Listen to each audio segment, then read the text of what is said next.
Good morning, everyone. Can everyone hear me? I can't hear myself. Bring that closer to you. You're going to have to bring it closer. Right, like, so down there, if you need. Okay. And on the other side of that reserve. Good morning.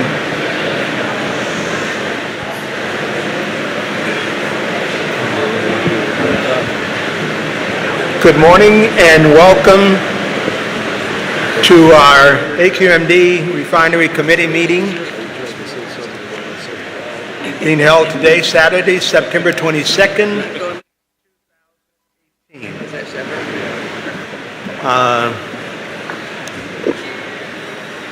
I wanted to start off this morning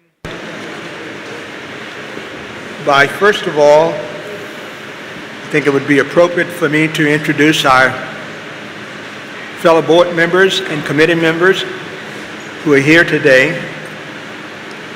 As many of you, I'm quite sure most of you know that this is our fourth Community Refinery Committee meeting, dealing primarily with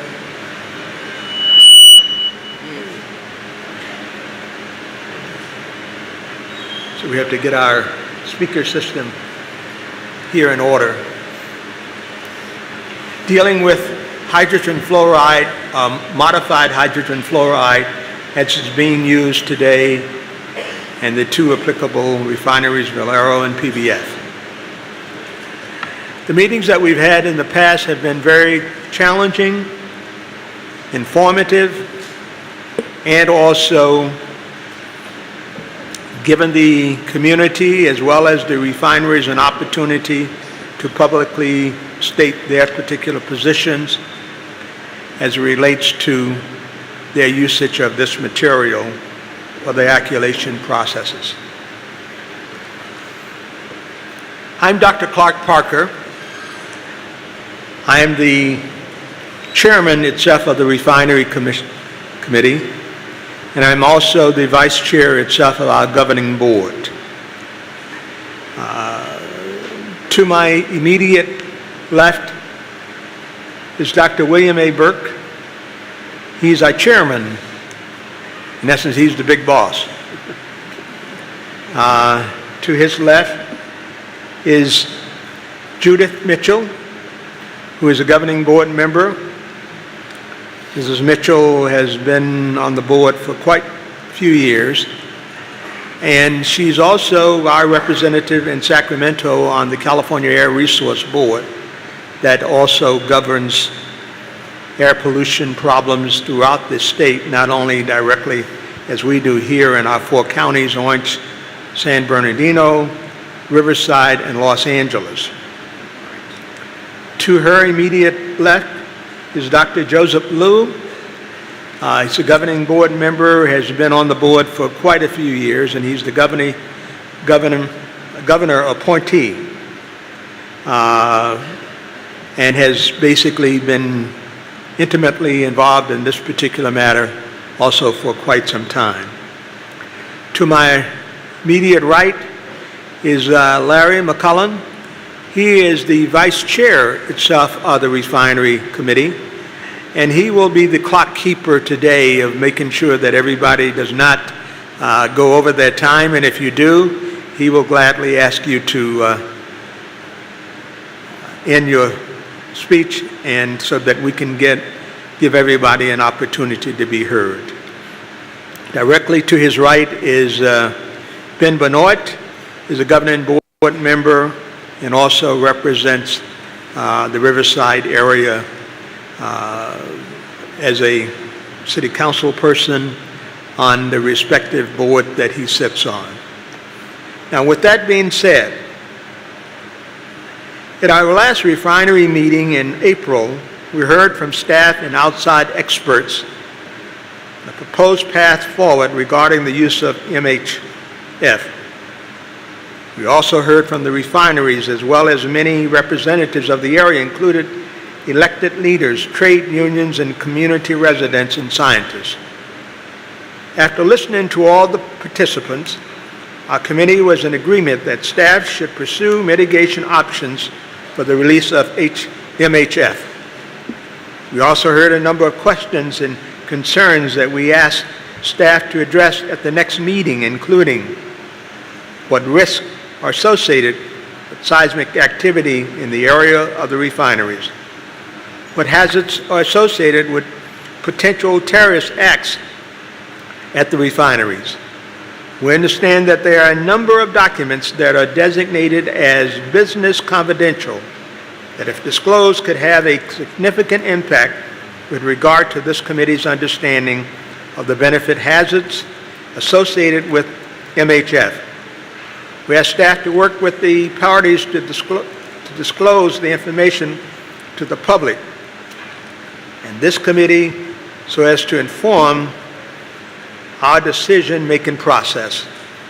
We also stated that it is incumbent upon the refineries to prove the safety of MHF with publicly available information. Otherwise, this committee and the full board would make decisions based on what was publicly available.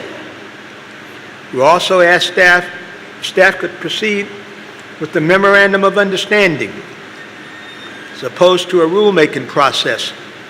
What are the pros and cons associated with an MOU versus rulemaking? Today, we are going to hear from staff in response to our questions and directions from our last meeting. We will also hear from outside experts and from you, the public. You are a public member and want to speak, please fill out the blue forms that are available from our staff and on the table in the back. Once you complete the form, return it to our staff. It's very important that that actually occur.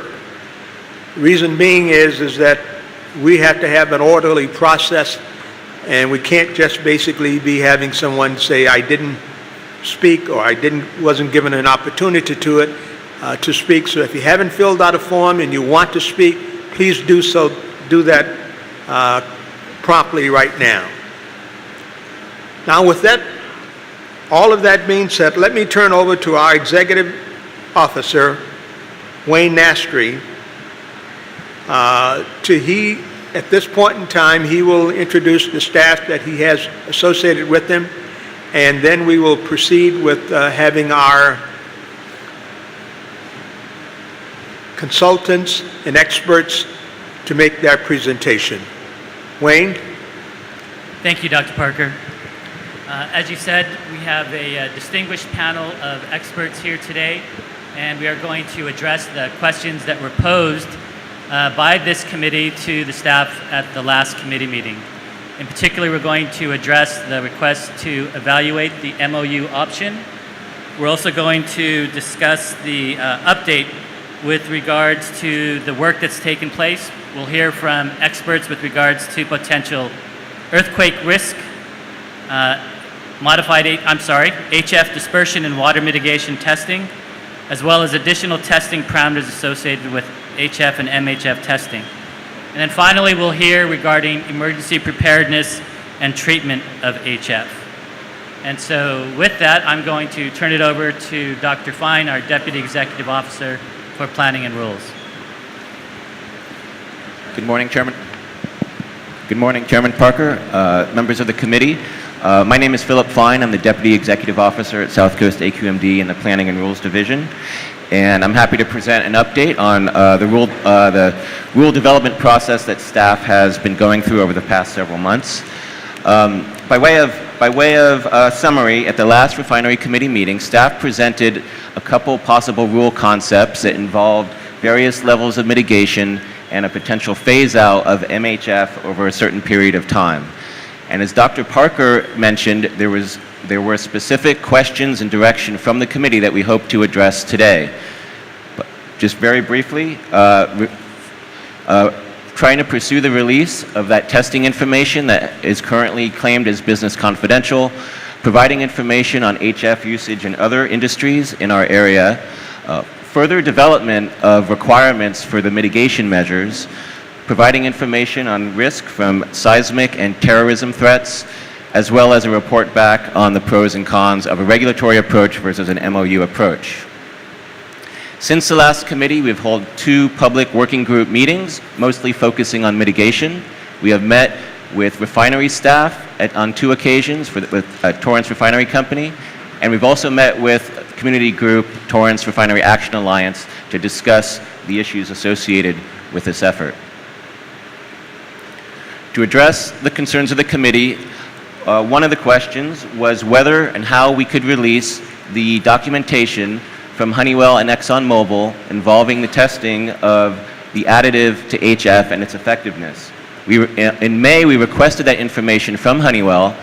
Honeywell says that they need permission from ExxonMobil, and on August, ExxonMobil did not consent to the public disclosure of any form, whether it's redacted or not, and made claims of trade secret and confidential business information.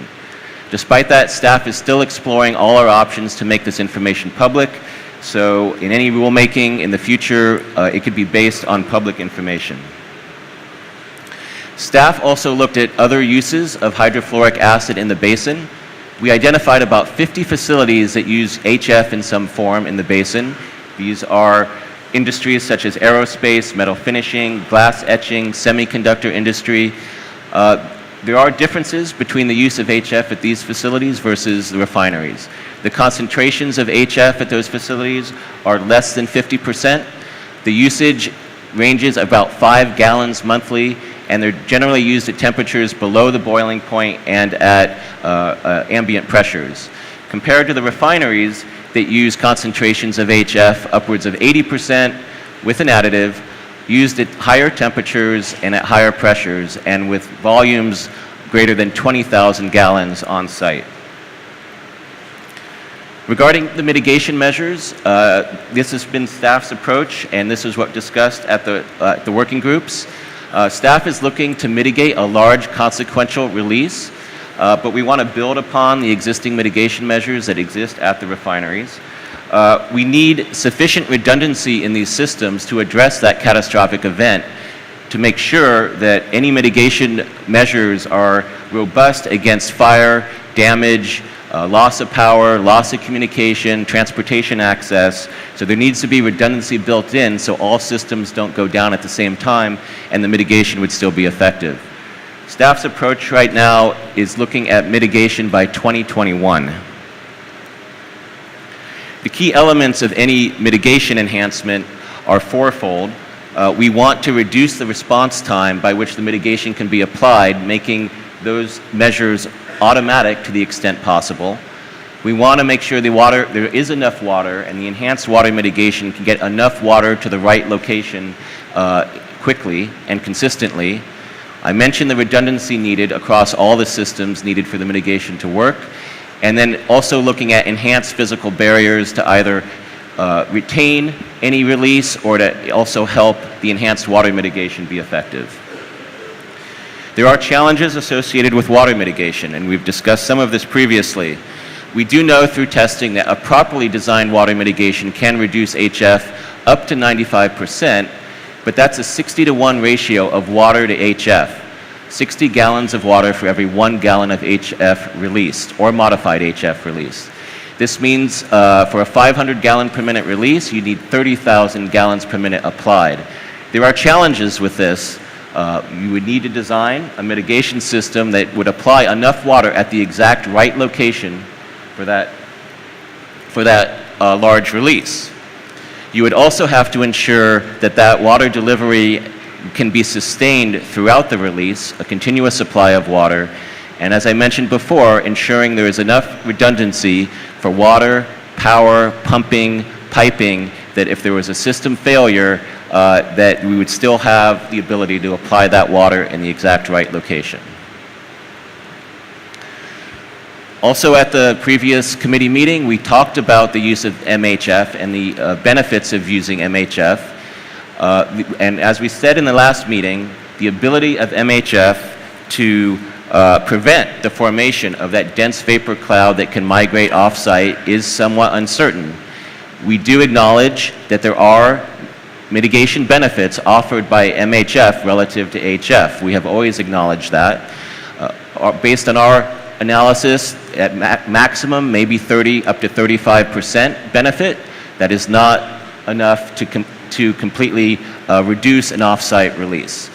The conditions of the testing of MHF that we're aware of are quite different from the current operating conditions, so that leads to some of the uncertainty that I'm talking about. Also, some of that testing was done under hole sizes or openings that were smaller than what could actually occur in real life at the facility. All these factors of the testing lead to that uncertainty about how effective it would be and how much lower than 35% mitigation would actually be effective. A release of modified hydrofluoric acid still results in exposure to hydrofluoric acid. It will potentially reduce the amount that makes it off-site and reduce the concentrations to an incremental extent, but the exposure is to HF. So all the health effects of HF apply to the exposure that would occur if under catastrophic release at a facility using modified HF. This is borne out by the material safety data sheets that have identical hazards identified for both modified HF and HF.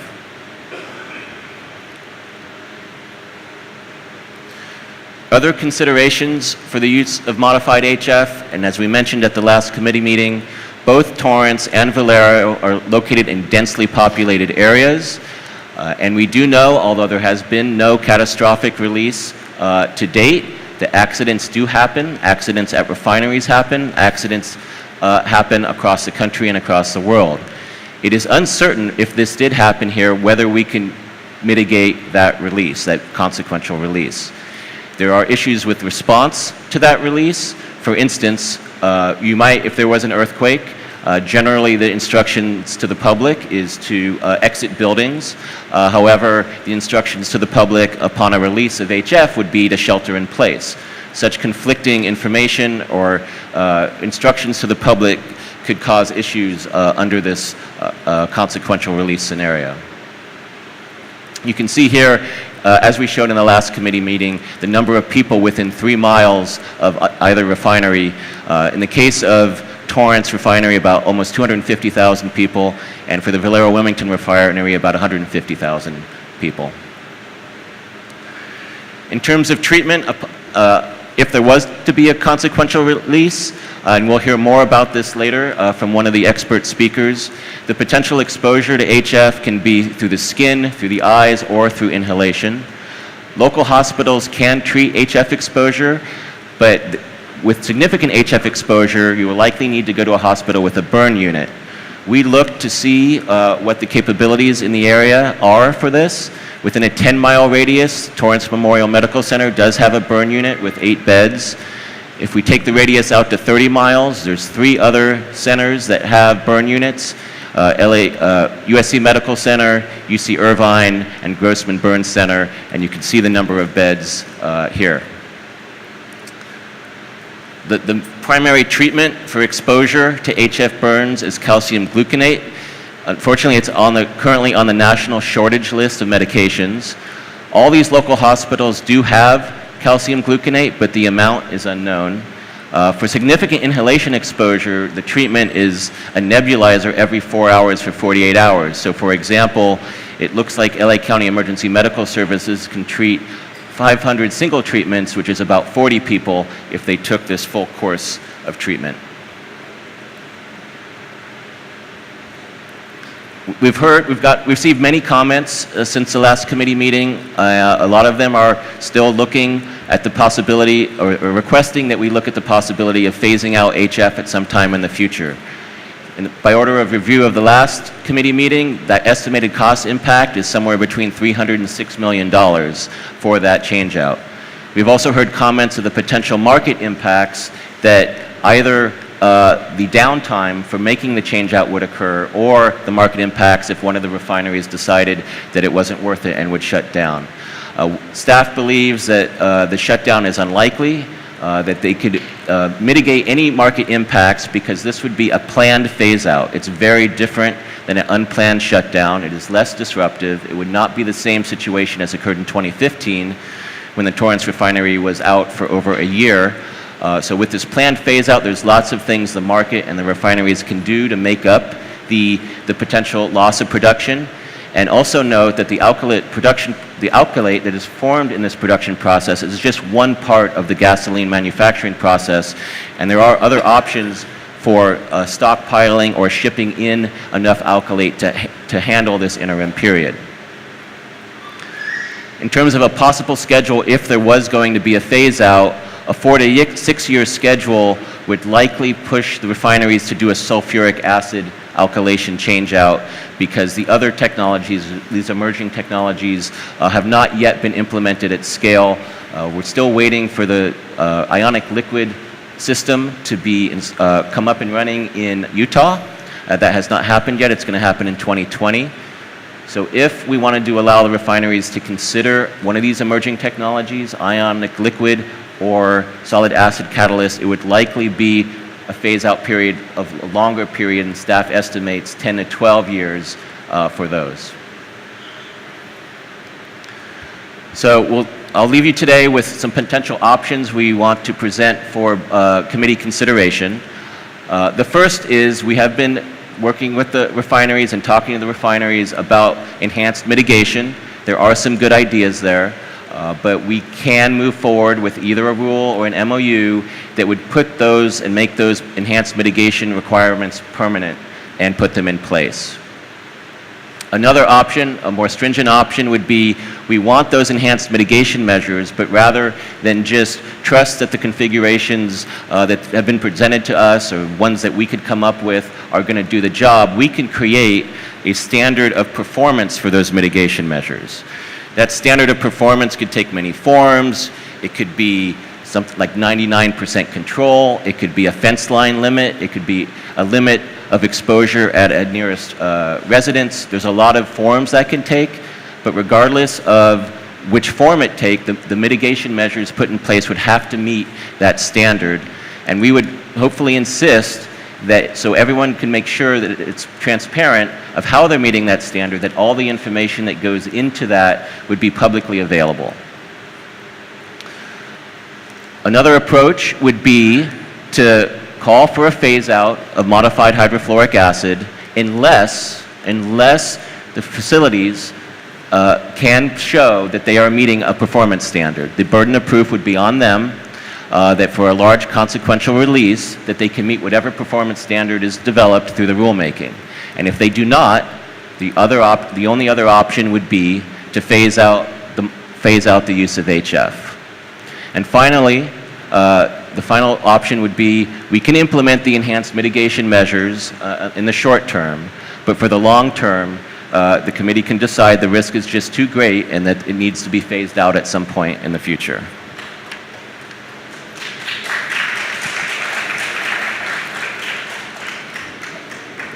Please, I'm going to ask that the members of the audience, let's not show, your enthusiasm one way or the other toward the presenters.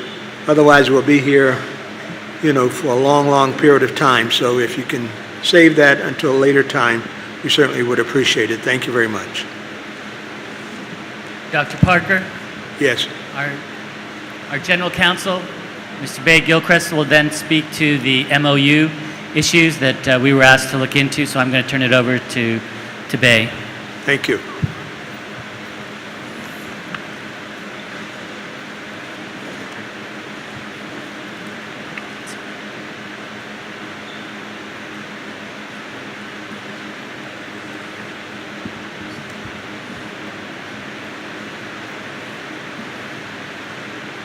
Good morning, Mr. Chair, committee members, and members of the public. At the last meeting, the board committee members asked for us to look into the different possibilities relating to a possible regulatory approach and a memorandum of understanding approach. And so I'm going to walk you through a brief comparison of the two potential approaches. First, with respect to a public process, if we were to go with a regulatory approach, it would be part of our regular rulemaking process. There's also two options under a Memorandum of Understanding or MOU. One would be to conduct CEQA analysis simultaneously with the execution of a memorandum of understanding, and another would be to do a memorandum of understanding, or MOU, and then do CEQA later. As part of the public process for a memorandum of understanding with simultaneous CEQA, the CEQA process itself has a public process, so there would be a public process necessitated by law. If the committee and board chose to pursue a memorandum of understanding and conduct CEQA after, there would not be a legally required public process, but the committee has indicated that it would want to have a public process. With respect to CEQA, under a regulatory approach, which is our general rulemaking process, a CEQA analysis would be required, as it is with all of our general rules that the board adopts. A memorandum of understanding with simultaneous CEQA would be conducted at the same time as we did the MOU process. Without CEQA, at the same time as an MOU, CEQA would be done. It would not be done on the MOU, but it would be done later when the project was in a more final form. What would the approvals look like? Under a regulatory approach should be approval of the AQMD board. For MOU with CEQA simultaneous, or with an MOU and subsequent CEQA, it would be the board and the facility that was subject to the MOU. To back up a little bit, under CEQA, an agency must consider environmental impacts before approving a project. The point at which an agency approves a project for CEQA purposes can vary based upon the method of approval. Under a regulatory approach, the timing of approval is clear. It would occur as part of the regular rule-making process when the governing board adopts a rule. But in the context of an MOU, identifying the point at which the governing board approved a project for CEQA purposes, and therefore when CEQA would need to be evaluated, would be a fact-based determination. The California Supreme Court recently addressed this issue in the case of Save Tara v. City of West Hollywood. In that case, the Supreme Court addressed how to determine when an agreement, such as an MOU, would essentially be approving a project and therefore need to be analyzed under CEQA. Although the Supreme Court recognized that it would be desirable to have a bright line rule for determining when an approval occurs, it noted that there is no bright line rule defining when an approval occurs. Rather, courts should look at the agreement and the surrounding circumstances to determine whether, as a practical matter, the agency has essentially committed itself to a project as a whole or specific parts of a project.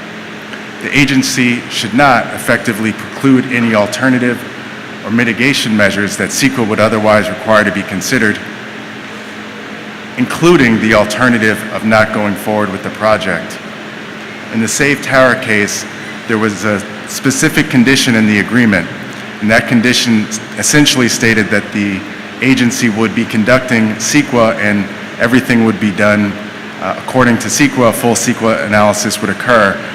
That could be referred to as a CEQA compliance condition. The court addressed that. It noted that although including a condition that an agency will comply with CEQA is helpful, it will not save an agreement that essentially approves a project from being considered an approval requiring prior environmental review. For example, some cases have found that agreements and the surrounding circumstances showed that agencies had, as a practical matter, committed to a project. And as I mentioned before, the first case up here, the Supreme Court case, Save Tara, did include a general compliance condition. In that case, the City of West Hollywood was found to have effectively approved a project where the city bound itself to sell land for private development, committed itself to financially supported the project, made statements that the project was essentially done, and began proceeding with relocating tenants, all of which tended to indicate that the city had, for all intents and purposes, approved the project before CEQA was done. In the case of Riverwatch v. Olvenheim Municipal Water District, in that case, the water district entered into an agreement to provide water to a landfill for up to 60 years, a signed agreement, outlined the construction required to allow that delivery, and all that occurred before a revised draft environmental assessment report, impact report, addressed the environmental impacts of the water being trucked to the landfill site. In that case, it was determined that they had essentially entered into and decided to approve that project before the environmental assessment was done. In contrast to these cases, other cases have found that agreements and the surrounding circumstances showed that the agencies had not committed to a project because they just set a general framework, did not foreclose alternatives or mitigation measures, and importantly, included the alternative of not going forward with the project. So while a CEQA review was not needed before entering into the agreements, it also meant that the agreements were less definite as to what the ultimate project would look like. Moreover, they necessarily left it uncertain as to whether the ultimate project would ever be done. In the first case listed here, Delaware Tetra Tech v. San Bernardino, the court found that the MOU could be executed without a full environmental review because it didn't foreclose alternatives or mitigation measures. It didn't commit the county to a particular course of action, and the county retained full discretion over the project despite its execution of the MOU. And the report and recommendation to the San Bernardino County Board of Supervisors had some important language that I will read now, and it's also on the screen. The county, at this time, is not committing to approve or undertake the CADIS project. And while the MOU sets a framework for development and enforcement of the plan, if approved, the MOU reserves to the county all necessary discretionary authority to approve, deny, or condition the CADIS project, including the authority to adopt any mitigation measures or alternatives necessary to avoid or substantially lessen the environmental impacts of the approval of the project. Any approval of the CADIS project itself is expressly conditioned on final CEQA review, and the county's approval of the MOU therefore does not constitute an approval of the project and is not a decision subject to CEQA. In other words, there was a lot that was left undetermined. In another case, Cedar Fair v. City of Santa Clara, it addressed the potential 49er stadium and a term sheet that related to it. In that case, the court found that CEQA was not required for the term sheet because it didn't commit the city or redevelopment agent to the project. That case also included some very telling language, and I'll read a quote from the case here. The quote, "Stadium term sheet merely memorializes the preliminary terms and only mandates that the parties use the term sheet as the quote, general framework for quote, good faith negotiations. Under the express language of the term sheet agreement, the city and the redevelopment agent retain the absolute sole discretion to make decisions under CEQA, including deciding not to proceed with the stadium project, and the term sheet creates, quote, no legal obligations unless and until all the parties have negotiated, executed, and delivered mutually acceptable agreements based upon information produced from the CEQA environmental review process. Notably, that term sheet had a high level of detail. The city's redevelopment agency had invested a large amount of money in the process of reaching the agreement, and the city council had approved the term sheet, but it was still determined that there was not sufficient definiteness to constitute approval for CEQA purposes. To sum it up, an MOU with simultaneous CEQA review may take similar time to a rulemaking. It would depend upon which CEQA document was ultimately required, whether a full environmental impact report was required, or whether no project were deemed to be occurring, or whether there was a mitigated neg deck or a negative declaration. It would have a public process because of the CEQA requirements. and it would allow for more definite commitments in an MOU than if the CEQA review occurred later. The MOU requirements in terms of enforcement might be incorporated into the refinery's Title V permit, and the MOU requirements would become enforceable once incorporated. Incorporation into the refinery's Title V commit would at least result in another public process when EPA reviewed the revised Title V permit. But if it was not incorporated into the Title V permit, then enforcement of an MOU condition might require litigation. In contrast, an MOU without simultaneous CEQA review, meaning entering into an MOU at one point and then doing CEQA analysis later, it could be faster than rulemaking. It could be. Although it's not legally required, a public process would likely be helpful to ensure transparency, and the board has indicated, the committee has indicated, that if the MOU route were chosen, there would likely be a public process. The MOU requirements might be incorporated into a refinery's Title V permit after the CEQA process and then become enforceable. But remember, in this case, the MOU would have the CEQA done later, so the Title V process would not occur until after. So in that situation, until that incorporation into the Title V permit occurred, enforcement of a condition might require litigation. The MOU could set a general framework, but it would need to be less definite and less specific than if CEQA was conducted simultaneously.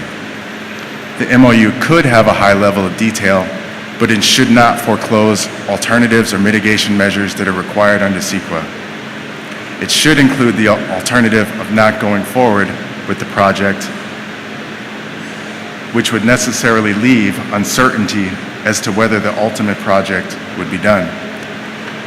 Importantly, it should not commit the district to a particular course of action that would cause an environmental impact, and the district should retain full discretion over final approval under CEQA. That concludes my presentation. Do any board members have questions? Committee members have any questions about these issues? Thank you very much, Mr. Gilchrist.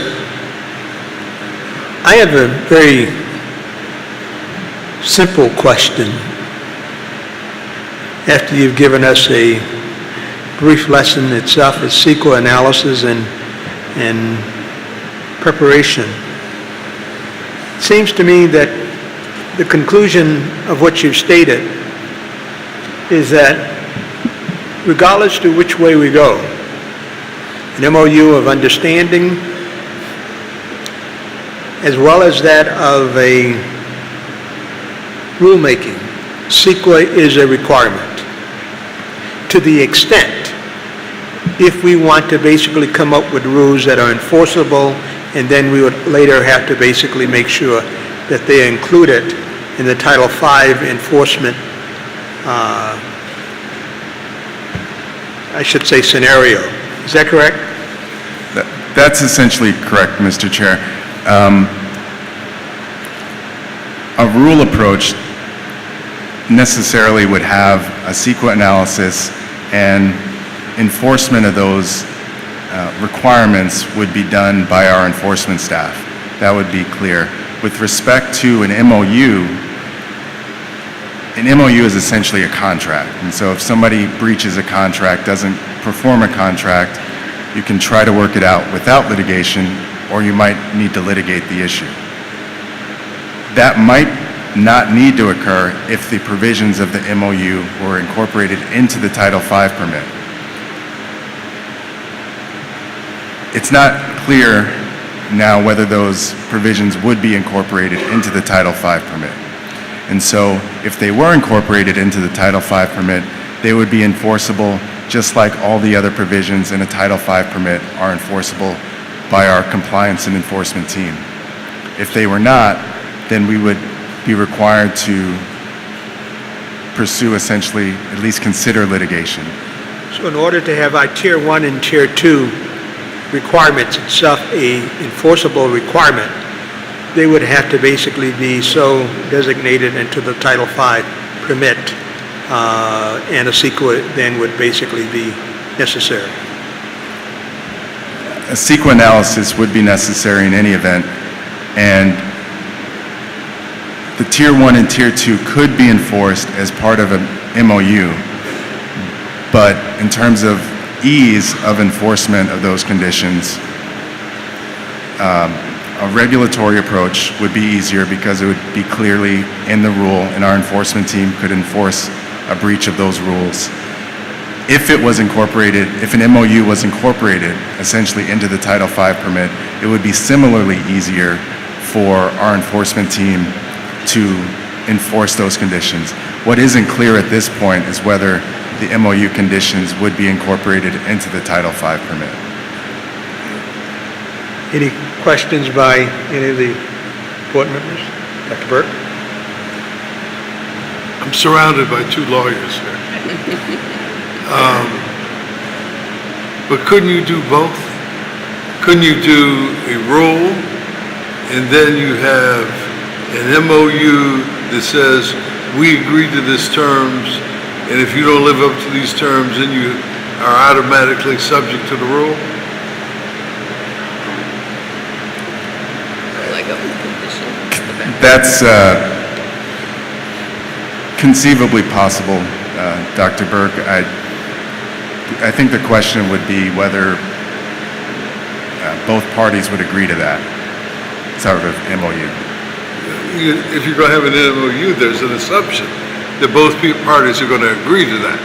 So, but that could be a condition, correct? That could be. Thank you. Ms. Mitchell?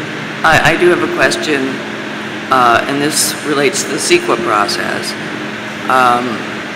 If you do an MOU and then do the CEQA, it seems to me there'd be the possibility of duplicative work, that you've done the MOU, but the CEQA is going to require you to do additional, impose additional conditions that aren't in your MOU, so you'd have to go back and revise the MOU. How do you handle that situation? That would be one of the challenges of an MOU where CEQA was done later. It would necessarily need to the MOU would necessarily need to be only general. The subsequent CEQA process might have different requirements that were not contemplated by the MOU, and so it might result in additional analysis, but I think at the end of the day, I think if you did an MOU with simultaneous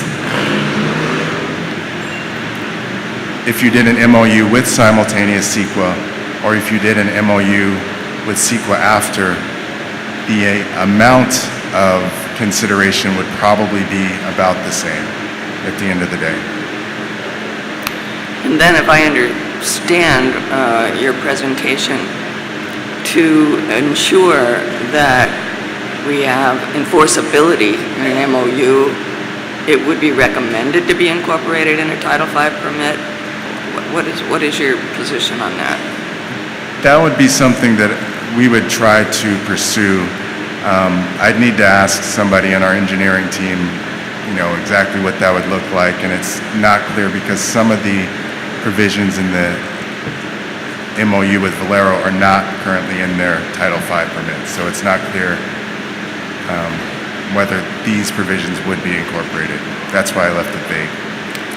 So would it be fair to say that with rulemaking, you're assured of enforceability, whereas with an MOU, you are not assured? Is that a fair statement? Enforceability would be simpler. Simpler. With an MOU, you would basically have a breach of contract claim. If the provisions were not incorporated into the Title V permit, that's Okay, correct. that helps explain that. Okay, and if the MOU isn't wrapped into a Title V permit, then you might be litigating piecemeal for separate breaches. Is that correct? That's correct. Okay, thank you. questions? Dr. Lou? Have any questions?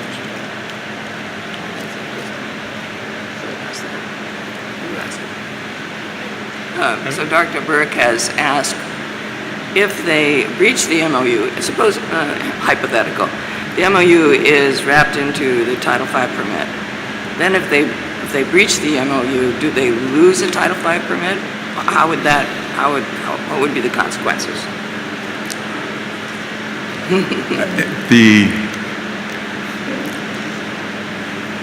We would pursue the breach under a notice of violation, and if it was an ongoing breach, we would probably pursue an order for abatement. So depending on what happens in the notice of violation proceeding, they may or may not lose a Title V permit. I'm assuming that would be the outcome. I would recommend that we look into that issue a little bit more before I There's answer probably that. too many unknowns in that kind of hypothetical to be able to give a conclusive answer. Okay. That's correct. So that is the issue there. All right. But it could be a condition of the agreement. Right or wrong? It could be. Thank you. They can't operate. So then that would take all the guess out of it, right? That's correct, Thank you. Dr. Burke.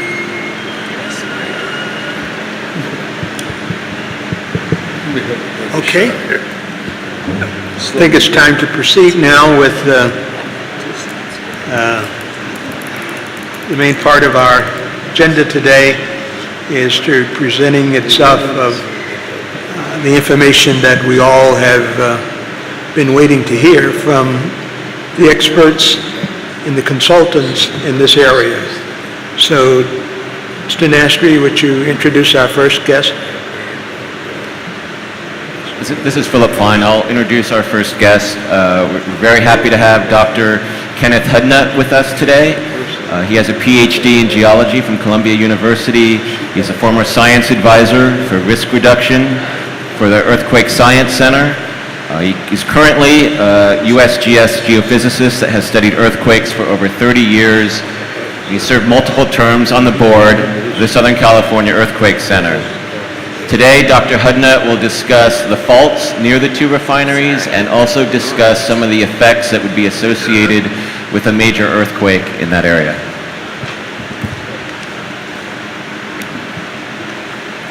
Thank you, Dr. Parker, Dr. Burke, board members, refinery committee members, and staff for the opportunity to address the question of earthquakes that I understand was raised by Dr. Liu.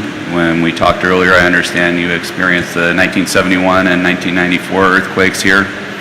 So we'll be talking here about the earthquake hazards in general and potential for earthquake risk to these facilities. So the earthquake risk is multi-part. There's risk associated with surface fault rupture, also from shaking, and potential for ground failure. So I'll get into each of those separately as we go through very quickly this topic. Everyone that lives here is familiar with the fact that California is prone to earthquakes. LA has suffered, in addition to the two mentioned, the 1933 Long Beach earthquake as well. And there's concern about future earthquakes, for example, from the San Andreas Fault. That's the big red stripe that goes diagonally across the state, passing north of the mountains, north of Los Angeles Basin. We also have the threat associated with earthquakes within the Los Angeles Basin, so I'll break it down and talk about both. In the LA Basin, we have a variety of faults that come to the ground surface, as well as some that are beneath the ground surface, what we call blind faults. We've had experience with both types of earthquakes, ones that do come to the ground surface, like 1933 and 1971. 1994 Northridge was a different case where the surface fault rupture did not occur, but it was, despite not having surface rupture, it was a very damaging earthquake. The faults that are closest to our location here and to these two particular refineries that are subject of today's meeting are called the Newport-Inglewood fault zone that you can see running diagonally very close, about 3 miles away from our location here, running northwest to southeast, goes up to Baldwin Hills from here. And then southwest of our location here is the Palos Verdes Fault. This is about 5 miles from the current location here. And so we'll take a zoomed in look, but this is to give you the overview. We have a lot of faults that pose hazard here in the Los Angeles Basin. Zoomed in now, you see the 2 red squares. Those are the 2 refineries that use the MHF.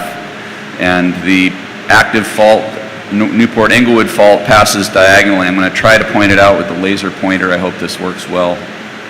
It goes, as I said, northeast of our location here, about 3 miles to our northeast, and runs northwest-southeast. It's shown in this map by an orange line that has short segments to it that are called en-echelon segments. So that is a right lateral fault zone, considered certainly capable of a scenario earthquake that I'll show you of magnitude 7.2.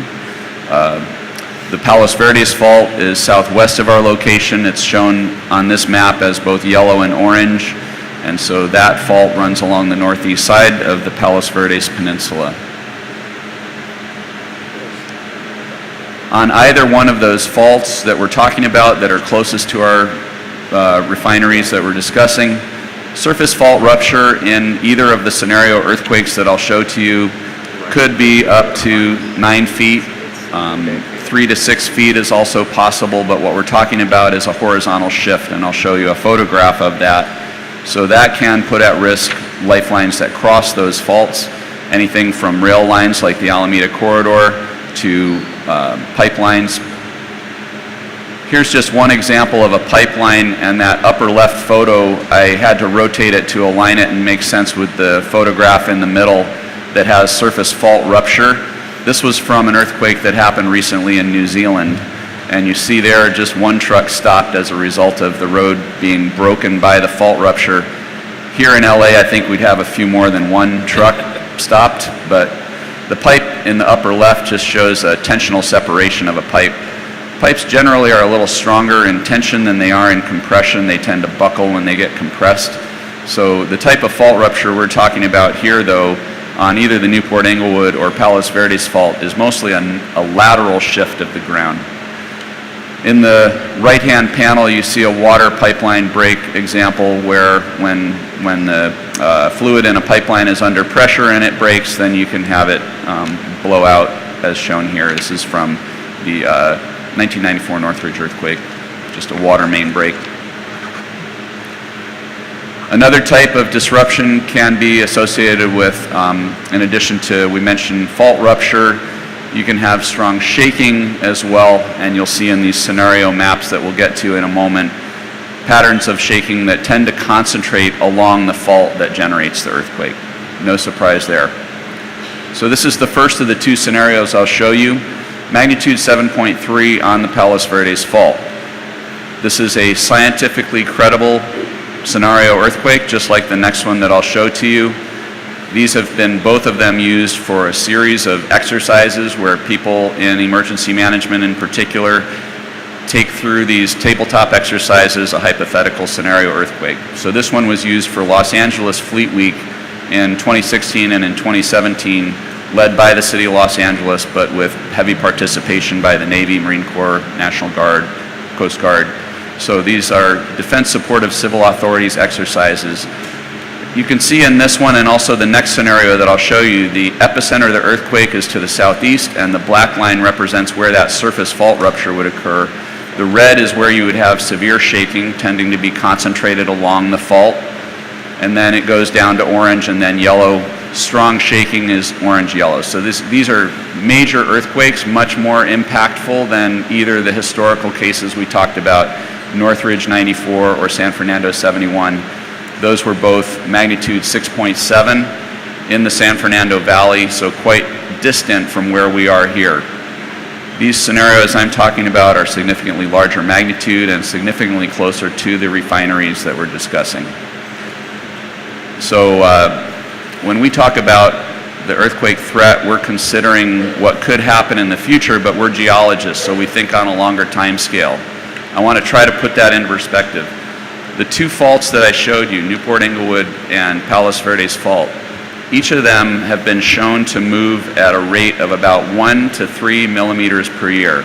The San Andreas Fault here in Southern California moves at about 25 millimeters per year, which is about 1 inch per year.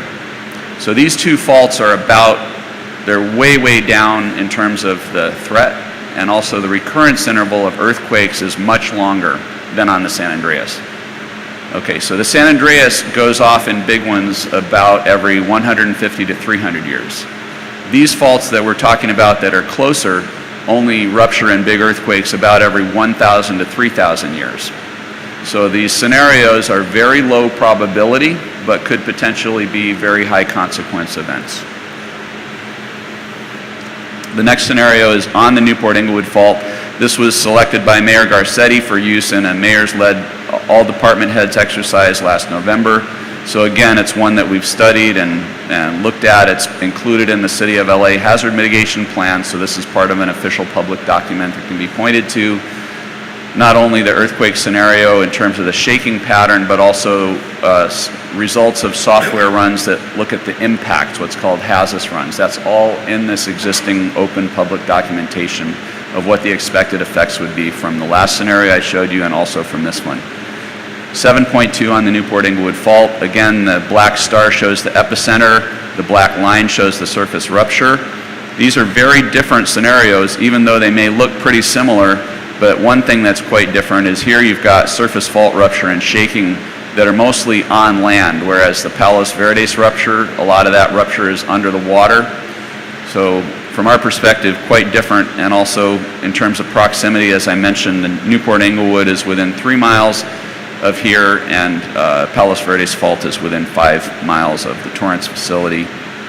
Another thing I wanted to get to in this short briefing is secondary ground failure, what we call landslides, of course, but also we call soil liquefaction. What that is when you have especially very fine sand that's water saturated, it forms a stiff soil, so you can do things like build buildings on it and they'll hold the load of the building being there. But then as soon as it gets shaken in an earthquake, the soil and very fine sand separate, the soil loses its strength, and buildings can actually settle right down into that soil. It's kind of like quicksand, but not quite. Anyway, soil liquefaction happens in big earthquakes. It's a serious threat in terms of ground failure as a secondary threat, and it's important to consider it here because we're in an area in the low floodplain area where these very fine sands exist because the river's built out a lot of sediment here. So everything shown on this map as light green is potentially going to have soil liquefaction in a big future earthquake. This is a map from the state California Geological Survey. It's easy to access these maps through the websites shown in the slide here or through the EQZ app. The other thing you'll see here is the landslide potential shown in light blue. And then the yellow and the black dashed line, that's the Newport Inglewood fault zone there. That's what's called a special study fault zone under the state act called Alquist Priolo. And so enforcement is done through the local agencies. I should have mentioned before, but USGS has no regulatory role whatsoever. Our role is to be objective scientists and to keep science and policy separate. California Geological Survey develops and defines these and produces these maps, updates them, showing the fault hazard, liquefaction, and landslide potential. So I'll just say that again. The area that we're here at Wilmington is within that light green area. The Torrance facility is not. It's within a beige area that's not in any hazard zone. So most of this map is beige, so that's no hazard zone identified. And so the other thing to point out here is that the Palos Verdes fault, which I've mentioned, is not an Alquist Priolo zoned active fault. So that's a definition that I can say more about maybe during question and answer. But if a fault has broken with more than about 1 inch of slip within the last 11,700 years, what's called the Holocene period, it is considered active by state law, the Alquist Priolo Act. So the Newport Inglewood is considered active, Palos Verdes is not. but I can explain that more or answer questions about that in detail. So another thing to mention, fire following earthquake, this is something that's commonly seen and can potentially increase the impact and consequences of an earthquake, and also, of course, potential for spills and leaks. The sloshing of fluids caused by an earthquake can result in failures of certain types of tanks. This is seen, what are called buckling failures, either elephant's foot or diamond buckling. These are patterns, and you Google these terms, you can find examples where past earthquakes have led to damage to tanks and in some case rupture, which can then lead to spills or fire following earthquake. This is a field that's been carefully studied by many earthquake engineering colleagues. There's a developed engineering literature on all that. I'm not going to try to cover that here, but just to mention that. And when we do have examples of fire following earthquake all around the world, there has, in all cases of major fire following earthquake, at least one refinery fire. You can look up Charlie Scawthorne, world's leading authority on fire following earthquake, and he's studied several of these examples from Turkey, Japan, and elsewhere. So, but also these can be mitigated by designing and strapping existing tanks, and very sophisticated modeling methods exist for anticipating what could happen and then trying to develop ways to mitigate those hazards. So I'll just leave it with that. Here's my contact information, and thank you again for the opportunity to speak here today. Thank you very much, Dr. Hutner. Question that I have for you.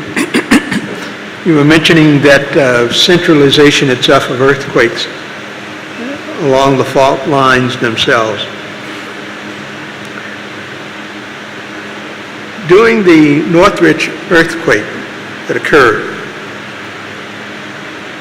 I often give the example of, I was interested in that because I was supposed to be going to Northridge that day. My son was going to be playing in a baseball program game at University of Northridge, Northridge State versus UCSB, where he was attending school. And it showed the devastation itself around there with the hospitals and all the freeways buckled, etc. So that was the epicenter. I left my home and drove to the intersection Robertson, La Cienega, and the 10 freeway. And the 10 freeway had buckled. It's 22 miles away, maybe 20 miles, something of that nature. Now, all around that, nothing else had happened. But the shaking itself of that area caused that freeway to buckle. What is the explanation? It wasn't liquefaction that created that, but the shaking of the earth in a situation that is remotely, away from the epicenter, basically failed on something as large and as significant in our area of an earthquake. Can you give an explanation as to if something would happen to one of these particular industries that we're talking about right now, locations, that could be basically on the other side of town, possibly happening?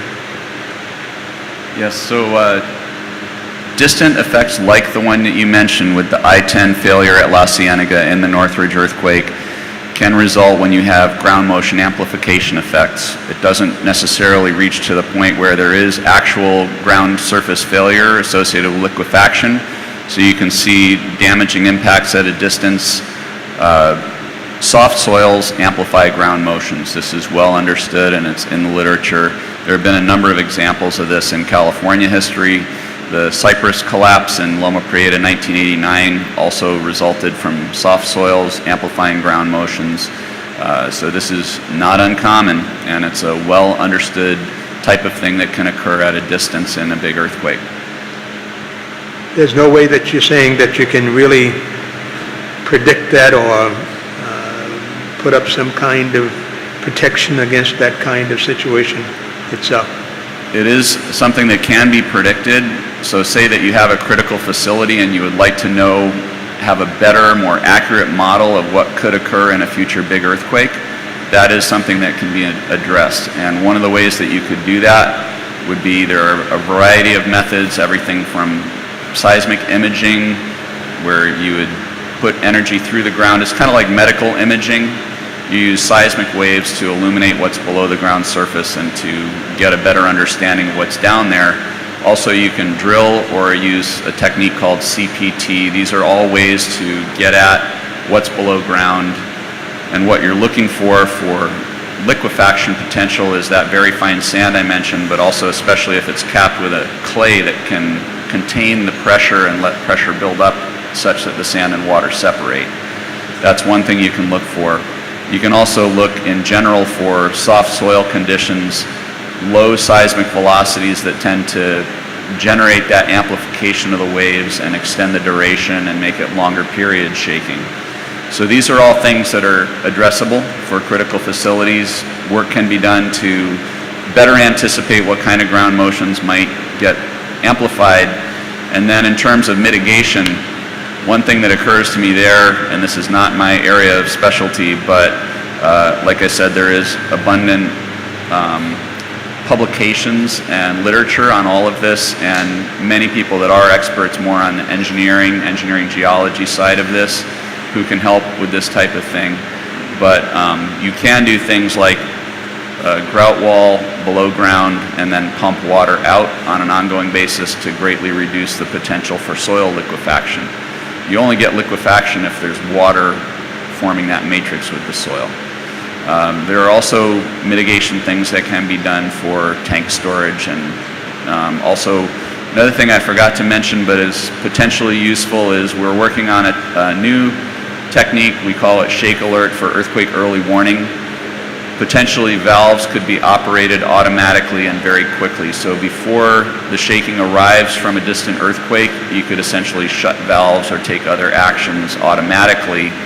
And for industrial applications, we're thinking that that might be something useful as well. So that's the shake alert earthquake early warning technology that USGS is working on very hard with support of the state of California and federal government. We're essentially upgrading our seismic monitoring network to have that capability. Okay. Questions? Yes, if I could, Dr. Clark, Parker, I appreciate the presentation, Dr. Hugnut. It's a little disconcerting that my fear that there was liquefaction potential at Valero actually proved to be true. Thanks for that information. That's very, very helpful to know. In addition to living through the 2 earthquakes here, I actually left Santa Cruz the morning of the Loma Prieta earthquake and remember distinctly that downtown Santa Cruz, which is built on a former riverbed, probably not unlike Valero that is built on a former Los Angeles riverbed, I would assume, there was no hope for those buildings in downtown Santa Cruz. They went down. I don't think any amount of engineering would have been able to prevent that. I mean, can we actually do enough to have an assurance that similar problems wouldn't happen at refineries and other industrial facilities within those liquefaction zones? Well, I don't want to get into speculating or giving personal opinion, but one thing I do believe is that a combination of good science from the earth science perspective and good engineering from the earthquake engineering perspective, there is a lot that you can do to effectively mitigate hazards like the ones I've described. If you have a pipeline that crosses a fault, well, you can, even if it's grandfathered in from before there was any reason to do it any other way, it might be an old steel pipeline. What we can do is address that issue with just taking a best practice into account. There was the Trans-Alaska Pipeline was constructed to go right across the Denali Fault. And where it went across the fault zone, it was above ground and it was put onto railroad track with Teflon so that it could slide in an earthquake. It was designed so that a future earthquake, the pipeline would not break. In 2002, a magnitude 7.9 earthquake occurred with surface fault rupture right under the Trans-Alaska Pipeline, and that worked, and not a single drop of oil was spilled. So that was a success, and we look to that as a best practice. And a number of pipelines have been mitigated in that way. Some of the large diameter fuel delivery pipelines that cross the San Andreas Fault, that's already been done. Other lesser faults, maybe not yet, but it's the type of thing that could be done. And other things that can be done if let's say a tank has a foundation, that could be investigated, looked at, and if a foundation is made even more rigid than it was originally designed, it can ride out a lot, and flexible connections from a tank that's isolated in that way can ride out quite a lot. So I'm not saying that everything is a solvable problem, but I think that taking best practices into account and putting the investment in that's needed, safety can be achieved. And so when we look at these very low probability but potentially high consequence type of events, we're quite accustomed to looking with our engineering colleagues at the potential for managing those types of issues and reducing the risk. So we at USGS, we don't own that risk, so we try to provide advice on the earth science side of it and work with engineers that can also address the mitigation, but it really comes down to the owners of that risk managing it and hopefully reducing that risk for better safety. Yeah, I think to some extent we are the owners of that risk. You also talk about when you first talked about the Palos Verdes fault and a 7.3 potential Richter scale earthquake, you said that was a credible scenario, yet you also said that Palos Verdes fault wasn't considered active, I believe. I mean, can you clarify what you mean by credible scenario then? Yes, I'd be happy to. It means getting down into the weeds a little bit here, but I'll try not to get too down. So the distinction there has to do, it's a very important one in California law, the Alquist-Priolo Act that I mentioned. It defines active fault as meaning Holocene, which is a geological period. The geological period is currently estimated to have a boundary exists in geological time at 11,700 years old. Prior to that, there's nothing magic about that geological timeline. So in terms of the law, though, what it says, it's Holocene, it's active. So Alquist-Priolo is not a provision for industrial facilities, though it's for developments. So I believe it's for 3 or more units, a future development. You'd need to do trenching investigations and then set back from active fault strands by that definition. And so when it comes to industrial facilities, I did have a meeting prior to this one to discuss with my California Geological Survey colleagues about where do those fall in terms of Alquist-Priolo Act. And I think that's enough of a detailed issue. I just will say that's not my area of specialty, but California Geological Survey would be able to help with that. But basically, I would call it a legal and technical distinction between an active fault zone by Alquist-Priolo state law versus one that is not. So from a geological, purely earth science perspective, leaving aside the legal provisions of Alquist-Priolo, in my professional opinion, there isn't that much difference between the activity or the threat associated with the Newport-Englewood fault and the Palos Verdes fault. But they do have that legal something on the difference. scale of 7.2 to 7.3. That's a significant difference in terms of the amount of energy release. So when we look at our recent historical experience with earthquakes, Northridge and 1971 San Fernando earthquakes both were magnitude 6.7, and that's a lot smaller than either a 7.2 or a 7.3. Magnitude scale is a logarithmic scale, which means each increment is 10 times higher than the last. 10 times higher in terms of shaking amplitude of waves recorded on a seismic instrument, but actually 32 times larger in energy release for every magnitude unit of 1. So let me just try to make that simpler. Take Northridge, magnitude 6.7, and now up that to 7.7 like we might expect from a San Andreas earthquake. The wave amplitude at a distance would be 10 times higher, but the energy release would be 32 times higher for a magnitude unit of 1. Anyway, so logarithmic scale means it's a little hard to do back of the envelope calculations, but we do have online calculators to make accurate estimates of what those energy and shaking differences would be. But I think earlier, Dr. Parker, you asked about soft soil ground motion amplifications. That's a very serious thing too. You know, when you're talking about a 7.2 or 7.3 scenario earthquake in close to facilities like these and trying to estimate what the ground motions, even in the absence of soft soil amplifications, they would be large ground motions.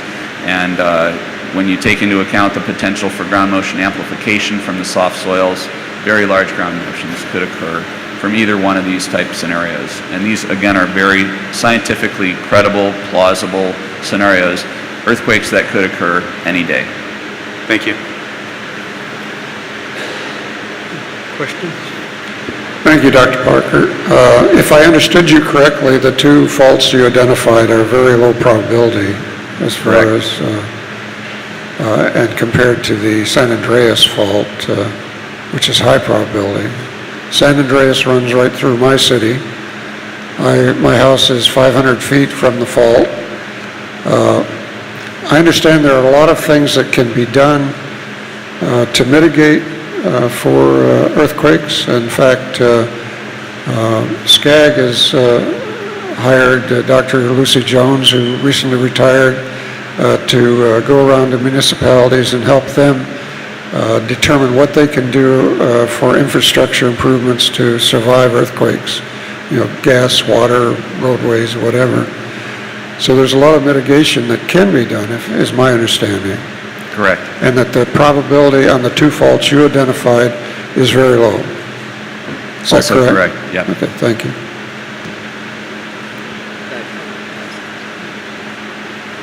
Thank you for your presentation. You've given us kind of an analysis of the Palos Verdes Fault and the Inglewood Fault. But if there were an earthquake on the San Andreas Fault, what might we expect in this region? So the San Andreas Fault is at a great enough distance that high amplitude shaking near the fault would have been damped out by the time it gets over to this area. But what we would expect is longer period, longer duration shaking in this area. That could cause some damage to some of these industrial facilities that are subject of today's meeting. And in particular, I can mention that in the 1992 Landers earthquake, it was a magnitude 7.2 earthquake, even more distant than the San Andreas Fault and lower in magnitude than what we have done our scenario. The shakeout scenario is a magnitude 7.8 on the San Andreas Fault. We did a detailed, exhaustive analysis of impacts and consequences from that big one on the San Andreas. And we did look at fire-following earthquake, and there is mention by Charles Scawthorne of what could potentially happen at the refinery facilities, not only these two, but all of them. And so that is a published report from about 10 years ago. So we have considered what might be those impacts. And basically it's longer period ground motions, not very large amplitude, but it can get that sloshing going even in a tank that's at a great distance. If you also combine that with the potential for soil ground motion amplifications, there could be potentially failures of tanks like the ones I mentioned, the elephant foot and diamond type. So if a tank has fluid sloshing in it and there's a buckling, if that gets exacerbated by even more shaking, then it can lead to a failure. That's the type of thing that might occur. Even if it's distant and it's slower, more gradual shaking, but at an amplitude that gets that sloshing going, what we call sashing in the tank. And again, that's all stuff that can be studied. What engineers would do with that is put that system, the soil, the foundation, the tank, the support structure for the tank, and the fluid in the tank all into what's called, say, a finite element model, and look at what would be expected, and then look at what could be done in the way of mitigation and form some very realistic mitigation actions that would be possible. And I understand from other sources that the likelihood of an earthquake on the San Andreas Fault is fairly high. It is an active fault. Would you elaborate on that? Yes, the San Andreas Fault, it's the biggest player in Southern California from Cajon Pass to the southeast. The second biggest is called the San Jacinto Fault. We have a lot of faults in Southern California. I could go on chapter and verse about that. But yes, the San Andreas is the biggest player. It has the fastest slip rate on it, and for big earthquakes, the shortest recurrence interval. As I mentioned, 150 to 300 year recurrence interval for earthquakes that are upwards of magnitude 7.5. That's about 1 in 6 odds in the next 30 years of a magnitude 7.75 or greater earthquake on the southern San Andreas Fault.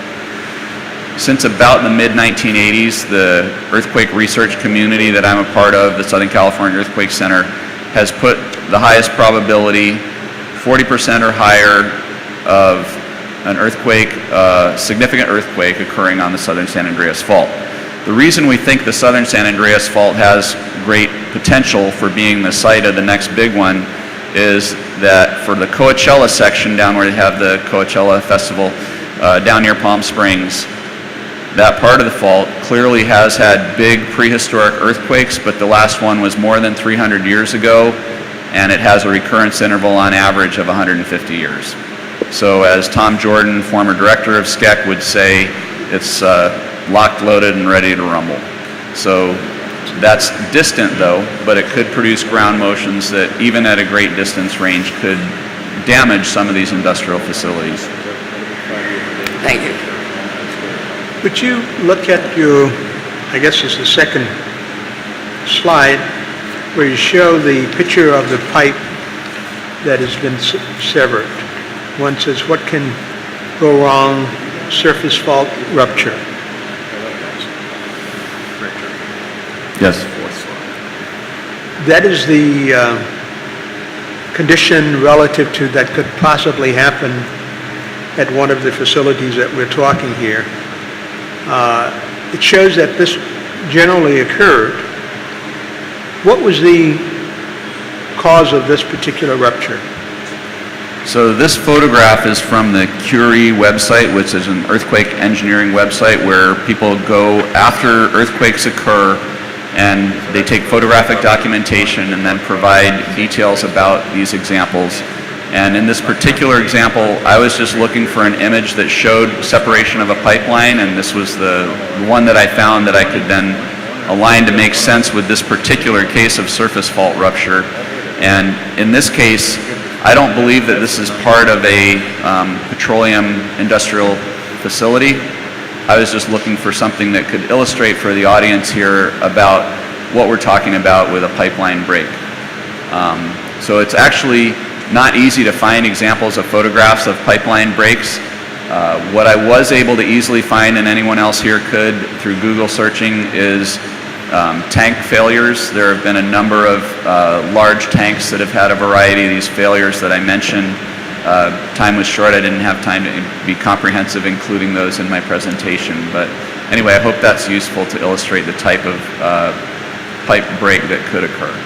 The types of pipe that are especially brittle are cast iron, for example, and for water pipes, asbestos concrete type pipes, what's called AC pipe.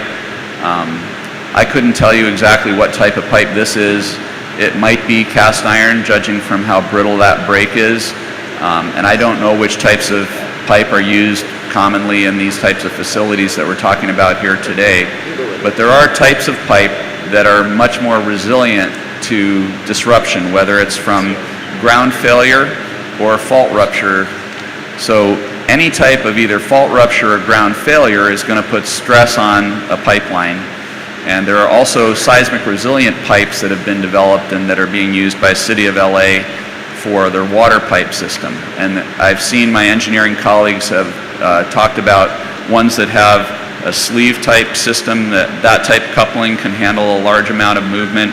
Also ones that are welded steel type pipeline that have a sort of a bulb in it that is pre-designed so that under normal operations the fluid's just flowing through there, but if it does get distorted, it can just bend without breaking. It can handle that type of a movement. So there are engineering solutions for seismic resilient pipe, and I just would say this is one image. I was hoping to just convey this is the kind of thing that could occur, but I should have also, I think, included a slide that I commonly use showing the Trans-Alaska pipeline, and there are also these seismic resilient pipe examples that can show you there are ways to mitigate this type of pipeline damage. Thank you. Thank you.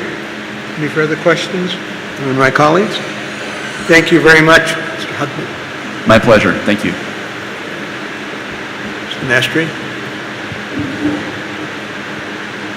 So I'm going to introduce our next speaker. We're happy to have Dr. Ronald Koopman. He has a PhD in applied physics from the University of California, Davis. He's a retired manager and senior scientist from Lawrence Livermore National Laboratory. He was there for over 36 years. He managed and conducted those large-scale field experiments with the hydrofluoric acid releases that are been referred to as the goldfish tests. He's published numerous papers, and he's currently the principal of hazard analysis consultant.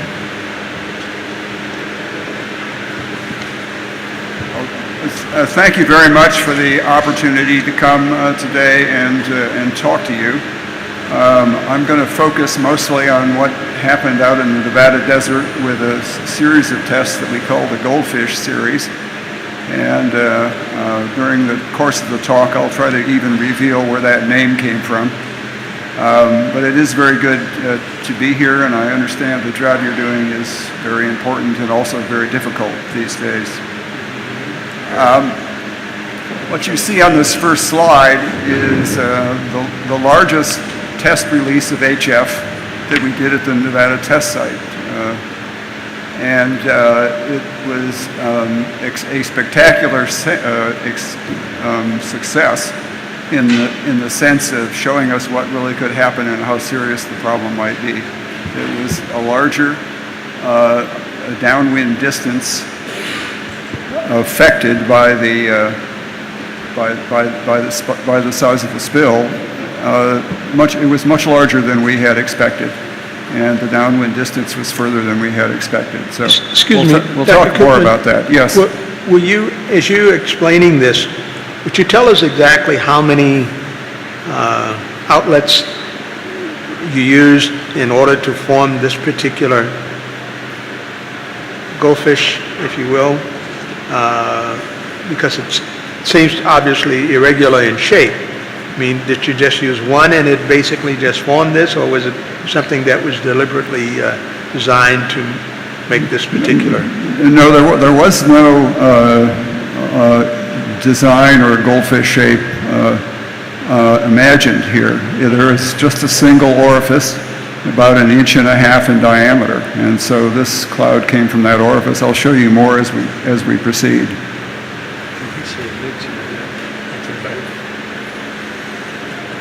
The tests were conducted at the Nevada test site, which is a good place to do hazardous testing. It's where the nuclear weapons tests were done in the past, and it's where we have a spill facility for testing hazardous material releases.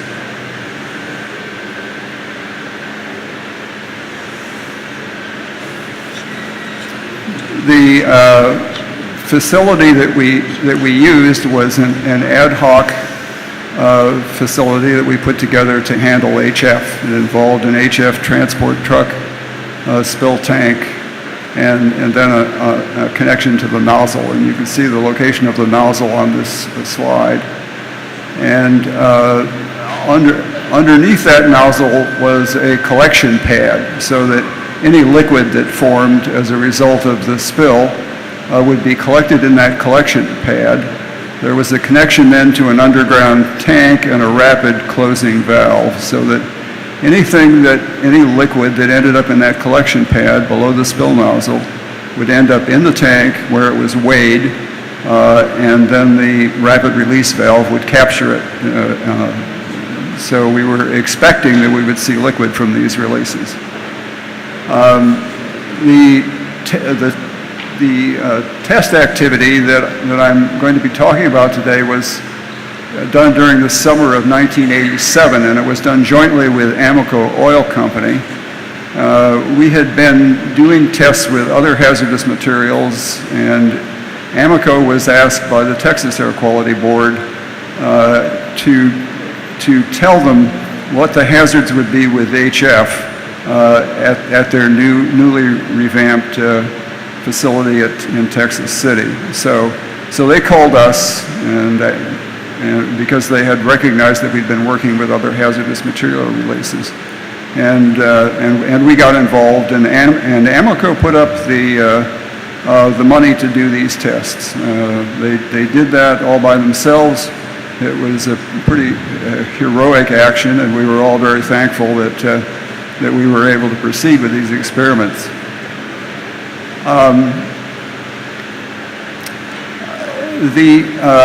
I think I would like to start with the end here and mention that when we did this first test, we found that the HF that was released all flashed into an aerosol and a vapor, and so that there was nothing that ended up on that collection pad or in that tank. Nothing was captured, and that was a great surprise to us. There were a few old timers from the industry who were standing around saying, "Oh, we could have told you it would have been like that," but they didn't, and we discovered it the hard way by going out and making measurements.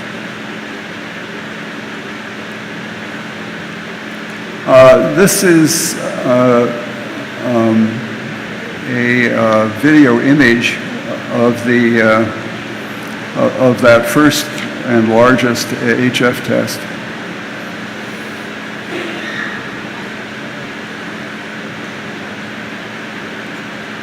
Okay. Now here it is. So you can see the collection pad down there in the corner with the cloud now obscuring it and heading downwind.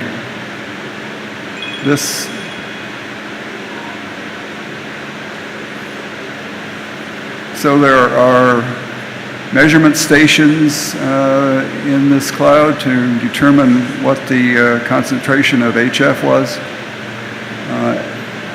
and it was an impressive display of what could really happen.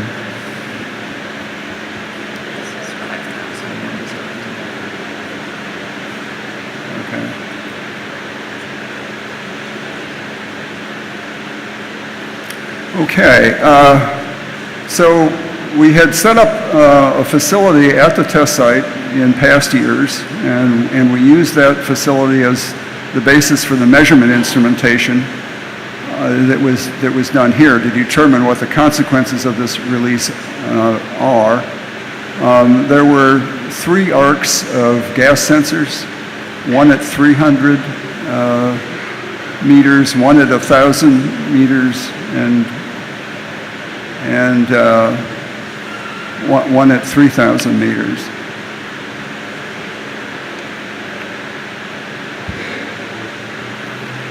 The test site, the previous work done at the test site is described here. This program started with the Avocet test back in 1978. It was part of a DOE program to look into the consequences of liquefied natural gas, the hazards of liquefied natural gas. And so we started with tests that were done out at China Lake and then eventually moved out to the Nevada test site. There were also tests done with ammonia, nitrogen tetroxide, and hydrofluoric acid done at this test site. So a lot of activity over a period of about 10 years. This is the descriptive data for what was done during that goldfish test, and also it shows a picture of the goldfish. These tests were done in the Nevada desert. You wouldn't expect to find goldfish, but sure enough, there was a well.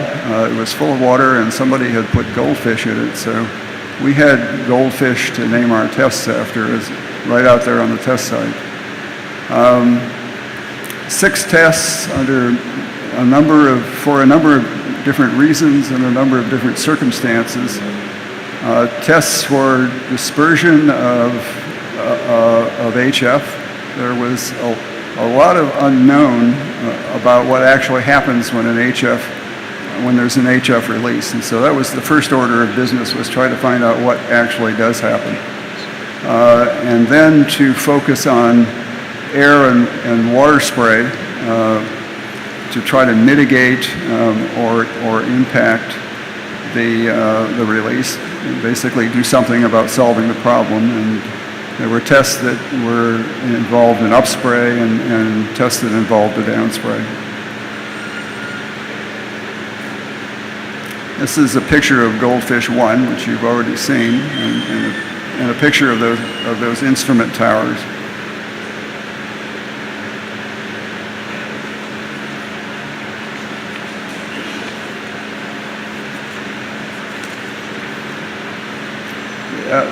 This is the main summary of the data from those tests. At 300 meters, we measured 26,000 parts per million. At 1,000 meters, 3,000 parts per million.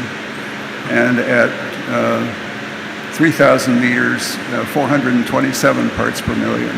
Now, just to put that in perspective, the acute emergency response guideline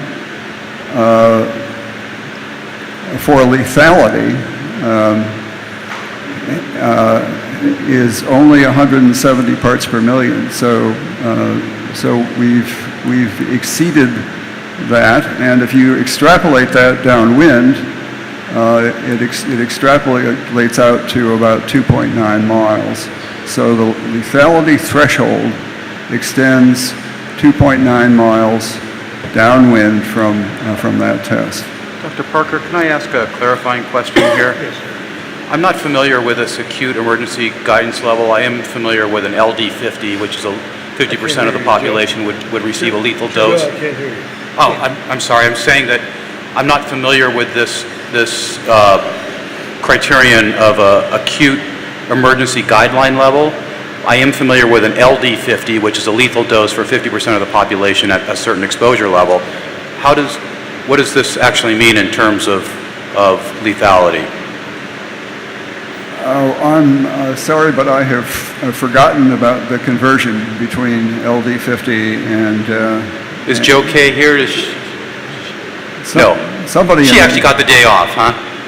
Our health effects specialist. Okay, we'll look it up, but thank you. Okay, yeah, it would not be too different, but I hesitate to guess at this point. Okay. Does that mean there's that 10 minutes of exposure at that level? Can I ask a question too?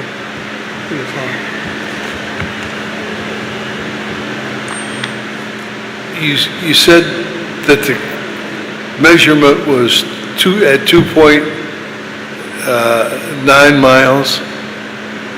This says 1.9 miles. No, the measurements were in those first three columns, at 300 meters, 1,000 meters. Yeah, I can read those. Okay.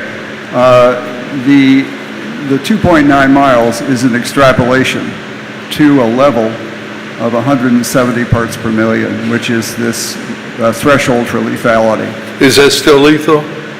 It's the threshold. There would start to be problems. So what makes it disperse? The atmosphere. So I have been led to believe that this does not disperse in the atmosphere, but that's not true. This is an HF release, and it does disperse in the atmosphere. It's the mechanics of the atmosphere that is causing the concentration to go down as it moves downwind. So at the end of 2.9 miles, it's still lethal, but it's dispersing. It starts off at around 26,000 parts per million. The threshold for lethality is 170 parts per million. So it's dispersed down from 26,000 to 170 over those 2.9 miles. Where does this disperse down to where it's not lethal? Well, if you look at the next one down, which is Eagle 2, that's 95 parts per million, and that's a serious health risk, but not fatal. And that is 4.4 miles. Is that an answer to my question? ask me again, and I thought I had. Where does it disperse down? How far does it go till it's not lethal? Well, it's not lethal at 4.4 miles. That's the answer to my question. Okay.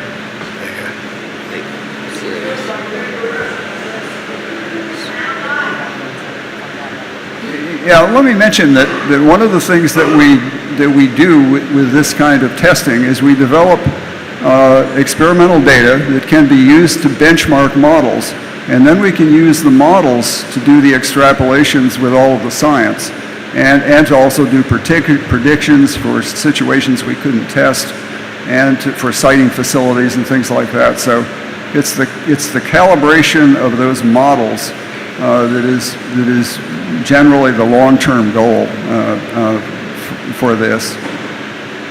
But in this one, it really demonstrated how far downwind these things go. And that's the reason for making measurements for 3,000 meters or more downwind, if we can do that. So Dr. Koopman, thank you for, I'm trying to answer my question, but I did look it up, and the EPA website says that a level 3 acute emergency guideline level is a life-threatening health effect or death. So unlike LD50, which is 50% of the population, it looks like level 3 is almost certain life-threatening or death situation. So anyway, thank you for that. And I'm sorry to have disrupted your presentation. So. No problem. It was an answer we needed. This is a side view of one of those plumes, and you can see the nozzle down at the far left end. It produces this dispersing plume, but it stays dense and ground hugging. And one of the reasons it does is because the temperature after the flashing of the HF at the nozzle, the temperature drops about 70 degrees centigrade within just about 30 feet or 30 meters downwind from the release. So there's a tremendous cooling effect from the formation of this aerosol.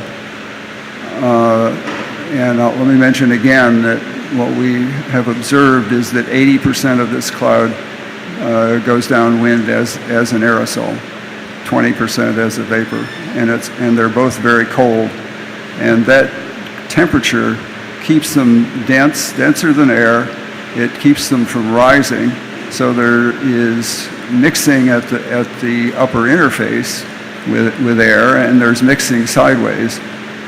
But it keeps that cloud pretty dense. This cloud is probably about 8 feet tall.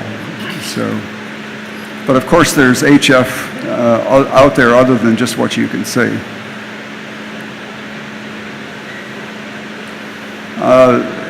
The testing that was done then toward the end of the test series was to look at the effects of aerosol.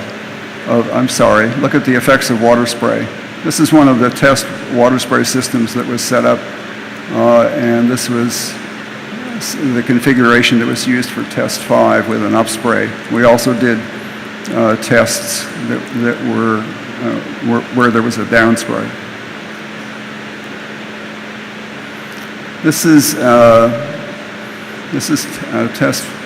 test 5 and test 6 here of the water spray. It shows the intense reaction between the HF cloud, which comes from a nozzle to the left, and creates this circulating eddy due to the reaction of the HF with water.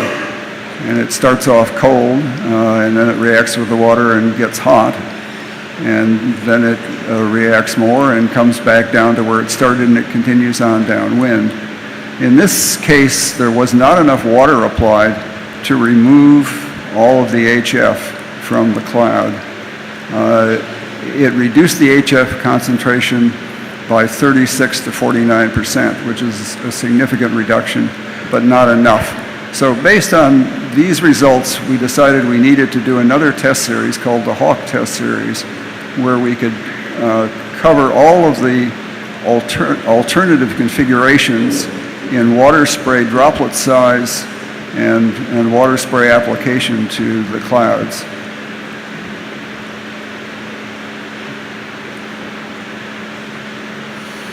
This is the inside of that.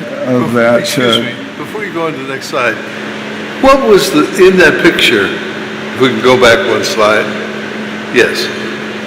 What caused the increase in height of this, in this photograph? Well, the nozzle is at the edge, at the left edge of the picture. That's about 1 meter above ground level, and that produces the cloud, which you can see stays low until it runs into the water spray. And so, in that cloud that goes up, what's the content of the HF in that cloud? That HF is reacting with water spray. Right. And so there are all kinds of things going on in that cloud, but some of them, let's see. If you go back to where the cloud starts, it's cold because it's flashed into a cold aerosol and vapor. And I showed you the temperature profile about 70 degrees in the previous one. It's not the temperature profile that I'm particularly interested in.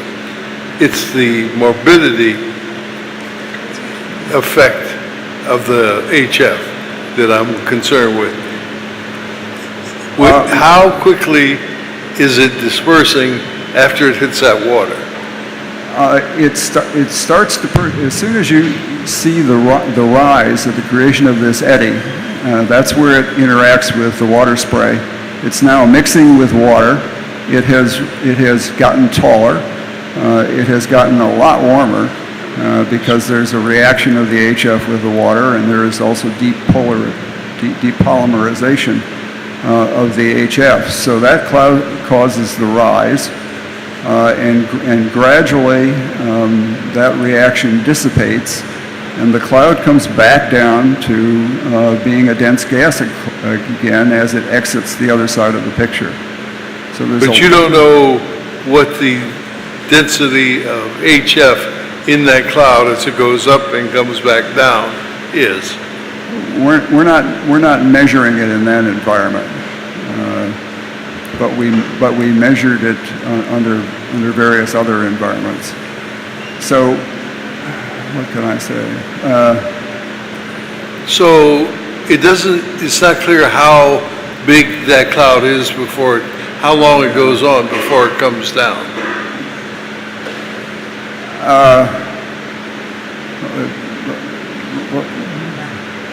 Yeah, let me go back here and see if I can answer this question better. But is the rising of the cloud due to the fact that the water is being sprayed up as opposed to being sprayed down? It makes some difference, but it's mostly the generation of heat by interaction with the water droplets. So it's HF droplets interacting with water droplets, and it's an exothermic reaction. So it makes things warmer, and that makes them rise. My question was based on this. So I've gone back to this other slide, and you can see these waters. Yes. My question was based on this. It was obvious to me that the water was being sprayed down. So it was obviously the chemical reaction with water and the HF that made the cloud rise.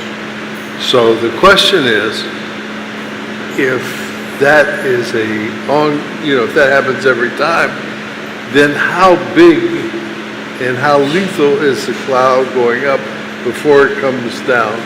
Because if it happens in a plant, is that within the geography of the plant? Or is that to that school across the street in Torrance? How far is that? That's what I was trying to get to, but I never did understand it. I'm sorry, Doctor.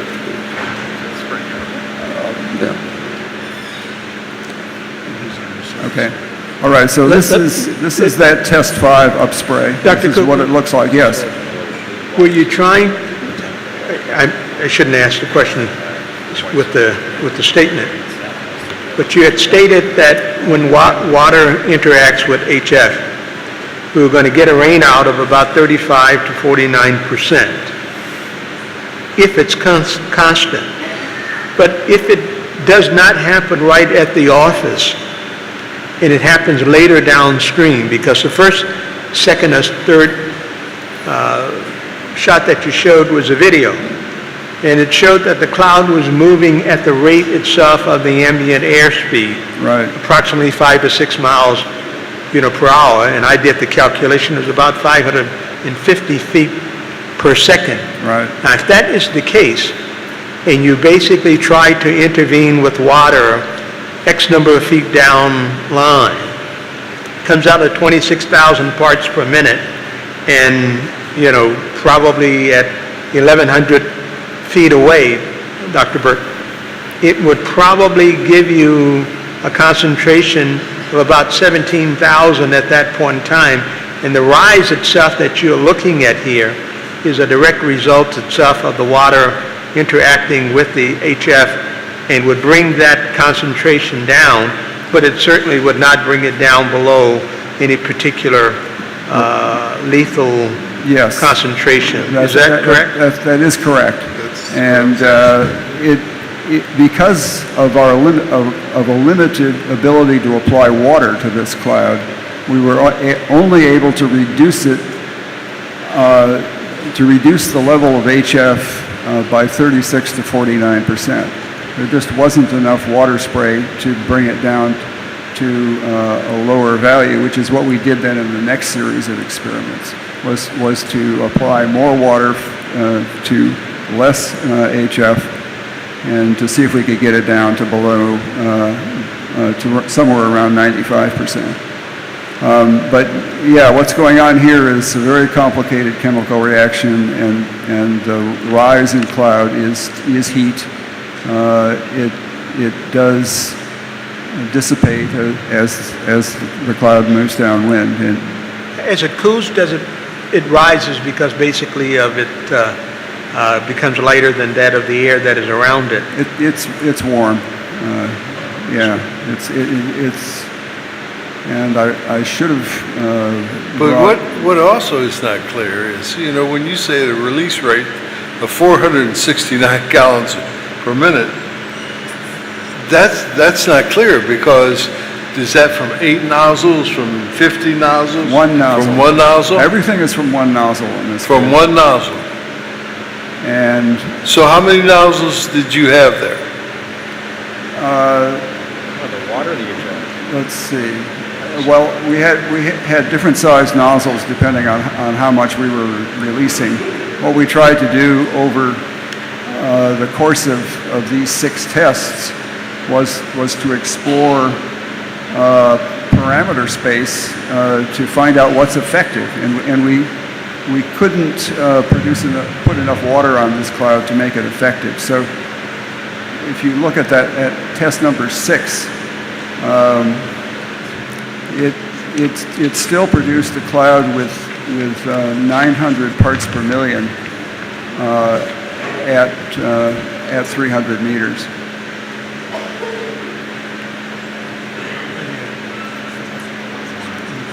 Okay. Yeah, let me show you what the nozzle sizes were for these tests. See if I can find that. Here we go. So, nozzle sizes were 1.65 for the first test, the largest release, all the way down to 0.397 for test number 6. And so even at this small nozzle size, we were still not able to put enough water on that cloud to reduce it down below about 40-some%. So, am I answering? Well, let me move on to the next one, which is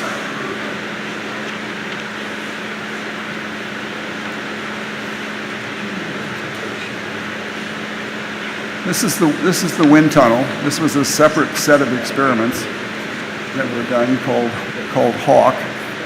We did about 100 separate trials. Could you speak directly into the microphone? Thank you. We did about 100 trials here with different configurations of nozzle and HF cloud characteristics, so we could try all the different combinations and find out what works.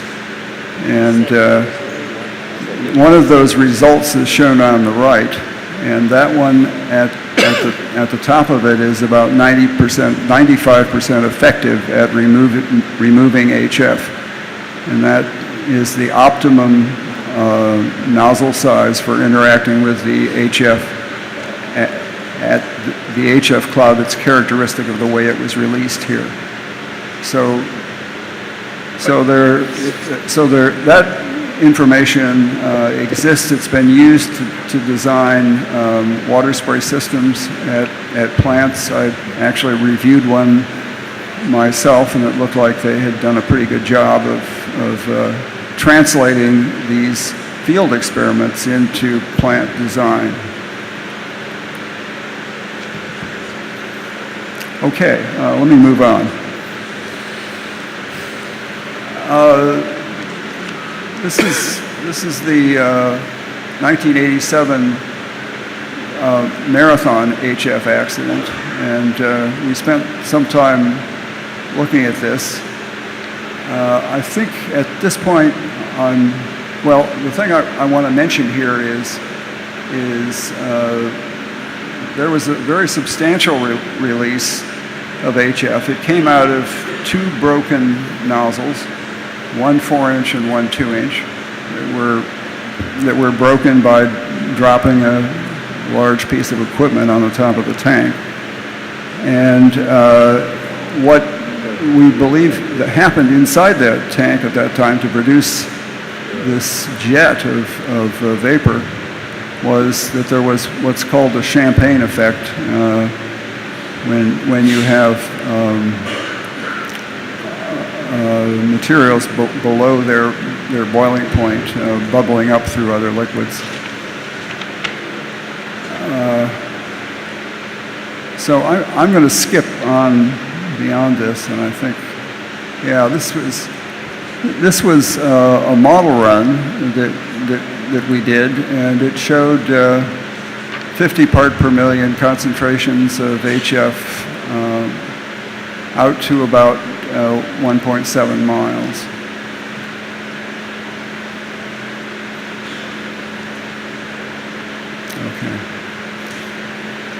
Okay, I think that's it.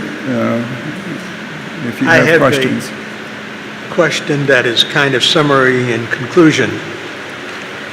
If we look at, I recognize there were no barriers where you guys did this.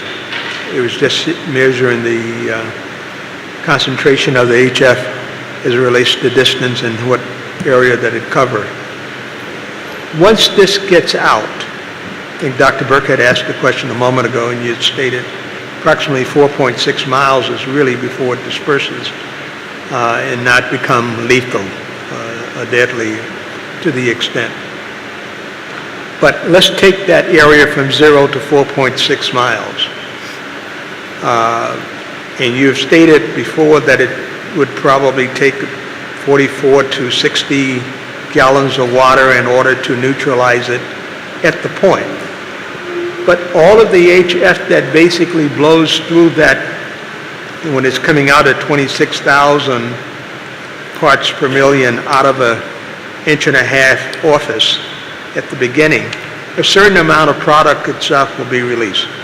I've been told that we would consider a large release of 500 gallons or more.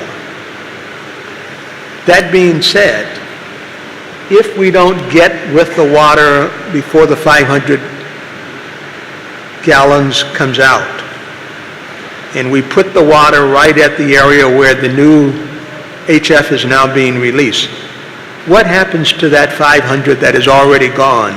Because in the video it showed that it was really moving at a very rapid pace. And I recognize that some of that movement probably had to do with the pressure that it was basically under coming out of the office that was pushing it down. That would be a short interaction, but it would start off that way, yes. Yes, but after so many feet or whatever it may be, It'd be running at almost the atmospheric wind. flow rate, but a little less because it's a dense gas cloud. and that's about 500 or 600 feet per second. Yes. So if that is the case, and the amount of product basically is going to be directly proportioned to the size itself of the pipe that it's coming out of, if we got a 4-inch pipe or 3-inch pipe, you only had 1.5 inches approximately that it was coming out of under the same less pressures, et cetera, that we would be operating. What happens to that product once it's out? Can it be, can we basically put enough water on it of those number of gallons of product? Because if we say 500 times 60, we're talking about 300,000, gallons of water or whatever it may take in order to deal with that. How do we control that if that would happen? That's a hypothetical. Let's see.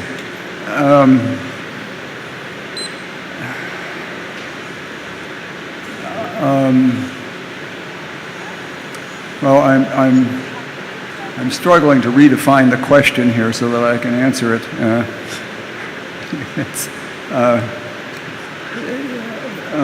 I guess my question is simply put, if we have some product that has already gotten out of that magnitude, is there any way to control it? Well, you can't put it back in control once it's out. It's like the horse out of the barn. But it depends on the design of your water spray system. You want to catch it fairly close in. But if you look at that test that showed the big eddy and the big rise, when you have water spray interacting with the HF to start with, it's going to get hot. There will be chemistry that makes that cloud hotter, and it will cause it to rise. But you have to keep applying the water spray. So the water is the thing that is making it hot and making it flash and come an aerosol? No, it's not. It flashes, which is a physical phenomena.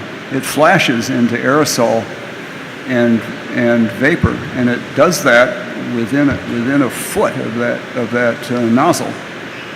So it's after that you either get.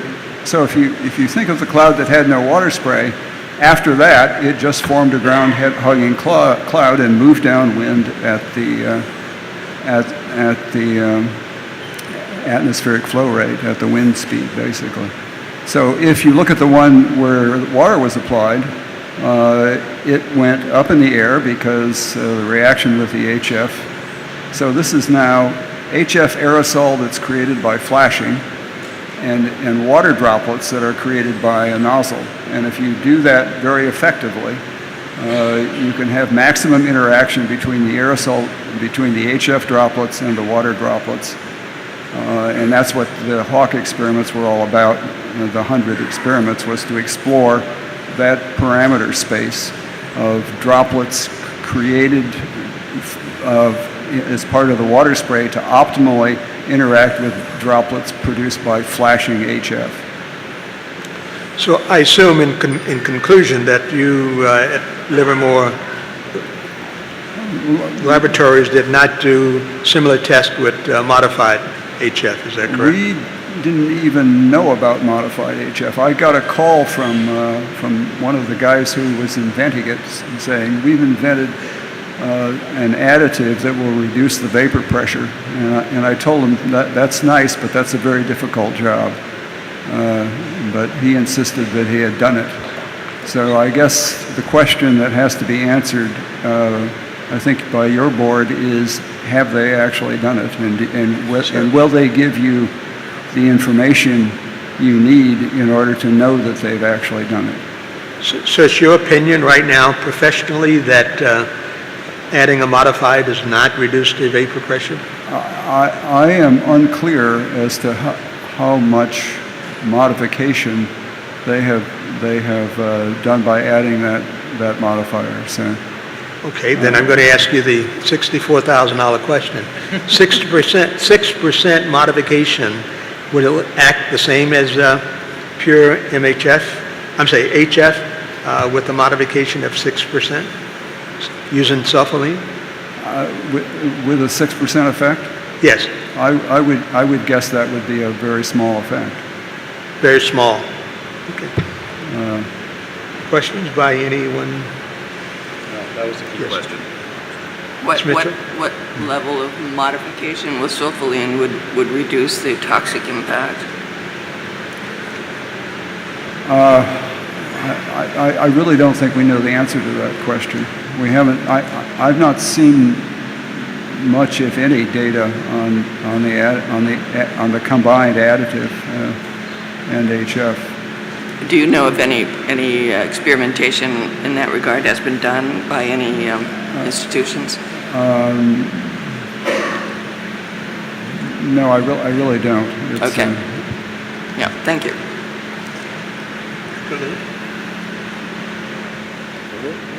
No, Mayor I Mitchell? think Dr. Parker Yeah, asked the key I think so. question. Right. Dr. Burke? Mr. Thank you Chairman- very, very much, Dr. Cooper. Mr. Chairman, Yes, I just wanted to add that with regards to the modified HF, our next speaker will actually speak to that and has experience with that. thank you.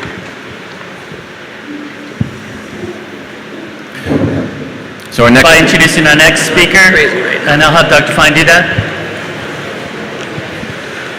Thank you. Our next expert speaker is John Cornwell. He has a master's and a master's degree and BS degree in engineering from the University of Texas at Austin. He currently is an engineer at Quest Consultants, directing the development and use of consequence and risk analysis software for modeling the impacts associated with toxic and flammable fluid releases.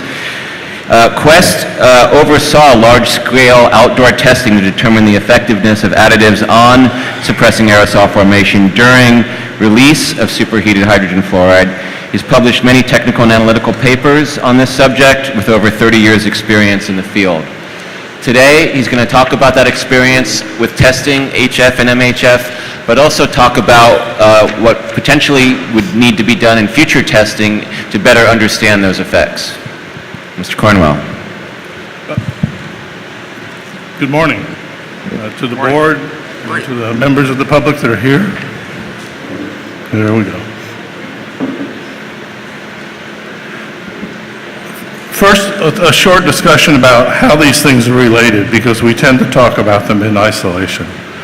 We do research and testing in order to refine and make the consequence models better. Those consequence models are, you can think of as the engine for generating the hazard zones that go into a risk analysis. So you can't think of these three things as independent, although they're conducted independently. So one of the reasons that we do research and testing is, A, we're curious, and B, sometimes we get paid for it. And then we do the computer modeling modifications and incorporate those. We've done a number of tests going back into the 70s, and these are some of the sponsors of some of the tests. Sometimes the government sponsors release tests, and sometimes individual companies sponsor those tests because they're looking for a specific trend or a specific behavior so they can design a system. So what drives the formation of aerosols? Because what we're really interested in today is how do you form an aerosol and how do you suppress an aerosol once it's formed? There are really two key factors that have been brought up. One has to do with the thermophysical or the properties of the fluid. Does it flash, as Dr. Koopman said? And the second one is mechanical. When the material comes out of the hole or the orifice, how does it shear apart? And different materials do these two different things in different ways. But nature always does the same thing. And we're going to talk about what that means when we go through this. On the right is a picture of superheated water.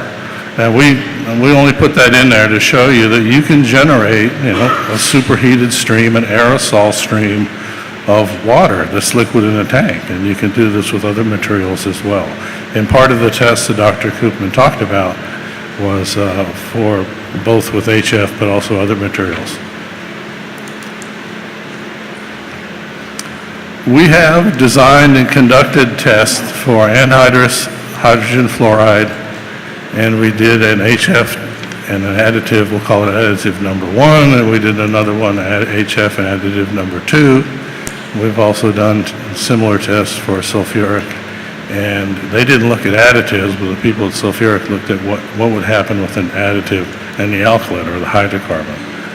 On the right is the facility that is no longer there because of several floods have taken it away. But we did build a facility specifically for the hydrofluoric acid and additive test, and it's on the side over there. And to give you a sense of scale, that's about 120 feet long. And that tank over that you see, that white tank, is the collection tank. Mr. Cornwell, can you Sure. specifically, as you're going through, tell us your test itself with MHF, did it include sulfurine? If that's in the public domain, that is additive 1. Thank you for that answer. Thank you. I cannot tell you what additive 2 is. I understand. Okay. Okay, to our knowledge, we're the only company that's actually done outdoor tests with the additives. There have been some large-scale tests that Dr. Koopman talked about that were strictly pure hydrogen fluoride, anhydrous hydrogen fluoride. Mobile and Phillips collaborated, which we often refer to as the mobile test, using additive 1, and Texaco and UOP collaborated together to use, and they tested additive number 2. These tests were run under very specific orifice sizes, pressures, temperatures, and compositions. And those honestly are defined by the person who defined the test, in this case Mobile Phillips or Texaco UOP. But the way an alkylation unit works, and there are probably many people in here that know more about the alkylation system here than I do, that the pressure and the temperature in the settler, which is of the current concern, is really defined by what the feedstock is that you're using to make the alkylate.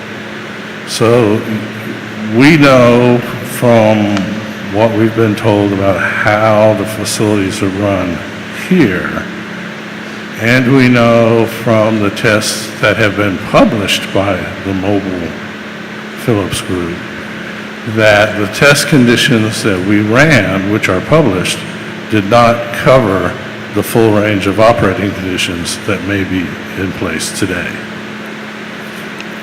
That's as politely as I can say that.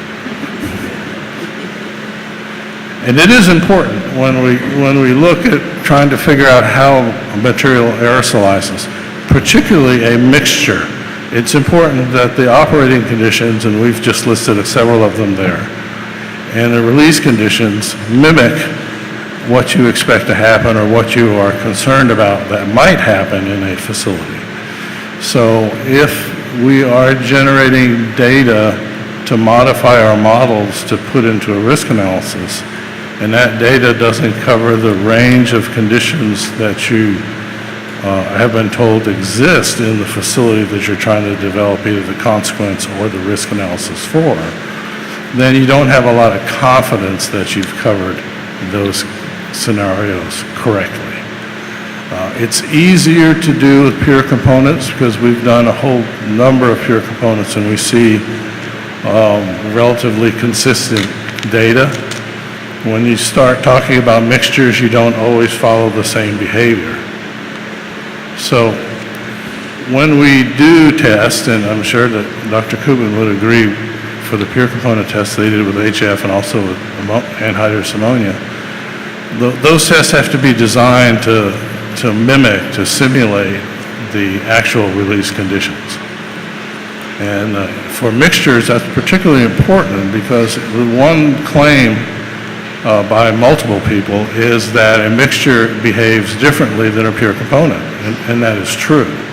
So what you want to know is how far off of that behavior you are.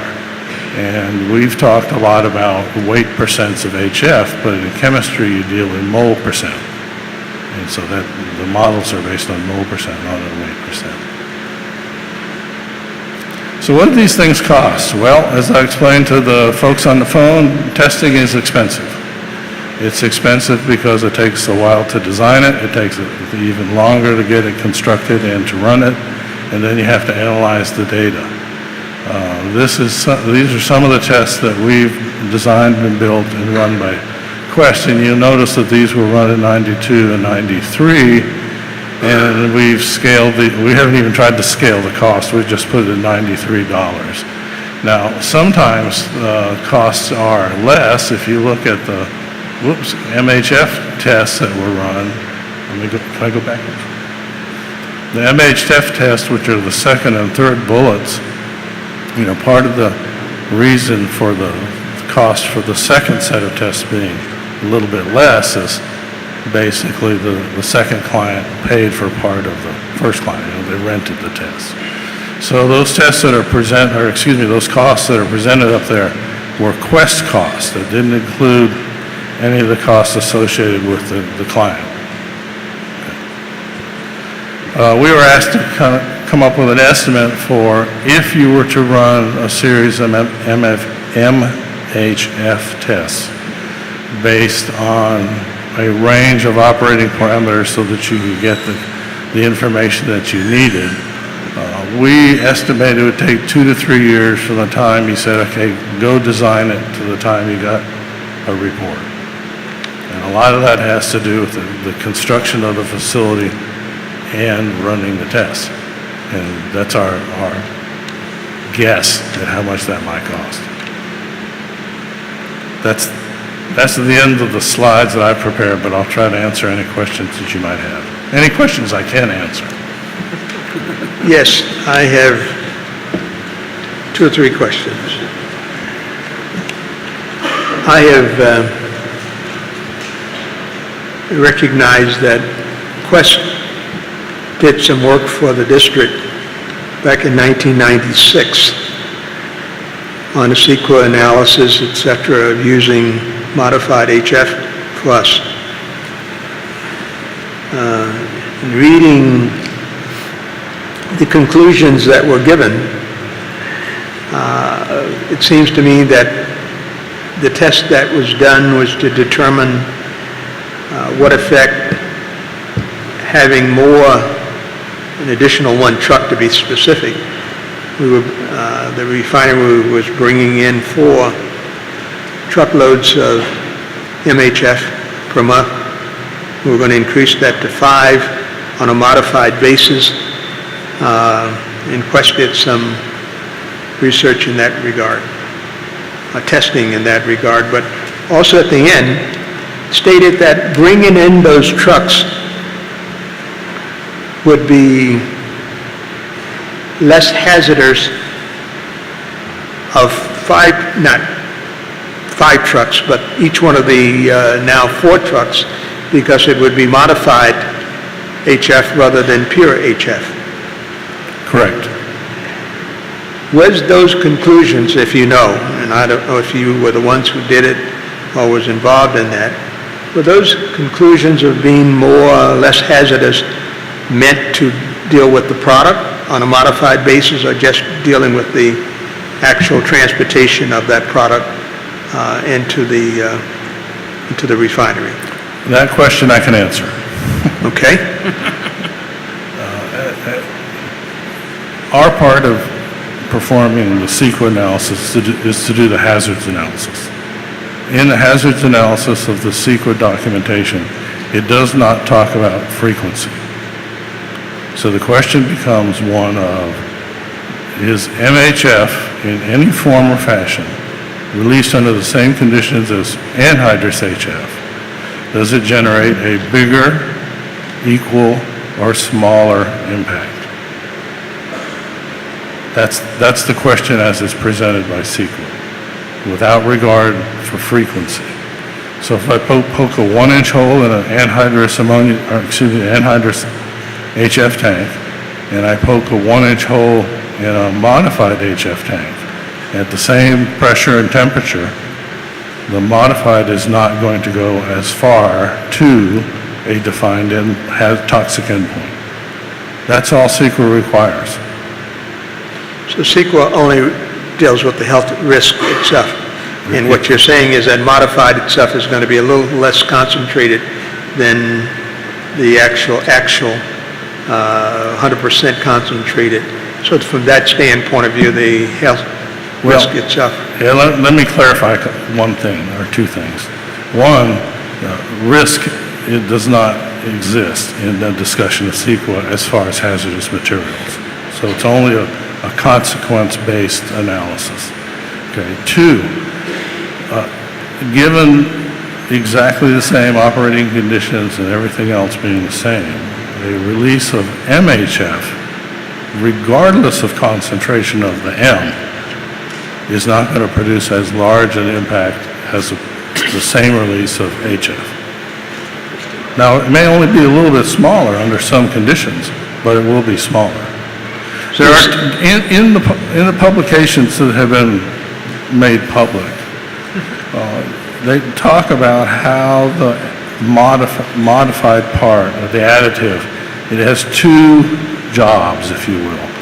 One is it dilutes the acid, and the other one is it causes more of the acid to rain out, to end up on the ground.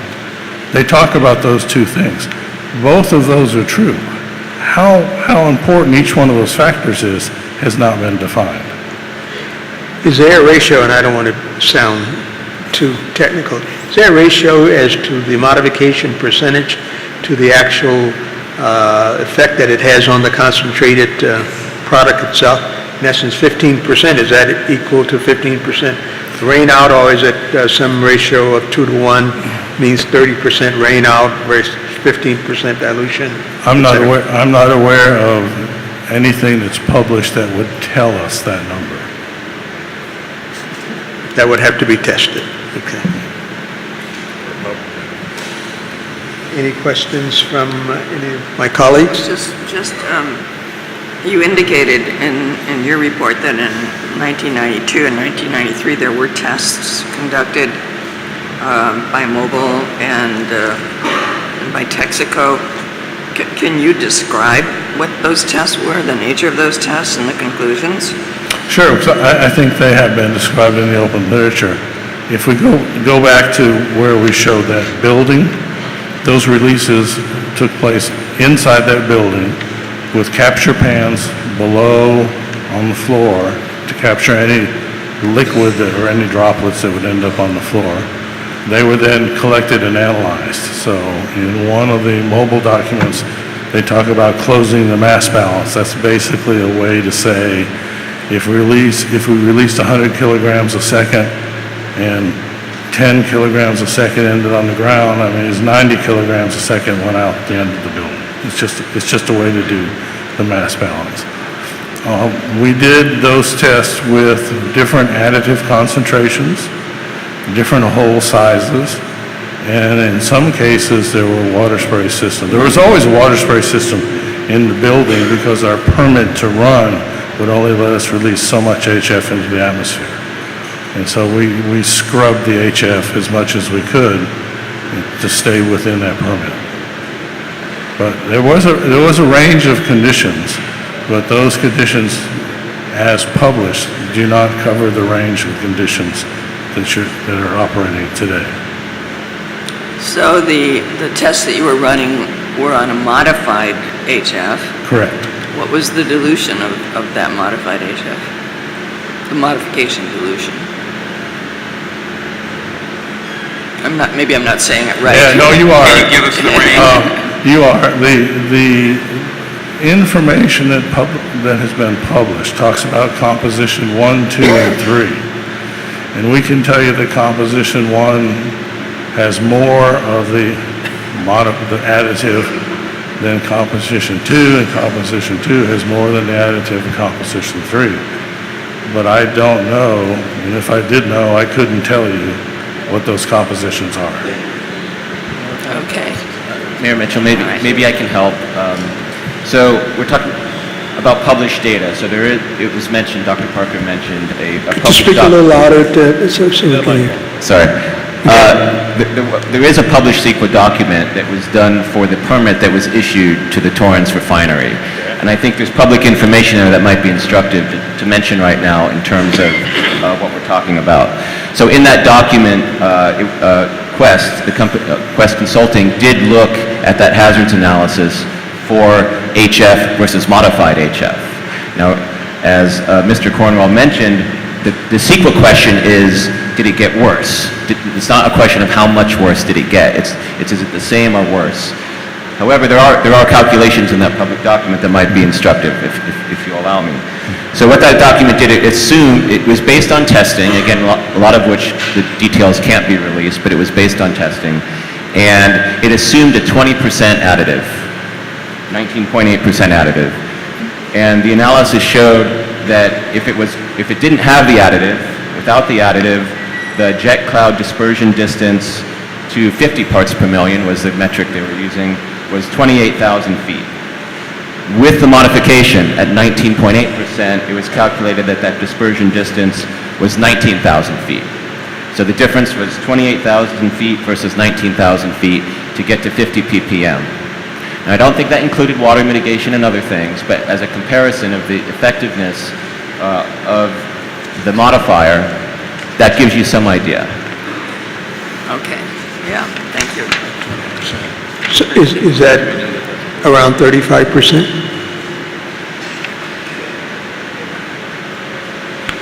If I heard you correctly, I was having problems hearing you. So a reduction of 9,000 feet from 28,000. It's about that level, yeah. 30 to 35%. I can still count.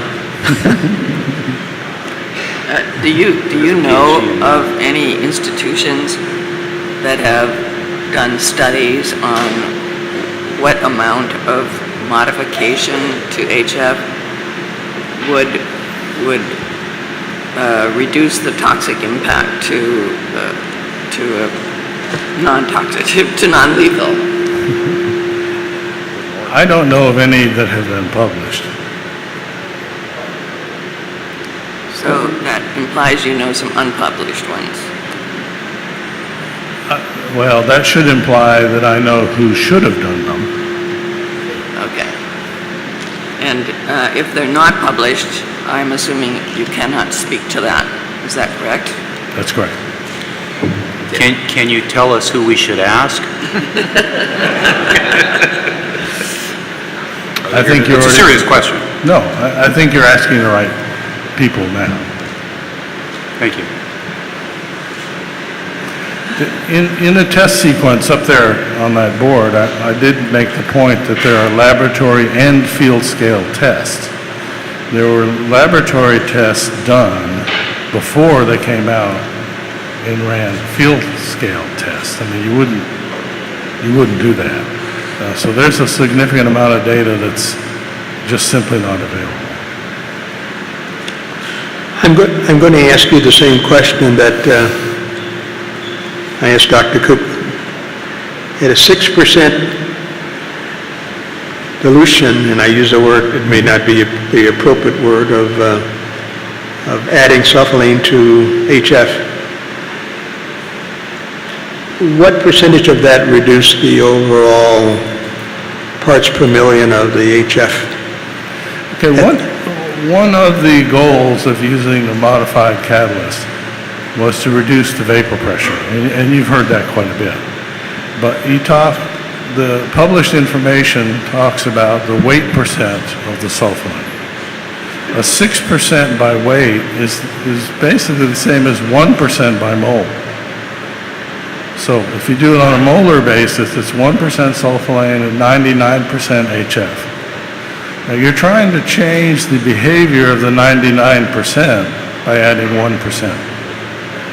If it was 100% HF, Dr. Koopman and I could tell you what happens. If it's a mixture, that's why you need testing. So if it's 6% by weight, 1% by mole, and you are going to modify the vapor pressure or modify the characteristics of the fluid, you've got to have some data to show that's true. So the vapor pressure is really the real, Pardon? the vapor pressure is the real catalyst here relative to determine, The vapor pressure is important, but what's really important is how much superheat you have coming out of the orifice. The material in the settler may be subcooled, but that doesn't really matter. It's in the settler. What you're worried about is when it comes out of the settler through a hole. That behavior, that flashing behavior that Dr. Koopman talked about, is dominated by the superheat. There is some subcooling that goes on with the droplets that form to go to the ground, but the primary hazard has to do with the superheat. so the individual pressure that is in the settler tank that is pumping this out into the alkylation is very, very important. Well, it's important because the pressure helps define how fast the material comes out of the hole. The temperature helps define how much flashing occurs. So they're both important, but for slightly different reasons. And the pressure is going to raise the temperature. Well, the pressure in the settler is really a function of the hydrocarbon above the acid. Right. It doesn't really have anything to do with the acid itself. Okay. So can you tell us what temperature the settler tanks are usually at and what pressure they're usually at? They range, they're different temperatures and pressures all over the world because it's really defined by what is the feed that you're using to make the alkaline. 100 degrees Fahrenheit, I've seen them from 100 degrees Fahrenheit up to 200 degrees Fahrenheit. I've seen pressures from 100 up to, over 200. So that was my point, is if you're going to test a mixture, if it's a pure component, you can do some extrapolation with some confidence.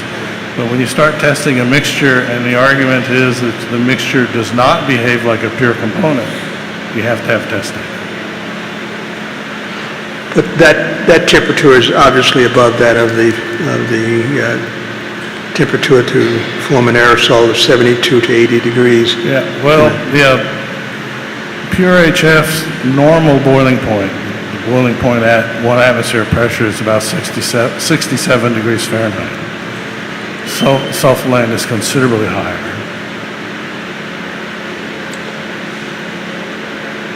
Okay. Further questions? Thank you very, very much, and it's been very insightful.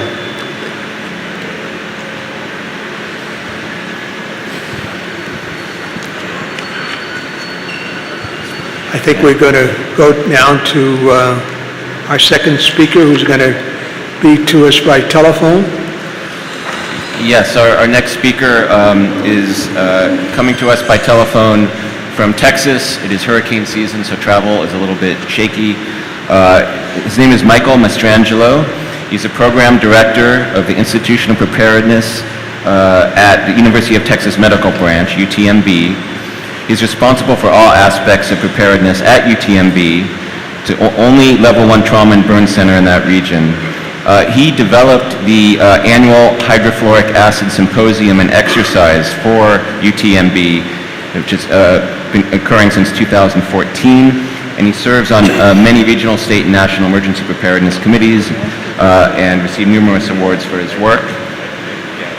So today, if we can get the connection right, he's going to talk to us about that symposium and why it was initiated and the key objectives, but also about key concerns for treating a large release of HF in terms of emergency response, treatment, health impacts, and challenges. Do we have Mr. Mastrangelo?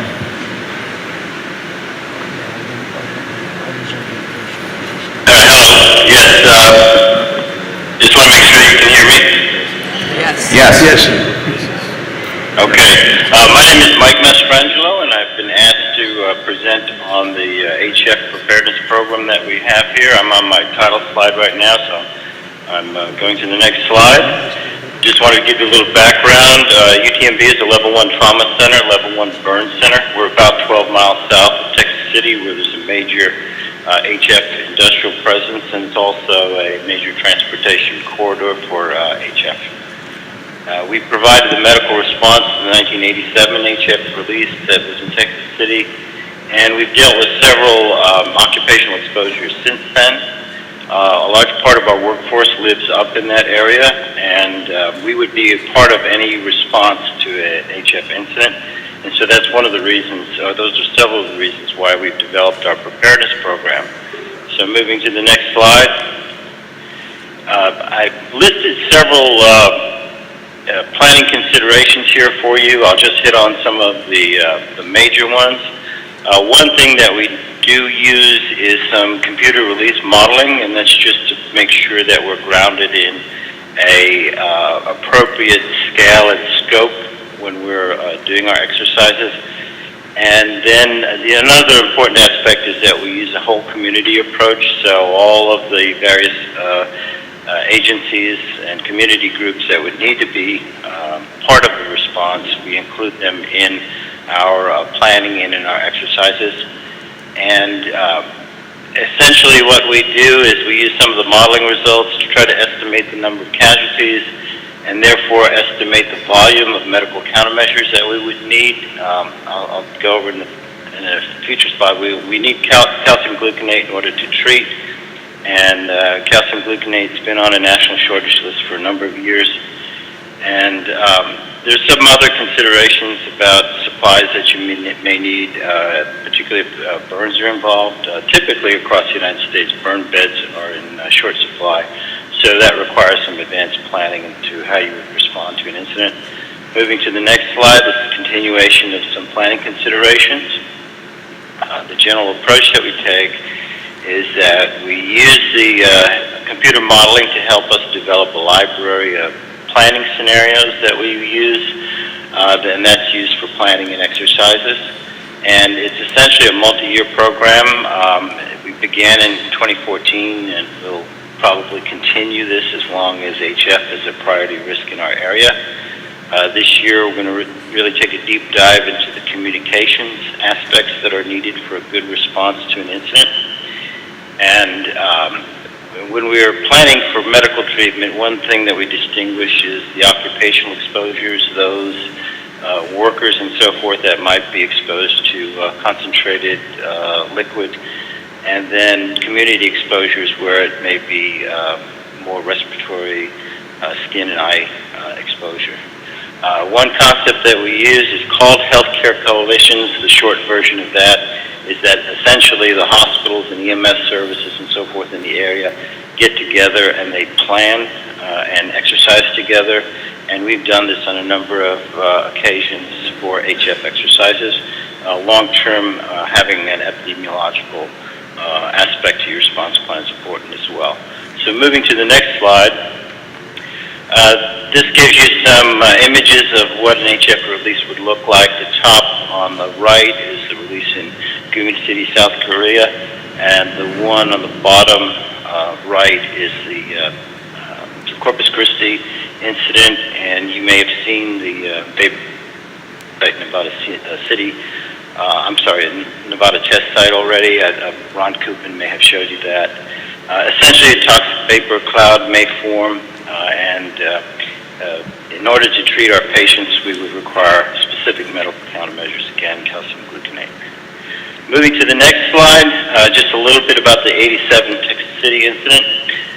There's a published epidemiological report if you want more information about this, but in short, 937 patients were seen between UTMB and the Mainland Medical Center, which is in Texas City.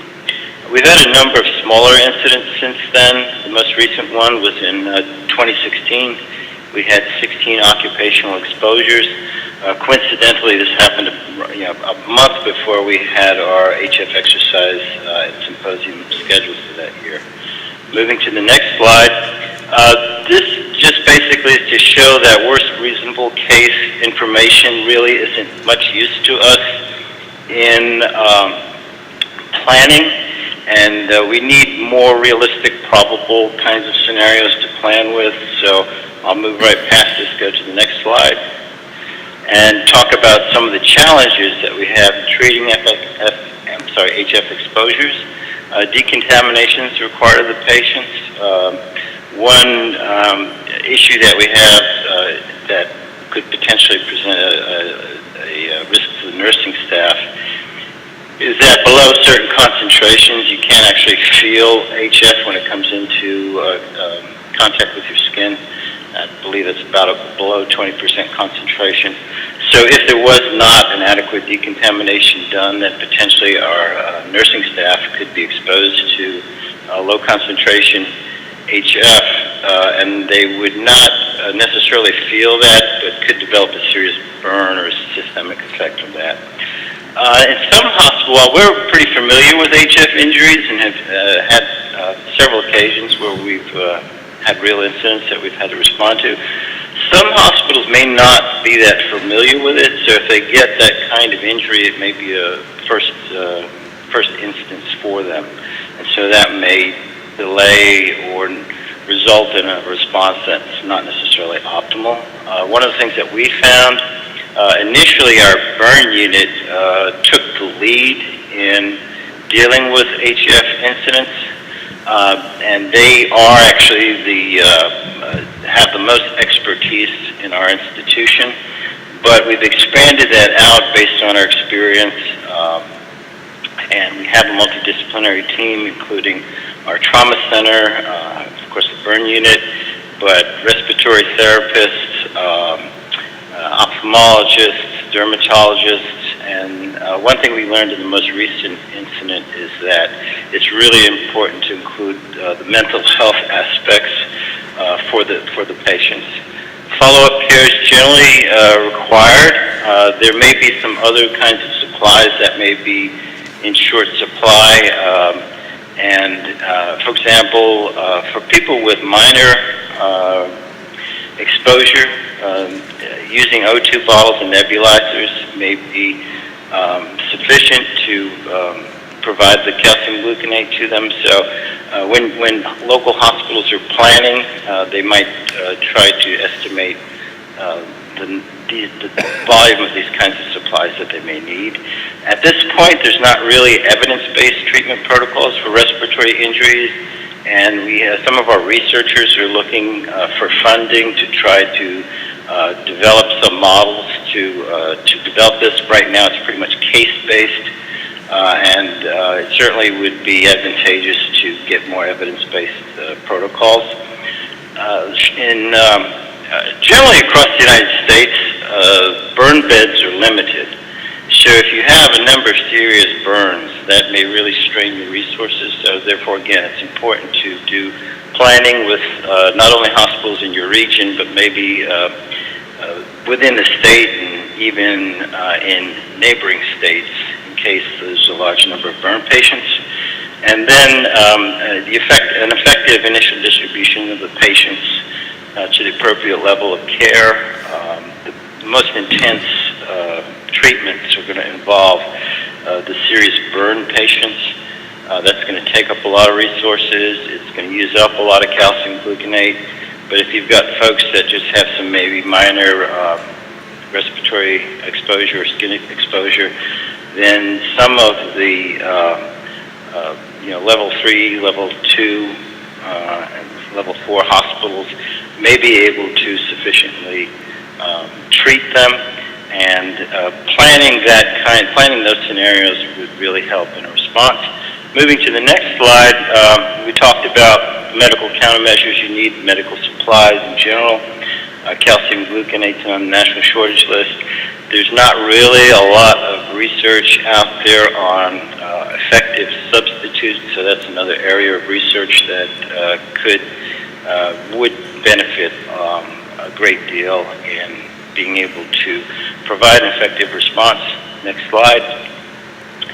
How much is enough? We try to model plausible releases. We've got some help from Ron Koopman in that, Ron Baskett, and the folks at Lawrence Livermore. What we're trying to do is build up a library of scenarios that we can use for planning and for exercises. We try to determine the population that might be affected, but then we try to estimate reasonable estimates of the amount that actually would be affected, which is lower than the number that the model outputs give, because those are very conservative models and they err on the side of caution, so therefore overestimate. And so what we try to do is try to come up with a way where we can make reasonable assumptions and come up with more accurate numbers of people who might actually be affected. Another major concern would be the number of worried well or just people who need a medical evaluation who may not have necessarily been exposed.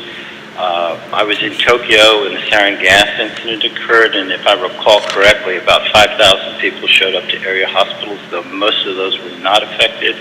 And then in the Gumi City, South Korea incident, my understanding is that about 12,000 people required a medical evaluation. And so even if it's just an evaluation, dealing with that large number of people would be quite a strain on the hospitals, and there might be some need to set up some alternate care sites in order to try to help with that.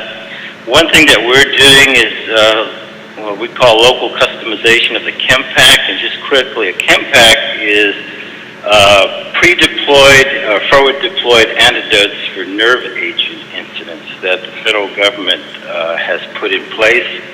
And so what our idea is to do a local risk assessment, figure out what industrial chemicals are in the area, and see if there are specific medical countermeasures that are required for treatment. In addition to HF, in our area we have things like hydrogen cyanide, sodium cyanide that require hydroxycobalamin, and we have hydrogen sulfide and other kinds of chemicals.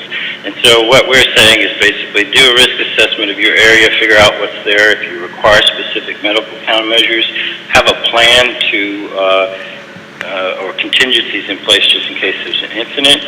Moving to the next slide, some of the strategies that we've used, rather than trying to develop huge stockpiles that may, there's every medical countermeasure has a shelf life of some degree, so avoiding the problem of having large stockpiles just expire uselessly. One of the things that we've done is work with our healthcare coalition, our neighboring hospitals, and we found out through this process that there's a health system in our area that had a warehouse for their entire region, and it just so happened that they had 3,000 vials of calcium gluconate. So that was a real, almost no-cost planning effort that we made to fill in what could have been a gap in our response. We've also worked with industry. We've kind of got a handshake agreement with them. We've got contact numbers and so forth from various plants, and so if we do have an incident where we are running short of calcium gluconate, we can make some phone calls, and the industry will try to get us the supplies that they have available.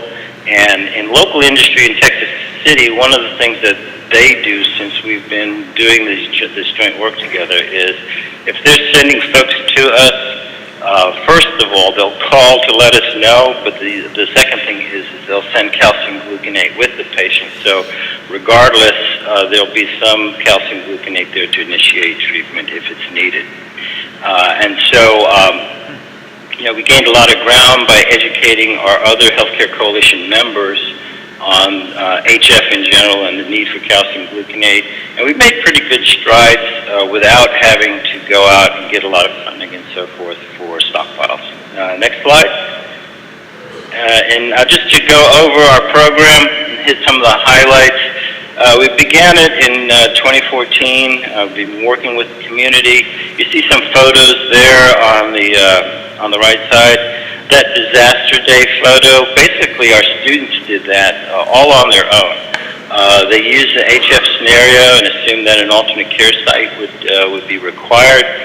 And those two photos on the right are the setup for that exercise, and then the exercise that they did with the community in providing an alternate care site for not only people who might be affected by a release, but for all the other things that are going to go on during that day, like women in labor or car accidents or something like that happen.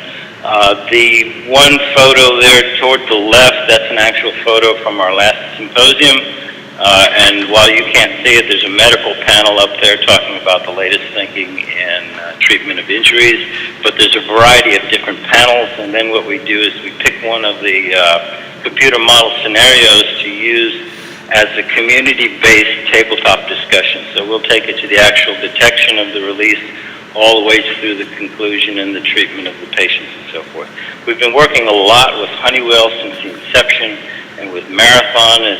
They've been a great partner here in helping us do the planning and providing some technical expertise. So basically it's a whole community approach. Moving to the next slide. This shows you sort of the evolution, and we started simple, and what we're trying to do is over time become more complex, more in-depth. And as we move this past year, 2017, we started to focus on what might be deliberate events because of the increased incident of what are termed complex coordinated terrorist attacks. So I helped the county apply for a federal grant, and they got about $977,000 to put in a preparedness training and exercise program, with the idea that the chemical plants in general in our area and the transport routes, the rails, the pipelines could be lucrative terrorist attacks, and if done in combination where you had multiple attacks on different sites within the county, it could really strain resources. And so we've been focusing on that a little bit, and also to the idea of cascading failures. One of our primary risks for natural hazards here is, of course, hurricanes, so hurricane, flood, and wind. And then you could have a cascading failure from that with loss of power and so forth, and then potentially some kind of damage to the plant release. So those are some of the things that we've been thinking about. Essentially, using a crawl, walk, run approach, and hopefully we'll continue this into the future and have better response capabilities each year. Next slide. This just shows you some photos from some of our exercises. I want to point out in the center photo there that the woman that you see is the physician from Honeywell who's very knowledgeable about HF treatment. So she's been participating in our program since its inception, sharing a lot of information with our medical and nursing staff and so forth. She visited, you'll see in the photo too, up on top, a room in our burn unit, down below the trauma center, and then to the left is the decon room where we'll run the patients through. Next slide. Just to sum up, we would encourage other communities that have HF in their region to develop specific plans for that, not just the all hazards approach. And then we would be happy to share information with any of the other communities or region that have an HF risk. So that's the conclusion of my talk, and I'd be happy to accept a few questions if you had any.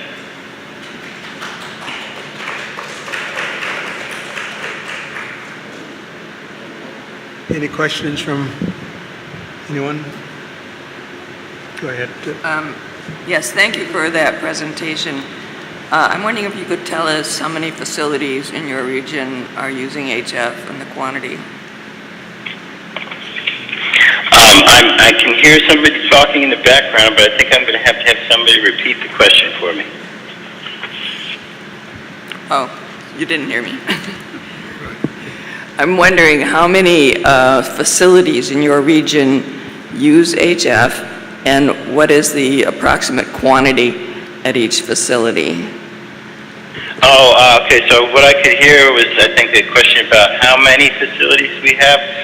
There are 3 refineries in Texas City that are the major users of HF in our area, and then there are deliveries made to those facilities about 3 times a week along one of the highway corridors. And if somebody could, if it was something I missed, please let me know and repeat that part of the question. Yeah, I wondered what the quantity of HF is at each of the refineries. Yeah, the largest facility has 1.2 million pounds in circulation. And then the other 2 facilities are somewhat smaller. Off the top of my head, I would say the second largest facility's got about 700,000 pounds in circulation. But I'd have to check, or maybe some of the staff there could check with some of the risk mitigation plans to get the exact amount. Thank you.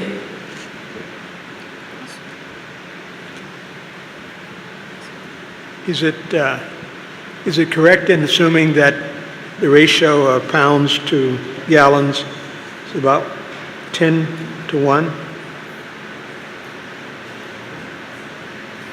That's about right. Okay.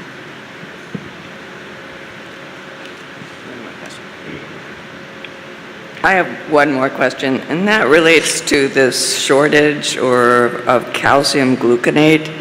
Could you tell me why that is in short supply, and are any efforts being made? Yeah, I heard the question. Basically, why is there a shortage of calcium gluconate? I think it's because it's a generic drug, and therefore there's not a large market for it, and therefore there's not a lot of manufacturers that want to get into that business. So I think that's from the little bit of research that I did into that problem. That's the best answer that I found. Dr. Parker, I'd like to actually ask staff a question. Local hospitals, emergency response, first responders, do we know if they have any comparable level of preparedness and training? Could you repeat that question? I actually asked a question of our staff here. So we did contact LA County and their preparedness, and they did a couple years ago go back and to re-review the treatment of HF exposure, and so they confirmed that they currently have, and Dr. Fine had identified 500 vials of the calcium gluconate to treat for a single treatment. And then we just highlighted that one of the concerns is that the multiple treatments that would be needed for inhalation would represent probably about 40 patients. But they're aware of that. And we did contact all the local area hospitals. They do have supplies of calcium gluconate, but they weren't able to tell us exactly how much. Thank you.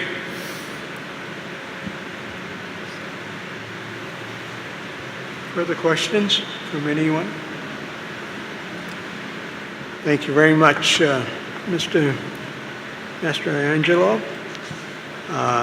Your report has been very informative and certainly very helpful and give us some room to do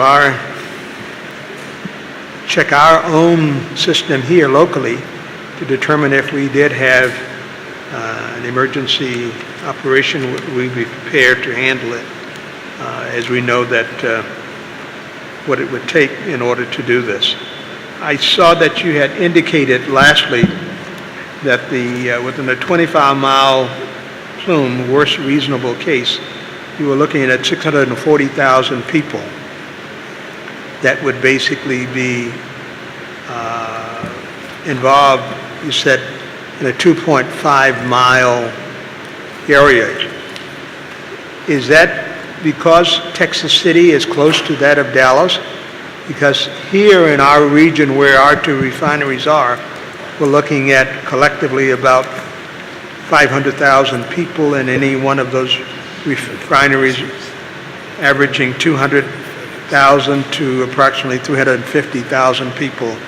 My concern is, you saying 640,000 people would be within a 2.5-mile radius of just one of those refineries, or all of them collectively that is using HF, I'm sorry.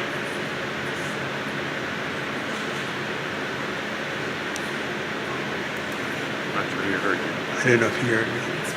He's gone. I don't think he can hear you. Or he's gone. Dr. Parker, I'm not sure that he heard you. If you could speak louder into the mic. Mr. Mastrangelo, you still on the line? Hello? Hi, we have another question for you. Okay, I'm having a very difficult time hearing. Could you repeat the question? I'll repeat it.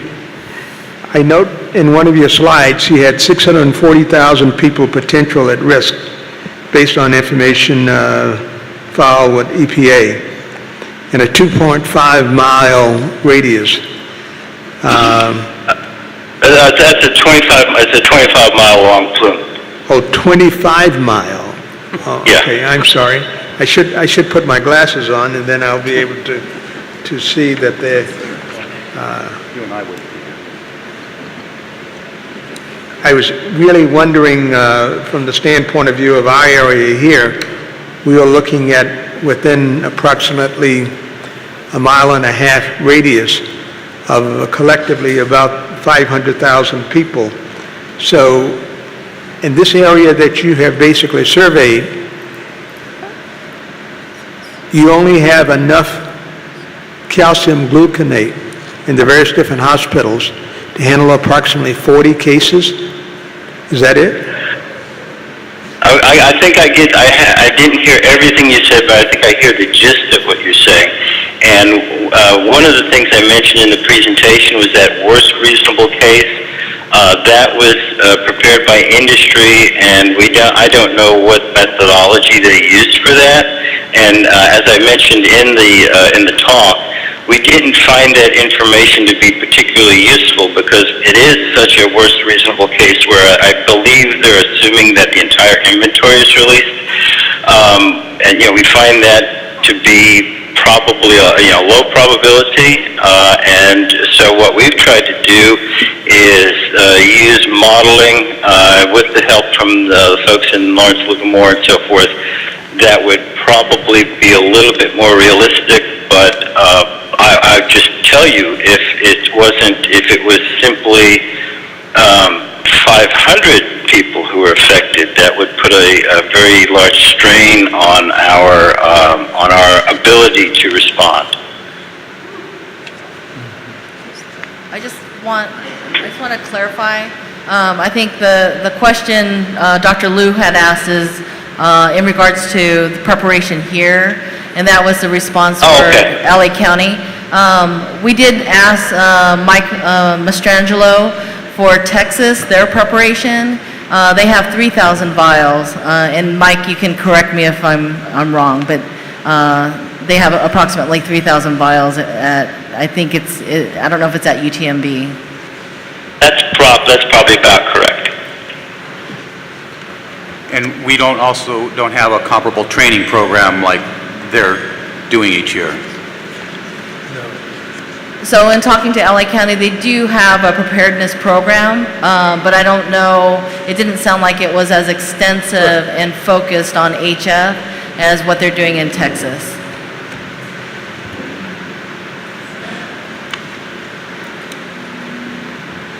Okay, I don't think we have any further questions here, so we can let Angelo proceed with the day, and thank you very much for being a part of our presentation today here for this particular hearing. Thank you much. Dr. Parker, so we're about to begin the public comment period, and if we may, I might suggest a brief respite so I could go over the cards with you so you can determine how to proceed. Yes. Thank you. Will everybody remain seated until we finish with this, and we may take a break, but I want everyone to basically understand what the parameters are going to be relative to starting. My name name is Sandra Vieira, and I'm a reading coach in Torrance and member of the Torrance Teacher Association. I've visited all 30 schools in our school district, and I always look now to see how well our children can shelter in place. Most of our schools have banks of windows along one or two entire walls. Many of them need a pole to open and close them because they're that high up. I have reviewed the California Department of Public Health, and they say that to shelter in place, we should shelter in interior rooms. All we have are closets or bathrooms, or in a classroom that has the windows that have been sealed and cannot be opened. I don't know of a single classroom in our whole entire district that would fit that description. They also require us to use plastic sheeting and duct tape to seal around any windows, doors, or vents. At previous meeting, I explained what an impossible proposition this. Hello? Especially without a ladder, which the district won't provide because of the liability. Parents are placing. Thank you for your testimony. Next, Darren Stroud, who represents the Torrance Refinery people. You will have 10 minutes. It's on? Okay, thank you. Thank you, honorable chairs, Dr. Burke, Dr. Parker, and honorable members of the Refinery Committee. Appreciate the opportunity to spend a few moments with you to touch upon a few things that we think are important and should be kept in mind as we continue through this process. First and foremost, I want to say we have respectfully honored your request to consolidate. We had over 200 people, employees, and business partners and allies that were ready to testify today. We also had over 200 union folks who were ready to testify today on our behalf, but out of respect for this process and try to get through this afternoon, we asked them to stand down. But I would like for you to know, and those who are remaining, would you please stand up just to show your respectful support for the Torrance Refinery. Amazing. Thank you very much. We appreciate that. No demonstrations, please. Today we heard a lot of information. A lot of issues were raised, and probably there are some questions and concerns that still exist. Unfortunately, in the very limited time I'm given before you, I cannot go through each and every one of those points. But I can say with certainty, we have the ability to answer those questions for you. But in this forum, with the limited time, we can't. So one thing we would like to offer in order for this to be a full process where you get all the information, because you've heard from district staff, you've heard from consultants on certain topics, is allow us the opportunity to have a sufficient window of time at a very near future meeting where we can come before you. It can be town hall style, and we'll be glad to present on any topic, explain any issue, and prove to you that we can address the issues and concerns that are before you. So we offer that up for your consideration.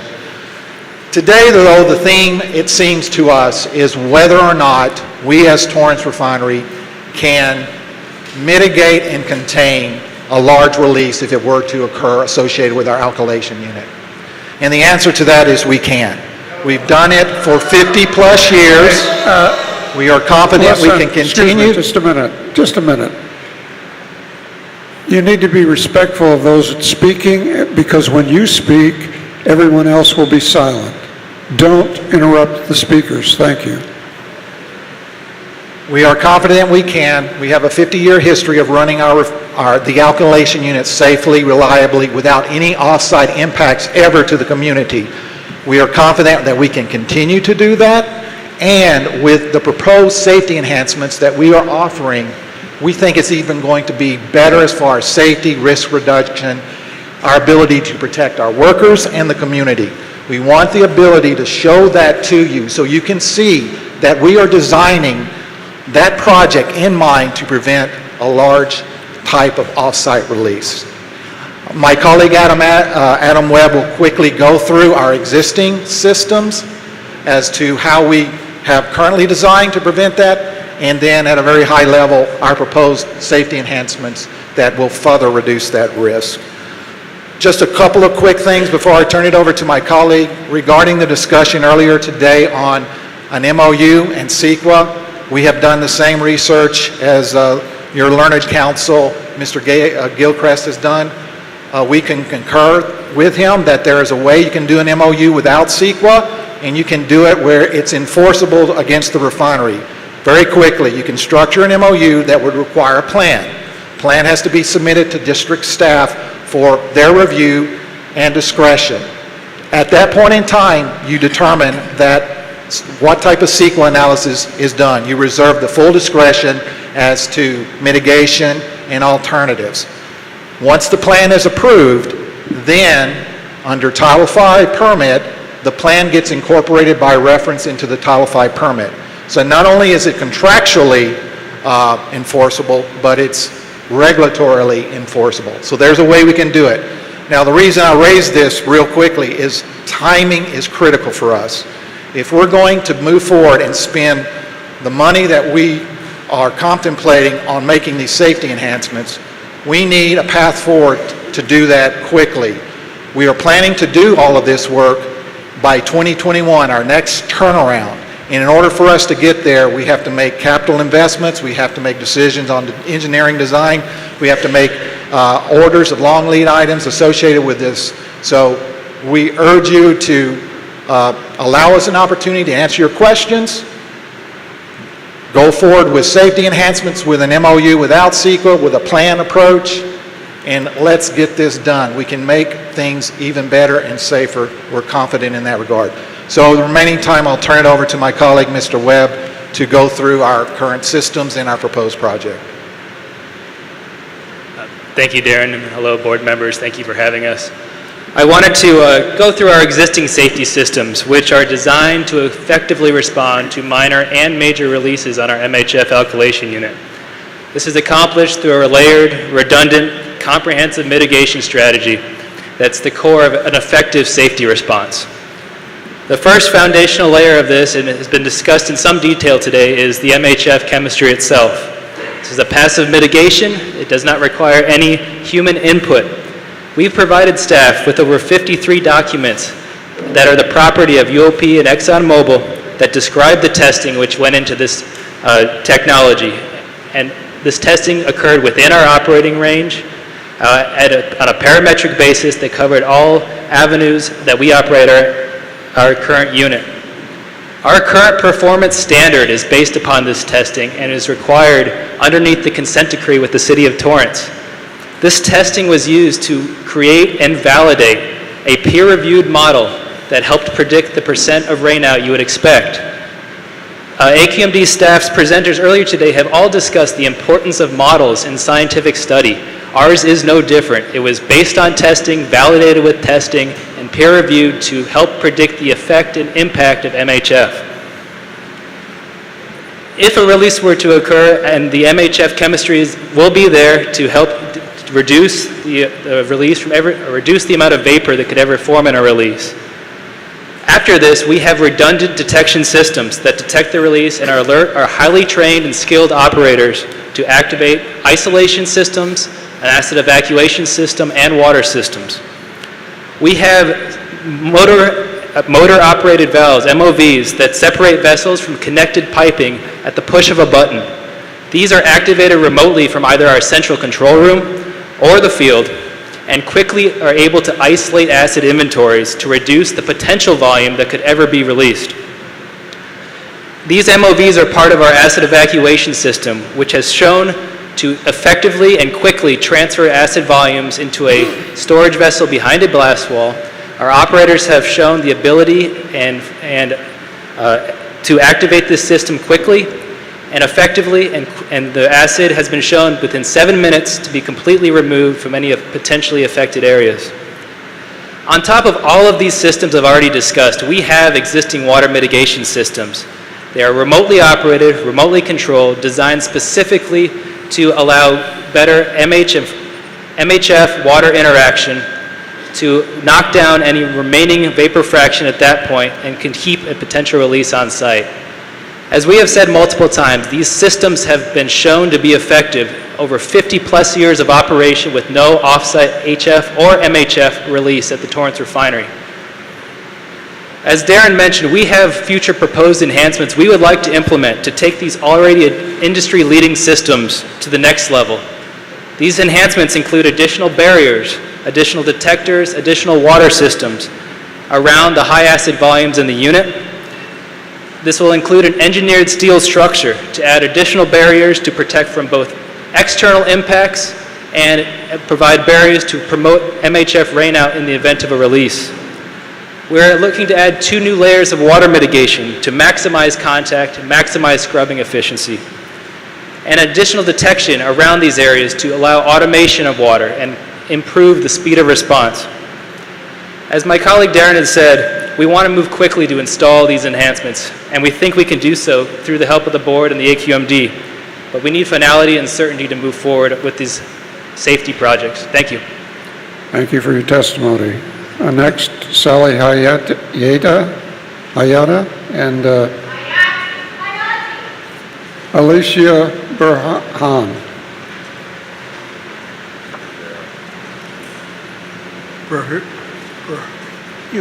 Burhoon. Would Alicia line up the other microphone? Not here. Yes, she is. She's right there. Berhew. B-E-R-H-E-W. You ready? Go ahead, call your name. Dr. Lori Ebro. Line up at the microphone. Okay, first, she's first. Yeah.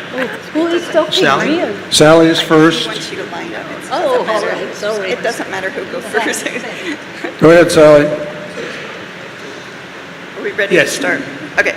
I want to remind you that the Union Carbide Bhopal plant was designed to be fail-safe with multiple layers of Tier 3 mitigation, including hardened bunkers underground.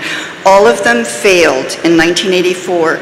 As a result, 25,000 people died, 500,000 were permanently injured.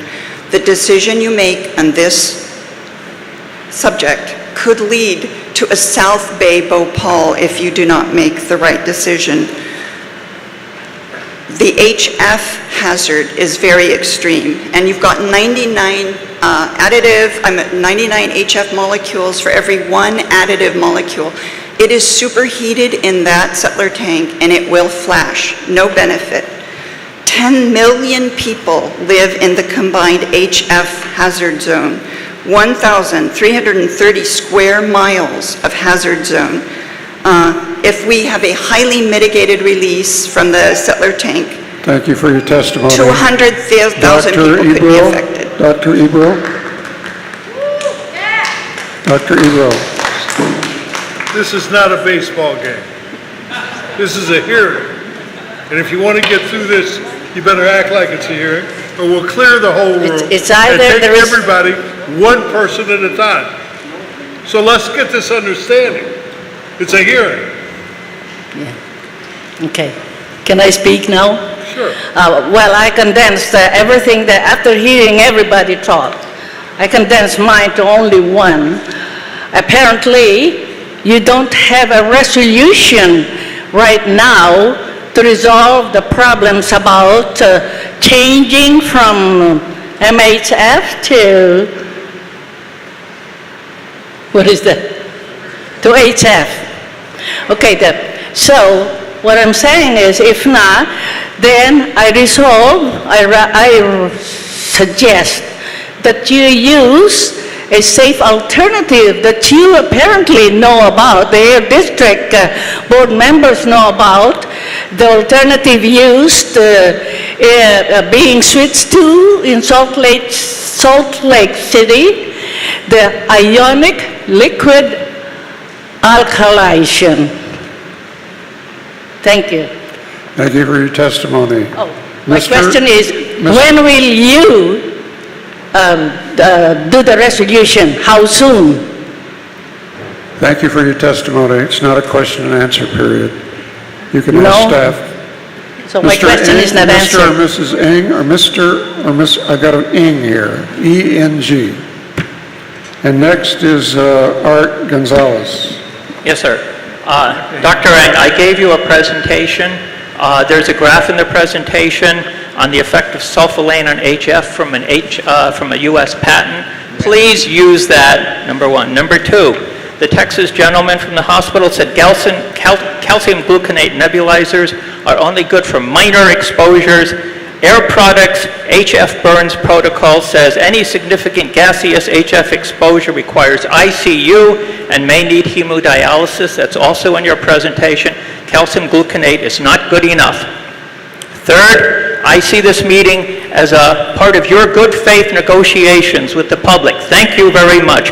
Please do not use an MOU because that switches your good faith from you and the public to you and the refineries and cuts the public out. Please do not do that. Thank you very much. Thank you for your testimony. Is this Art Gonzalez? Yes. Next would be Jaime Alvarez, Al McGuire. Go ahead. Yeah, first of all, I would like to say, I have a lot of friends in the refinery business, and one of the things, if I was a refinery worker, I know that I couldn't speak up and tell the truth, but if I have a family and I work for them, I want somebody to protect my interests, One of the things that I do know is that if there was, in all the changes, there hasn't been one refinery that has gone broke. So why not keep the jobs, but also keep the safety, right? One of the things that I've noticed is there was a Nevada test site wind tunnel. There was 100 tests done in there. From what I understood, they only showed one of the tests that was okay. But I mean, what we're talking about is a really, really dangerous chemical. There's only 2 refineries that use that here in the state. So there's a reason for that, and all I ask for is to do the right things. There's a big earthquake they're saying might happen, and you saw the breakage of one of the pipes, and it could be very dangerous. Thank you for your testimony. Jaime? No, Jaime. Ed Barreras, and then Donna Duperon? Ed Barreras? Oh, right here. Hi. I grew up in Wilmington. Currently, I live in Long Beach. Please state your name when you come. My name's Ed Barreras. I grew up in Wilmington. Currently, I live in Long Beach. My parents and family still live here. I was in 2nd grade when the Texaco refinery blew up. We were evacuated, so I know that accidents can happen at these refineries. Most unsettling to me today was Dr. Hudnut's testimony. He quoted his colleague Tom Jordan at USC, who said that the southern San Andreas fault looks locked, loaded, and ready to go. The southern portion of that fault last erupted or ruptured in 1680, which means that it's 190 years overdue. And when it happens, you can imagine the Northridge quake, multiply that by 32, that will be the magnitude of that earthquake. We don't know when it's going to happen. It could happen in the next 5 to 10 years, the next 5 to 10 minutes. Do you remember the Deepwater Horizon in 2009, Bhopal, India in 1984, the Titanic? All those people were told that... Thank you for your testimony. Would Sandra Cartier come to the vacant microphone? Go ahead. Hi, my name is Donna Duperon, President and CEO of the Torrance Area Chamber of Commerce, representing 18,000 members. I live within 400 meters of the Torrance refinery and have so for more than 20 years. I am also a member of the 1410 Working Group and have followed this issue very closely. The refinery is one of Torrance's oldest businesses, opening its doors in 1929. It is a vital part of our community and supports local jobs, stimulates our local economy, and supports many Torrance nonprofits. I believe the refinery is sincere in its commitment to keep its workers and our community safe. An MOU is the best path forward to quickly implement even more safety enhancements. Thank you. Thank you for your testimony. Would Angela Gibson come to the vacant microphone? Go ahead, Sandra. My name is Sandra Cartier. I live in West Carson. Thank you very much for coming to our area. I've been out to your facility in Diamond Bar, and it's a beautiful trip, but the traffic is terrible coming home. Thank you for coming this way. I'm in support of a ban of MHF in 4 years. Mitigation in the meantime is helpful, but the goal has to be the ban. I was disappointed to learn via a Honeywell in-service provided to a fire department back east that during the potential tanker malfunction en route to its destination, lost its MHF or HF through its valve. The fire captain and crew that responded to the drill stopped short of providing any assistance. The captain commented that the individual at risk was an acceptable loss. He was not going to risk his crew to go any closer to the incident. Instead, he called for hazmat, resulting in a 2-hour delay. Thank you for your testimony. Angela Gibson, is she here? Okay, Janet Gunter, line up at one of the microphones, and then Ray Lawson. Janet? Okay.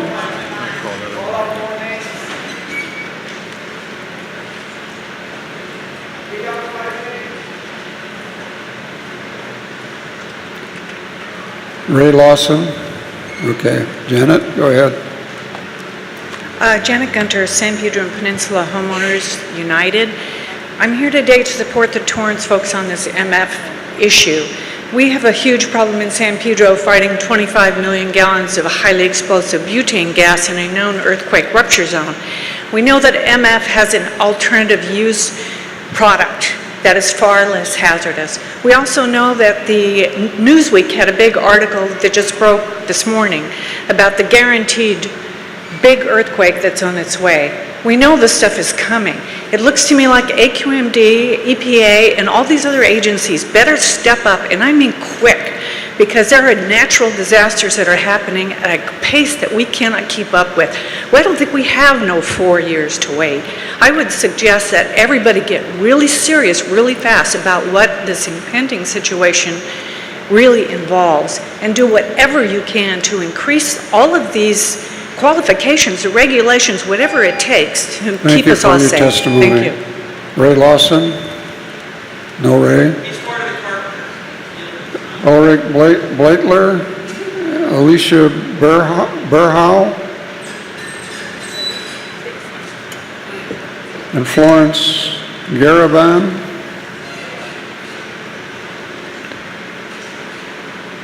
State your name. Hello, my name is Ulrich Bettler. I live in Torrance, very close to the refinery. We learned many things today, and we should really look at it very seriously. First, accidents do occur. We all know that. Second, large earthquakes can happen. We have 2 major faults in this area, actually 3. MHF is not safer. Just think about it. If it would be safer, why would Honeywell not publicize the test results that we heard? They always keep a lid on it. Nobody's supposed to know because it doesn't work. Mitigation also doesn't work. We saw what water does. And does the water really come out at the right location, at the right amount, at the right dispersion, and so on? Probably not. Next one is community and hospitals are not prepared for something like this. And if you have a major earthquake combined with that, nothing will happen. They're at a total loss. You have to get rid of this chemical. Thank you for your testimony. Alicia?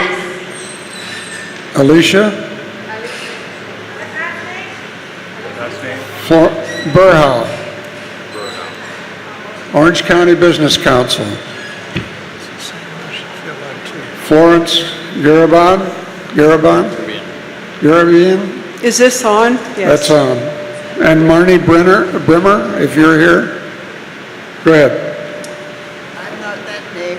Okay, first of all, I want to thank you for all the valuable information that we heard today. It was tremendous. The second thing I want to say is that the Del Amo Action Committee is strongly opposed to an MOU process that takes the concerned community that have spent so much time on this issue out of the picture. It's not the right thing to do. Also, you heard about the difficulty of enforceability. The next thing I want to talk about is your legacy. What do you want your legacy to be? Do you want it to be that you had the courage to ban this dangerous chemical and take the necessary steps to make people safe? Do you want your legacy to be that you bent to the refineries and compromised? And yes, there may be mitigation, but will people live without fear, and can that mitigation be guaranteed? Or do you want to think about your legacy being people dying? Testimony. Marnie Brimmer? My name is David Poster. You called me first before the meeting dissolved, and then you put my card at the bottom, I guess. Go ahead. I am 91 years old. I have a heart condition. I have a certain percentage of exposure here. Please speak into the microphone. I have a certain percentage of exposure here, as we all do. But all of you people younger than all of you people younger than my 91 years will have so much more exposure. So I'm here for you as much as I am for my family. You're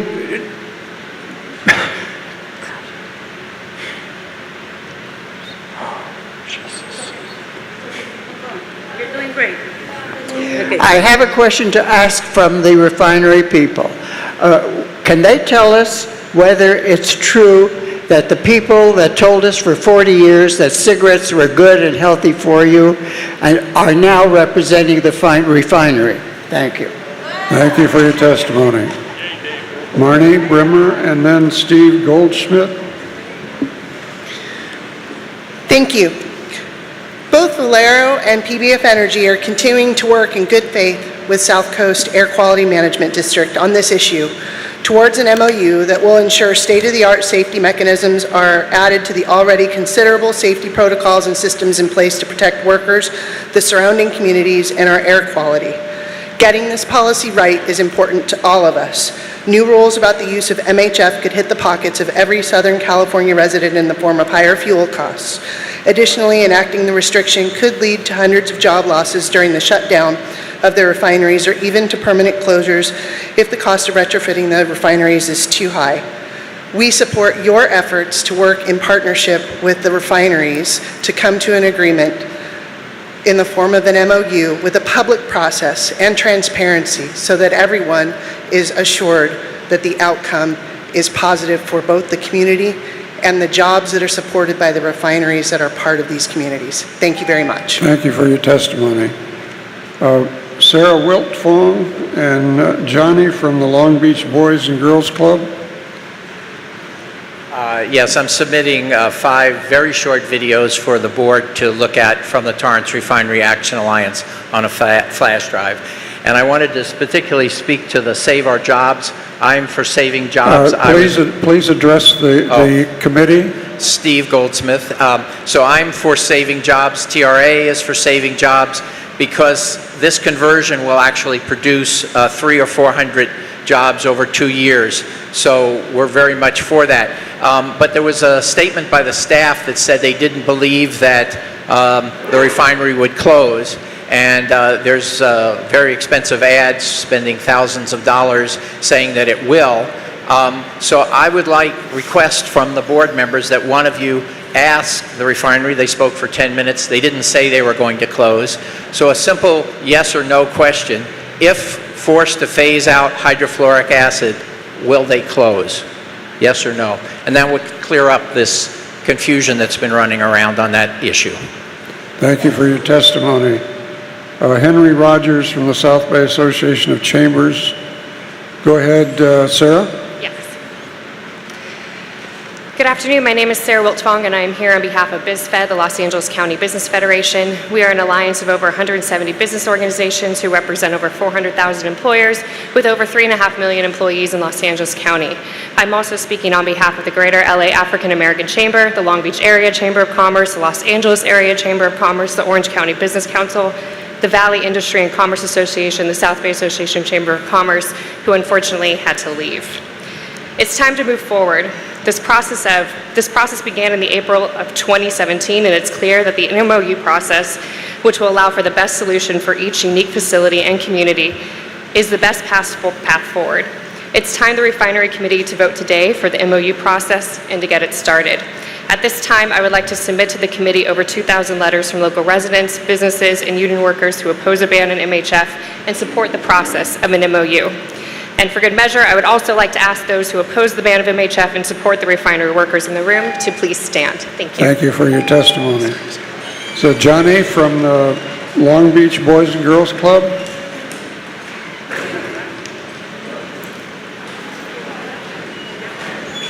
Henry Rogers, South Bay Association of Chambers. Johnny Pang, United Way.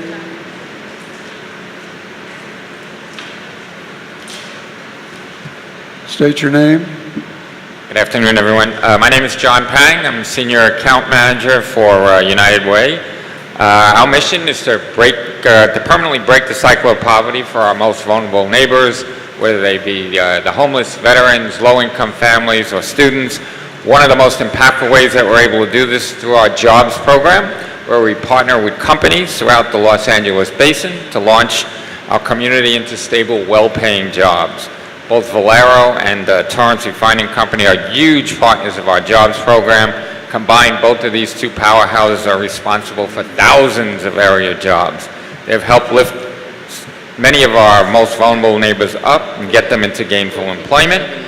As we all know, today's cost of living is only growing, and this program we're able to run for those that benefited from it are truly priceless. So as you can imagine, this proposed rule discussed here today jeopardizes this important program.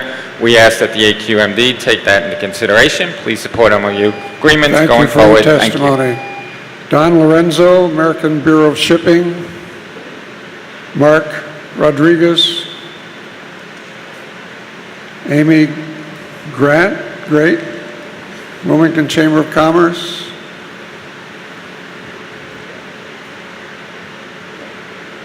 Brandon Molina. Go ahead, state your name. Good afternoon. My name is Amy Gratt, and I'm chair of the Wilmington Chamber of Commerce. And on behalf of the Chamber, we strongly support creating and amending MOU agreements with the two refineries. The Wilmington Chamber is a committed leader and voice for our community and the South Bay area. We work to support and create a community in which our businesses thrive.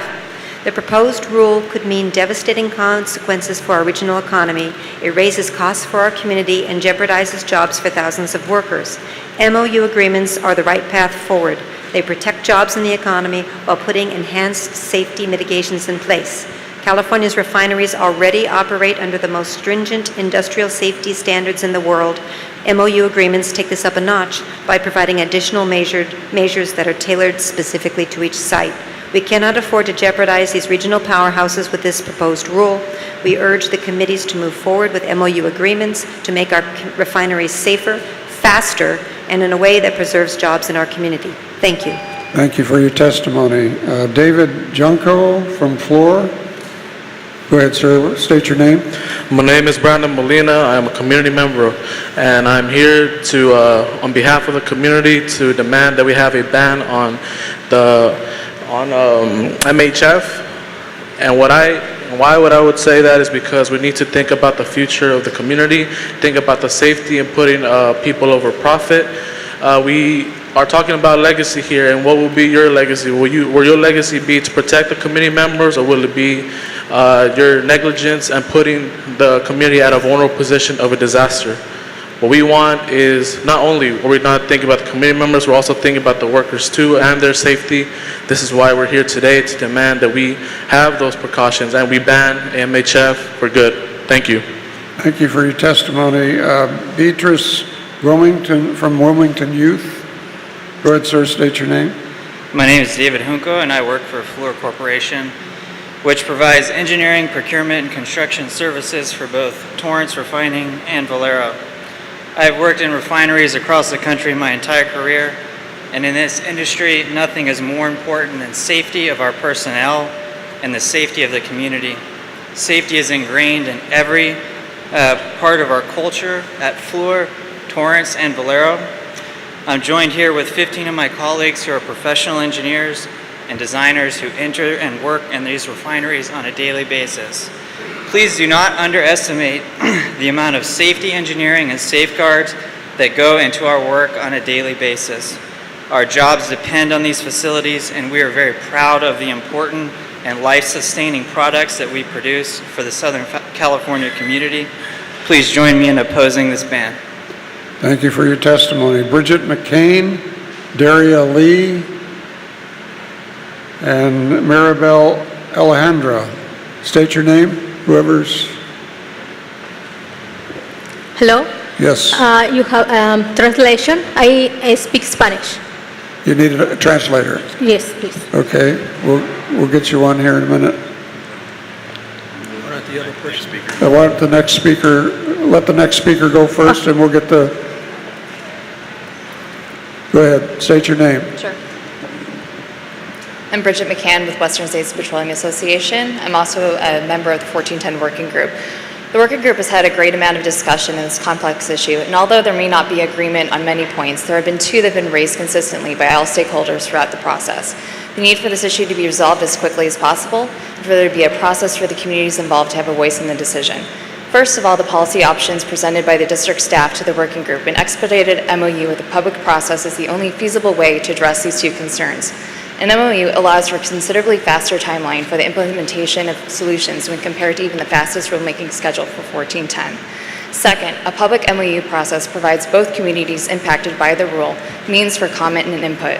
The MOU be tailored for the specific environmental, safety, and technology requirements for each individual facility, while allowing for the agreement to be highly localized based on the specific input that the facility resides in. An overarching rural development process that covers both facilities will not be able to provide the same level of specificity. Thank you for your each testimony. community. Thank you. Do we have the translator? Coming down now. Who's next? Sir, would you go ahead?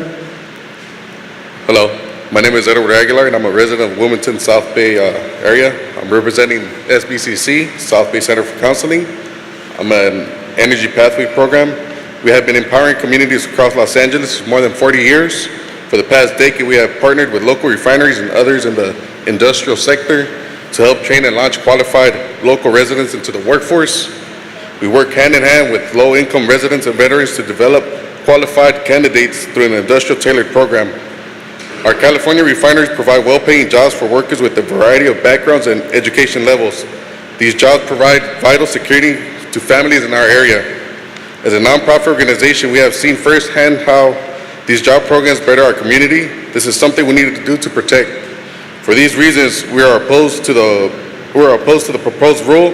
We ask that AQMD consider the impact to the community, partnerships, and jobs. Please move forward with the MOU agreements now. And as a resident of Wilmington, I feel safe every day. Thank you for your testimony. Note, please.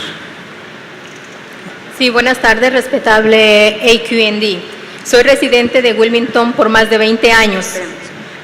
Good afternoon, honorable members of the committee of SCAQMD. I have been in this residence for more than 20 years. Dice los cartelones, salven nuestros trabajos. Yo digo, salven nuestra salud. The posters say, save the jobs, and I say save the health, our health. Somos familias con niños, bebés, mujeres embarazadas, abuelos y, por cierto, We are families with babies, with children, with older parents, and sí, por cierto, los tamales estuvieron bien sabrosos. actually the tamales were very delicious. Eso no quiere decir que estoy de acuerdo con las refinerías que rodean mi comunidad. And that doesn't mean that I agree with the refineries that are around my community. En las escuelas regalan utensilios escolares para nuestros alumnos, pero a mí no me pidieron permiso, sí, yo acepto para mi hija. In the schools they give us school supplies, but they don't ask me for. Oh, but they don't ask me if my kids can bring his own school supplies. Ahora, el AQMD, ¿de dónde sale su salario? So, talking about AQMD, where is your salary coming from? ¿Y cuánto es el monto de su cheque? And how much is your check? ¿Qué cambio? Hacen cambios y modificaciones y por más estudios, los resultados sigue siendo la contaminación. And you make a lot of modifications and changes and studies, and it's the same thing. We still have contamination. Thank you for your testimony.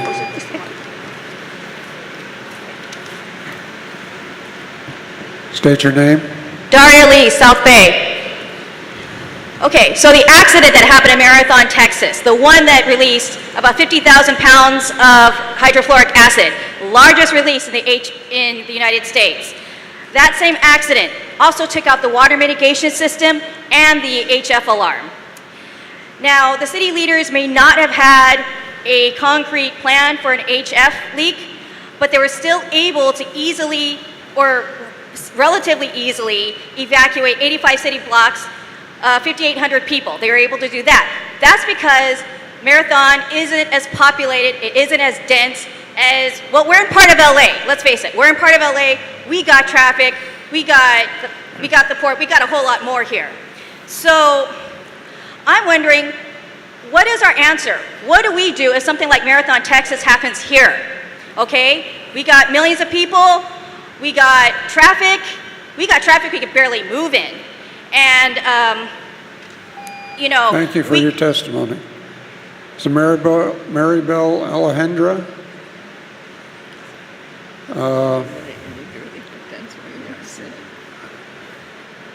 I think the last name is Buzgo or Buzgo. And Kendall Asunan. Maria Sanchez. You have Maria Sanchez. Speak in the microphone. You have Maria Sanchez. Maria Sanchez, I've already called her. Maria Sanchez? No, I don't have that at the moment. We'll get to it. Maribel? No Maribel? Buzgo? Pushka? Yes, go ahead. State your name. Okay, hi, my name is Marietta Pushka and I live in Torrance. And what I want to say is, imagine bringing your children to school or to daycare in the morning and never see them again. And your little guys, you see them die from this stuff and there's nothing you can do about it. So I say we need to get rid of this chemical. So thank you very much. Thank you for your testimony. Kendall Asunan? That's me. Hi, my name is Kendall Ascension. I'm here on behalf of the Los Angeles Area Chamber of Commerce and over 1,600 businesses and 650,000 employees in the region. We urge you to take action now on an MOU and oppose a ban on MHF. We really thank staff and the refinery committee for all of the studying that has gone into this subject, and we believe that this is the best option to move forward as it leads to an actionable plan for mitigation and safety, as well as provide certainty necessary for businesses in the region. A ban, on the other hand, will impose significant financial hardships on the community, region, and state.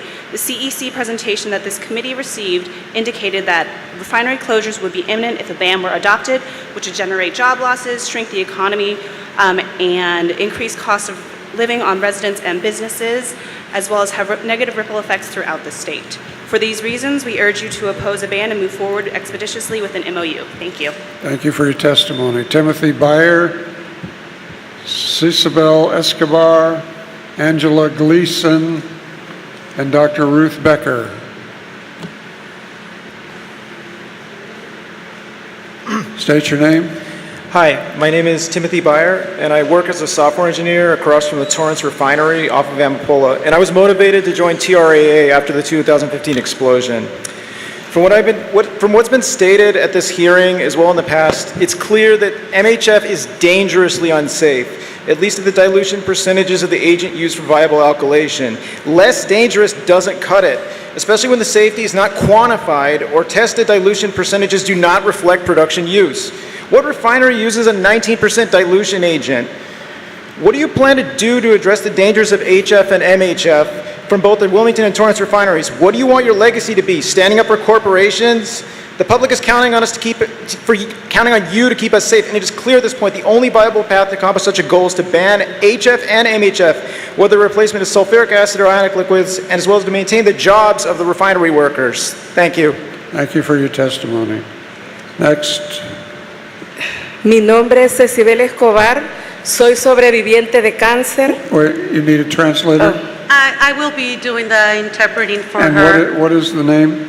Mi nombre es Cecibel Escobar. Her name is Isabel Escobar, and she is a resident of Wilmington. Okay. Soy sobreviviente de cáncer. I'm a survivor of cancer.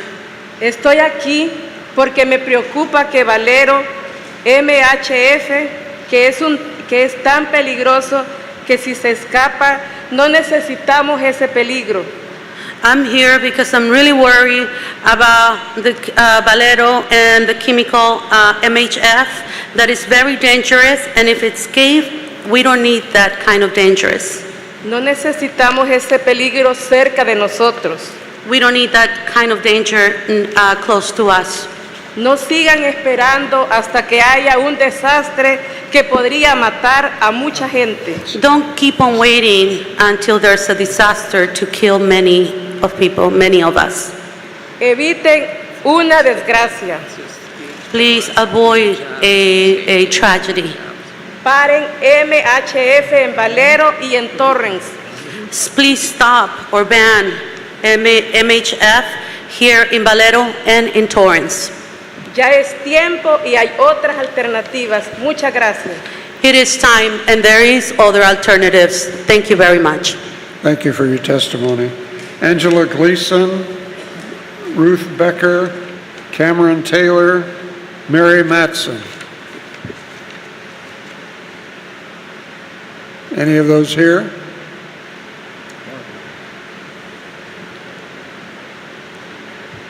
State your name.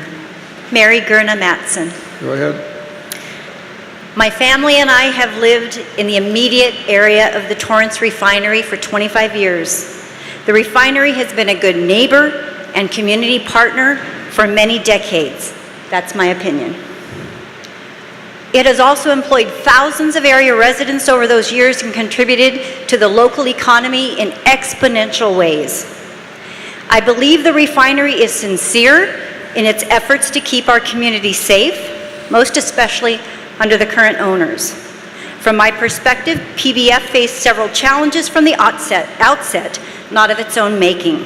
PBF has faced these challenges admirably and cooperatively. I have seen the significant efforts and financial investment they've made to improve the refinery and keep our community safe. I ask you to make a reasonable, balanced decision for the benefit of our safety and our economic well-being. I ask that you move forward with an MOU with the refinery, and I trust that they will for your testimony. meet the Thank you. Alicia Rivera, Angel Montez, Flora Barragan, and Isela Gonzalez. State your name. My name is Alicia Rivera. I'm with CBE Communities for a Better Environment, and I organize here in Wilmington. And am I going to get more time because I'm speaking for 10 people? 1 minute, go ahead. No, she wants 10 minutes. So what happened to getting more time if you speak for 10 people? I don't have you down. I don't have you down as speaking for others. Okay. Can you start me over? Yes. Yes, you're started over. Okay. Alicia Rivera, thank you for being here today to listen to our concern. We are against anything that is phasing out of MHF. You started this process in 1990 and you've been dragging your feet ever since because the refineries at the time sue you. So you had to allow them to use what they wanted, which was MHF instead of HF. But it is almost the same thing. So we are at great risk. What is happening to the tragedies happening in Texas, now in South Carolina? When is nature going to ask you, when are they going to strike? No, because we have polluted the air, and so nothing is going to protect us. And you guys have the power today to choose what is right. Nothing of what you propose we support. We need a straight face out and give the refineries enough time to do it within. Thank you for your testimony. Angel Montez, Flora Barragan, please. Please sit down. If you keep going, you're going to ruin it for everybody. Please sit down.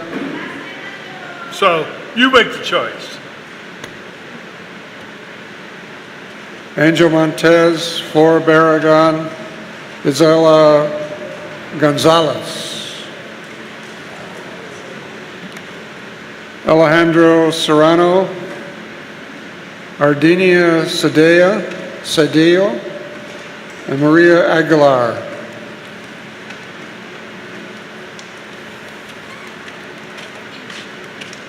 State your name.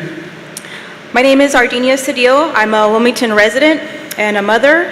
In 2017, the change to the corporate tax rate to 21% added 1.6 billion net tax benefits to Valero.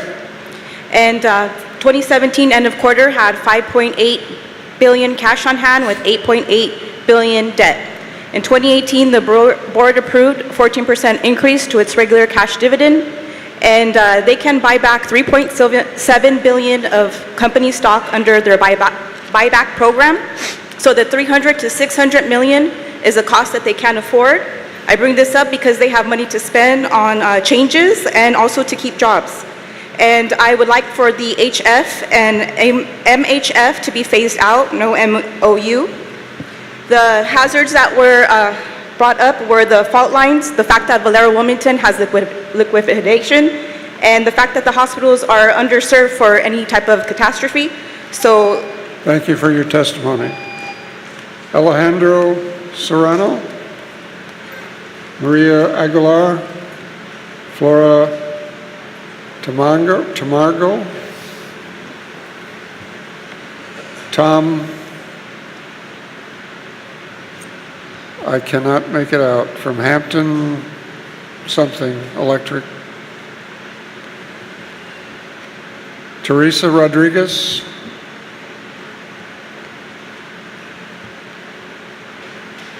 Rocio Humada. Tom Theo. Theo? Theo. Tom Theo.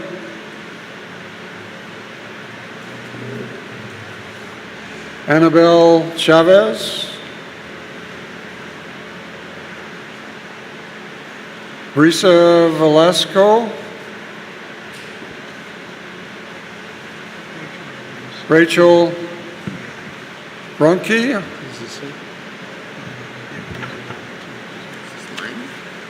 Guillermo Borja. Rosa Guzman. Laura Lopez.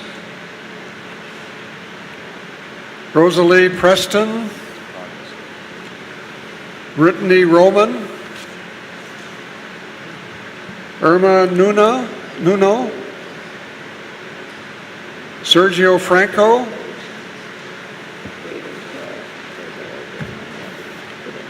Ashley Hernandez. Kay Orgaron. Carlos Barajas. Jake Clapham.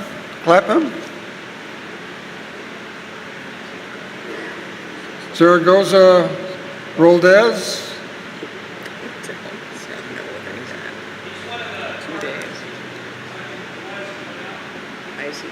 Yeah, if I called your name, come up.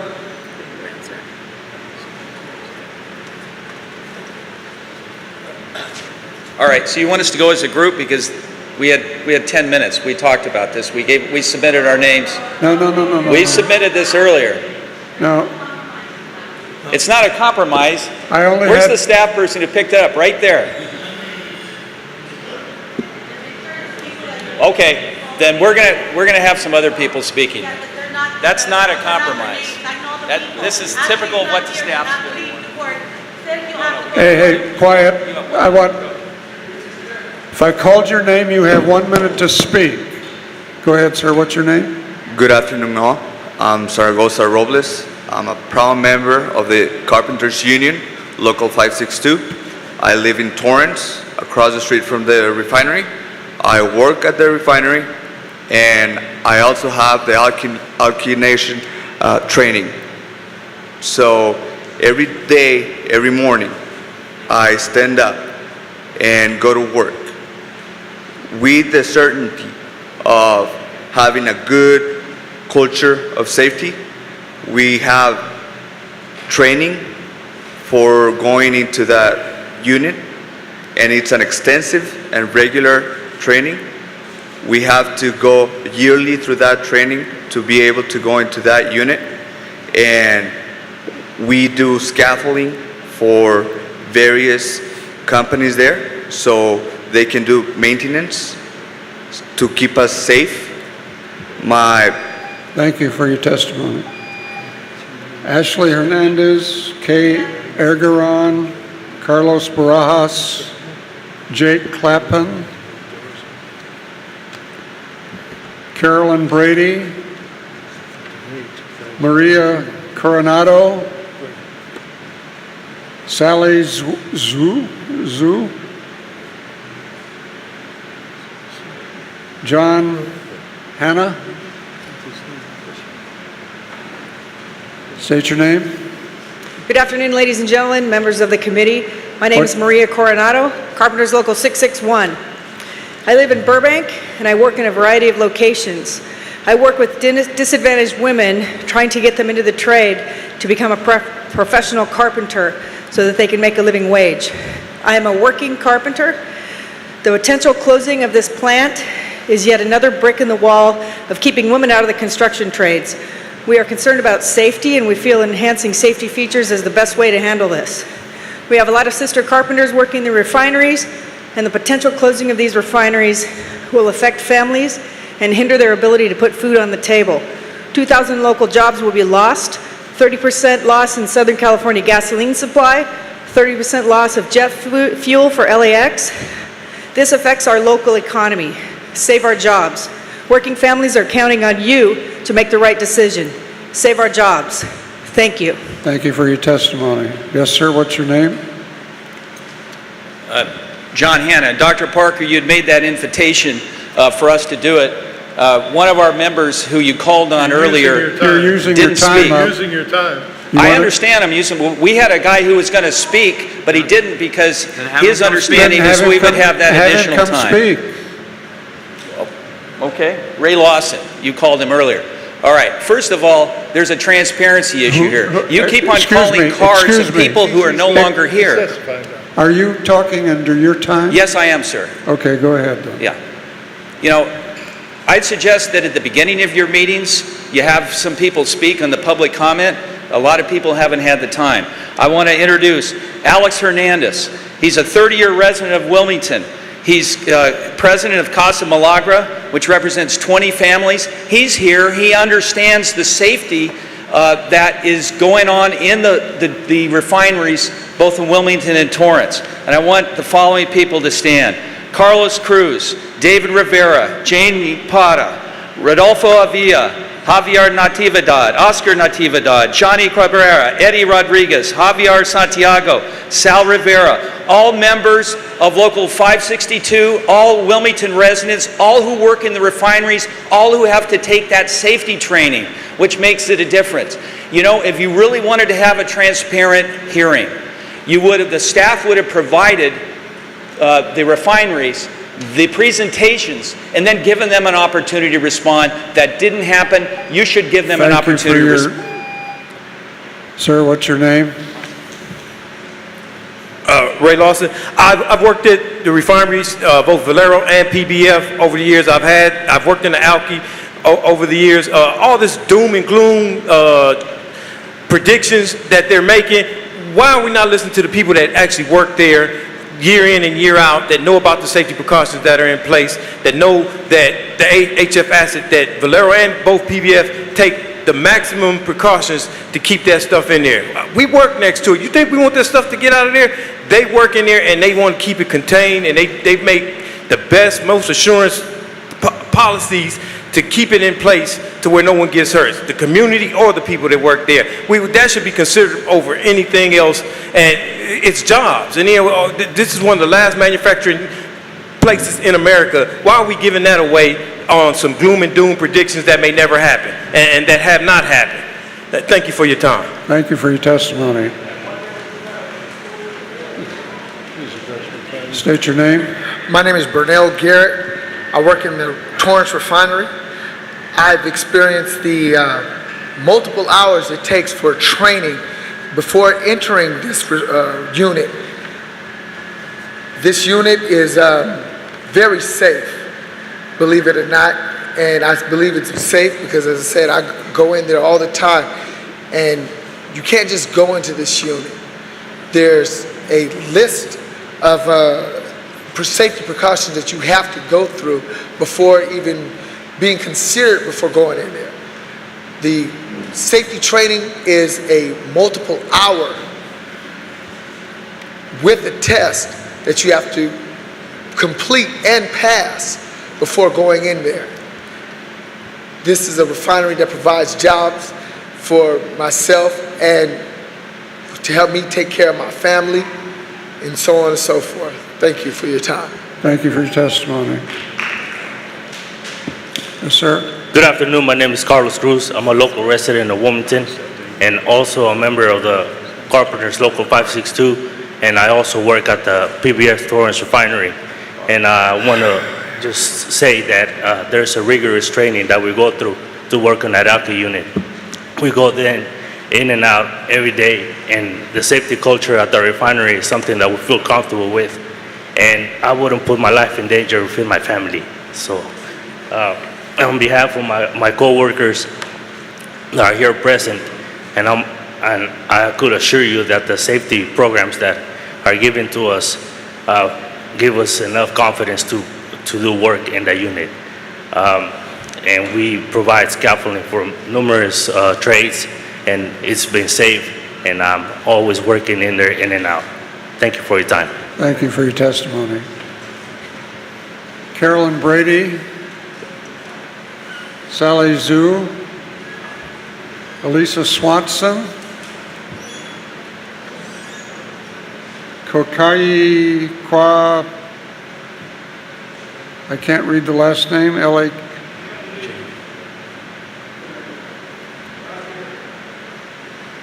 Merle Daniel Anderson, Steve Giffen, go ahead, state your name. Good afternoon. My name is Elise Swanson, President and CEO of the San Pedro Chamber of Commerce, Torrance resident living within 3 miles of the Torrance Refinery. San Pedro Chamber of Commerce is here today to urge you to support an MOU with the refineries, save these jobs. We're very concerned about the loss of good paying jobs in this region, and we believe the refineries entering into an MOU will address many of the issues raised. Thank you. Thank you for your testimony. Daniel Anderson, Steve Giffen, Peter Estrada, Magdala Sanchez Hall, Ruth Gabriel, Dion Watson. State your name. Hi, good afternoon. My name is Magali Sanchez Hall, UCLA MPP alumni, consultant for UCLA and UC Santa Barbara, and also I'm a resident of Wilmington. I live here, my family lives here. Everyone that I know and I grew up lives right here in this community. I saw your options in your policy recommendations of how to move forward.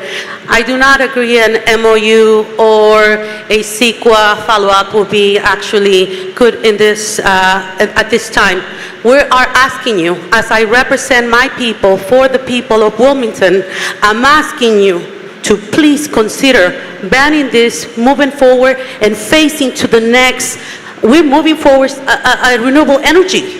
2045 is our limit. That's where we're supposed to be 100% renewable energy. You are all in the positions of power to know how to move forward to that. You cannot allow Thank two you for your refineries. testimony. Sir, what's your name? Dion Watson. Go ahead. Please sit down. I'm sorry. Excuse me, miss, can you please?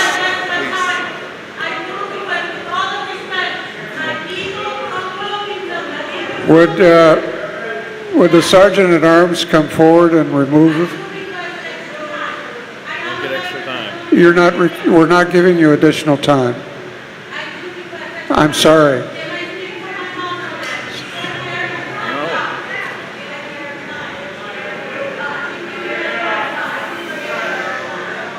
don't they come forward and speak for 1 minute? No, your mother can come and speak.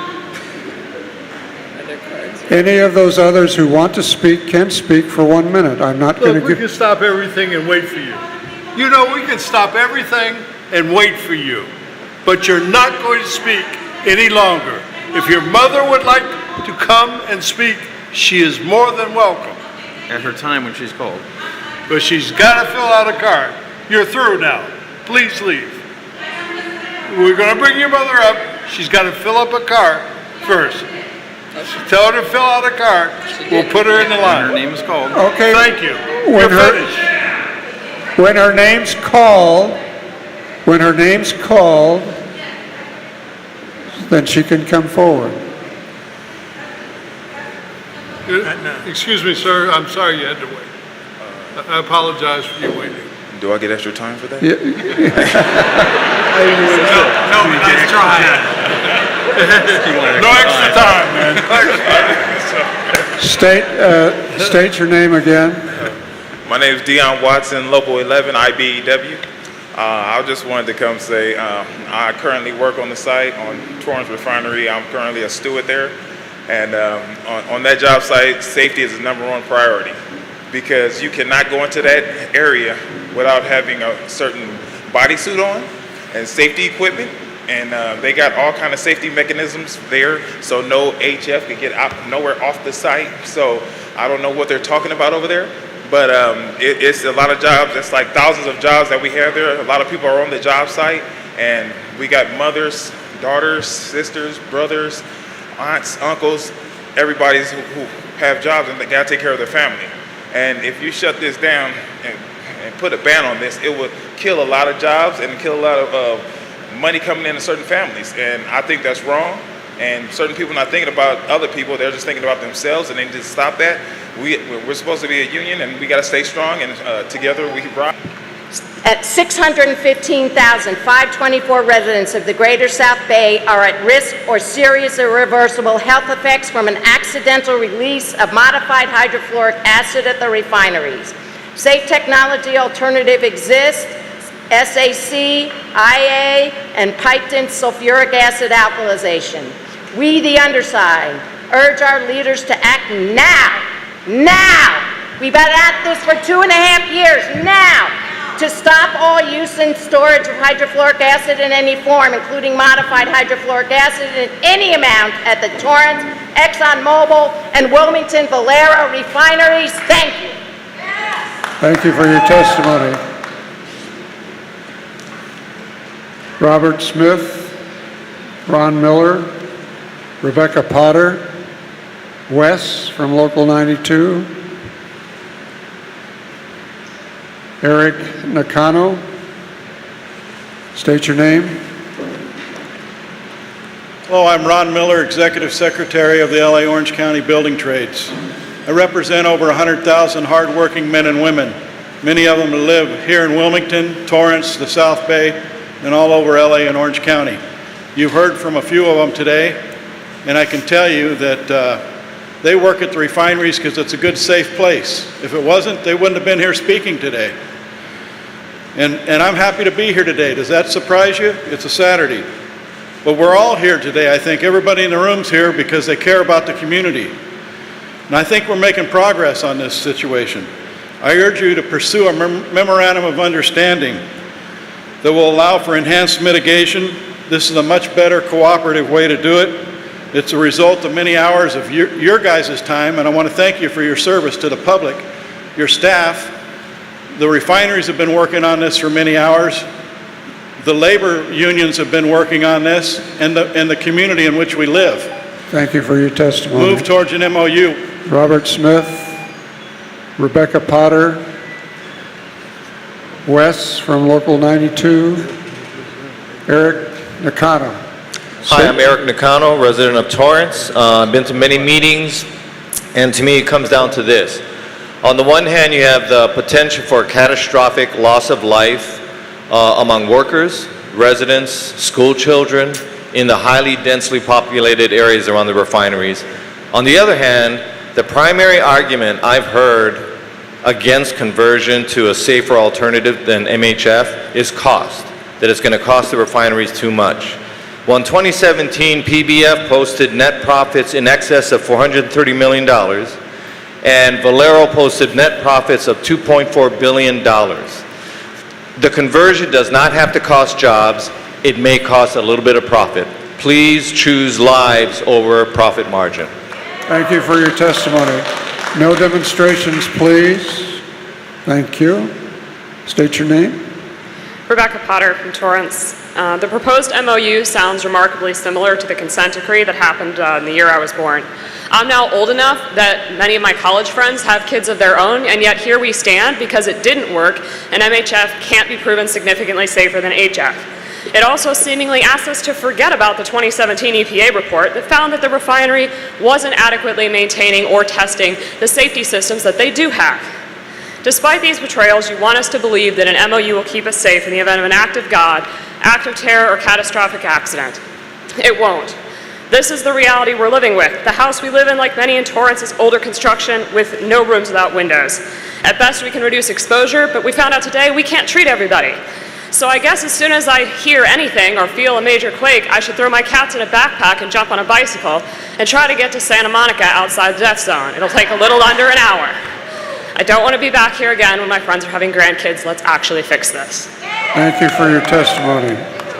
Thomas Morris, Roger Potter, Piedmont Brown, Clifford Heiss.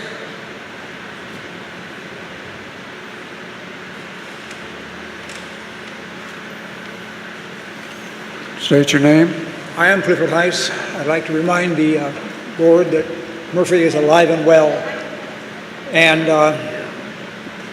called to point on July 19th, 2009 at the CEQA refinery in Corpus Christi, Texas. 42,000 pounds of HF were released, at least 4,000 of which exited the refinery, despite a functioning water mitigation system. Fortunately, the prevailing winds carried the airborne HF toward the ship channel and bay, away from populated areas. There is no safe direction for the wind to blow if a release occurs at one of our HF refineries, which are embedded in the most densely populated urban area in the U.S. For that reason, a release of this size would have had far more consequences if it occurred here than if it occurred in Corpus Christi. Ban HF, keep the refineries. Thank you for your testimony. Next, state your name. Roger Potter.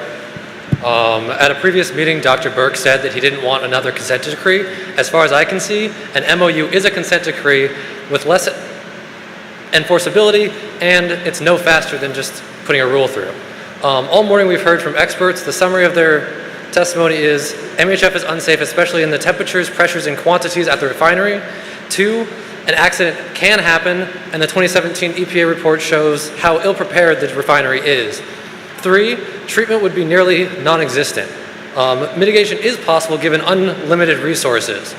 However, the cost of redundant, autonomous, passive, and active mitigation coupled with earthquake safety improvements will rapidly approach the cost of the transition. We should stop kidding ourselves and accept that a transition to sulfuric acid is the most cost-effective solution for safety. Thank you for your testimony.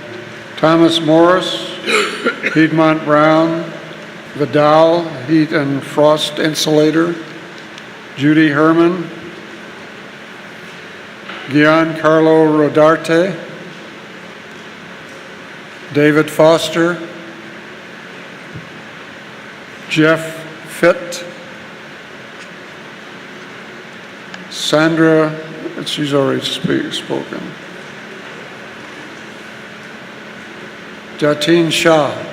State your name. I'm Judy Herman. You got to speak in the microphone. Judy Herman. The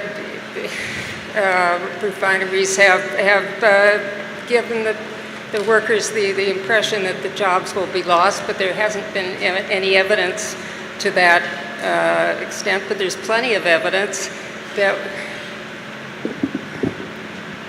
is that better? There's plenty of evidence that there's no evidence has been presented that any jobs would be lost with a conversion to a safer alternative for alkylation. But we've seen today plenty of evidence that an accident would not just mean job loss, but lots of lives could be lost.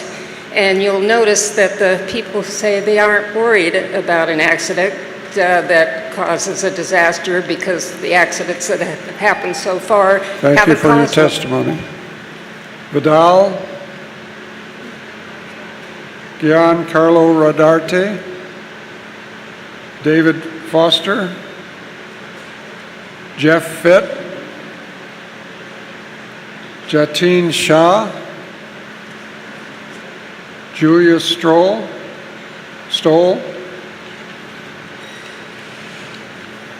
Andrew Swartz, Connie Sullivan, Randy Schwab, Jim Enninger. State your name. I'm Jim Enninger.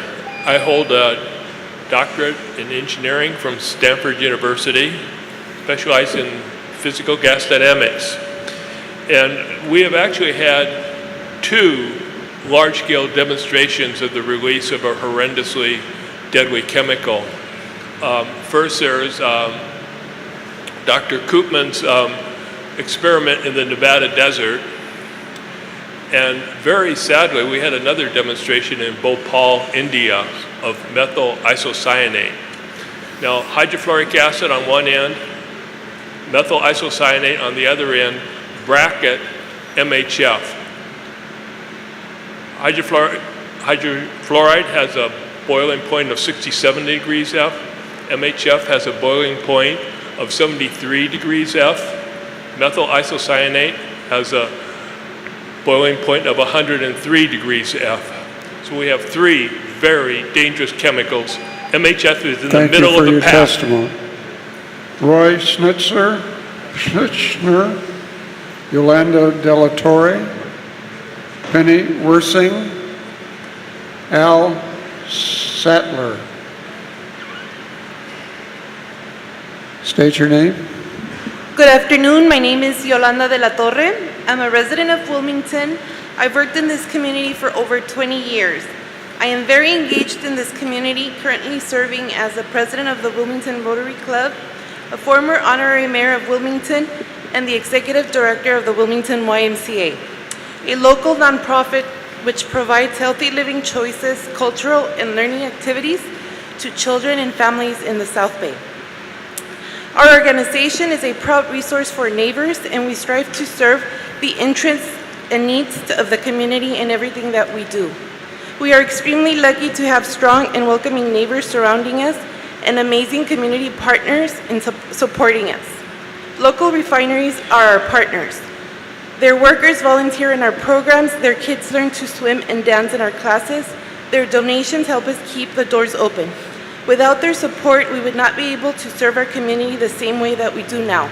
Refineries are invaluable partners. Thank you for your testimony. Sir, state your name.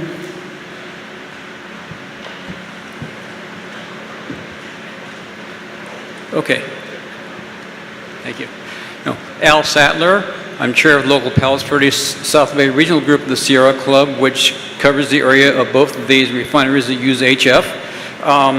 First of all, I'd like to say the Sierra Club urges the AQMD to approve a strong Rule 1410 with an expeditious ban on so-called modified hydrofluoric acid, or HF. If an MOU is incorporated into Title V with enforcement by the present EPA, that may be little or no enforcement at all. And it was stated that an MOU has to have both parties agreeing. Well, that might be a little bit like the fox telling the farmer how to design the chicken coop. Third, I'd like to very much thank the Carpenters Union. Thank you for your testimony. Chris Byers, Jose Perez, John Noyes, Joe Larson, Kokai Jitahidi. Yes, sir, go ahead. State your name. Good afternoon. My name is Jose Perez. I'm a lifelong resident. In fact, I went to of the Wilmington community. In fact, I went to middle school here. Those were some good old days. I'm here because as a family man, I want to tell you guys that I wouldn't have raised my family here if I thought it was unsafe. These refineries were here when we got here. At least when I got here, they were here already.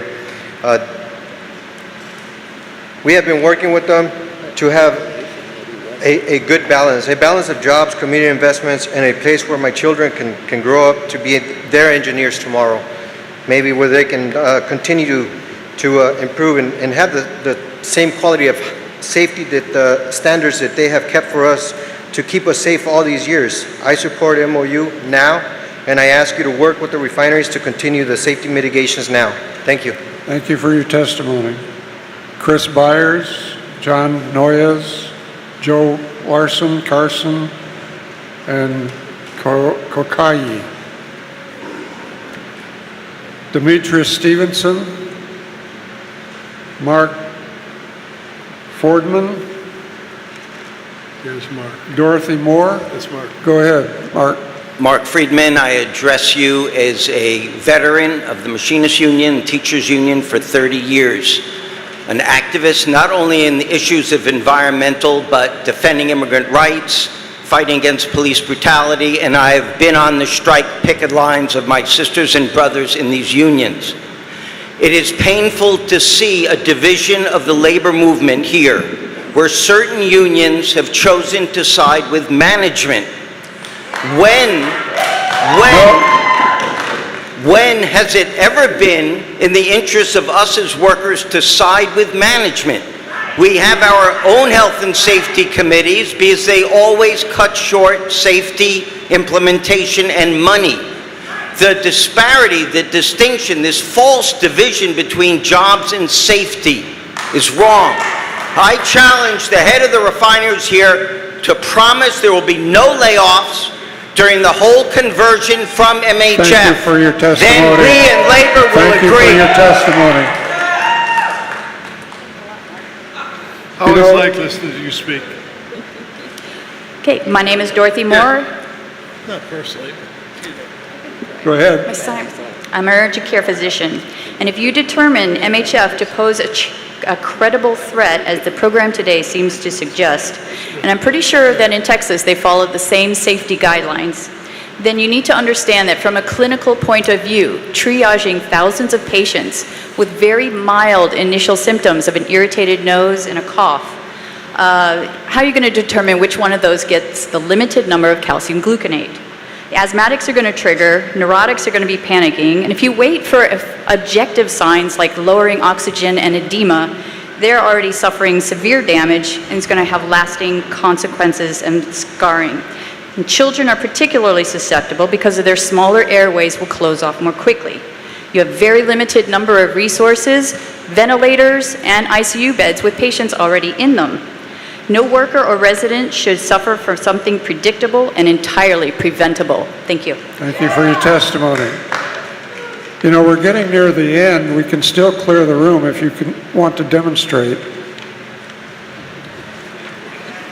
David Hannum, Bill Reynolds, Catherine Luciano, Lenore Landis. State your name. I'm Bill Reynolds from Torrance.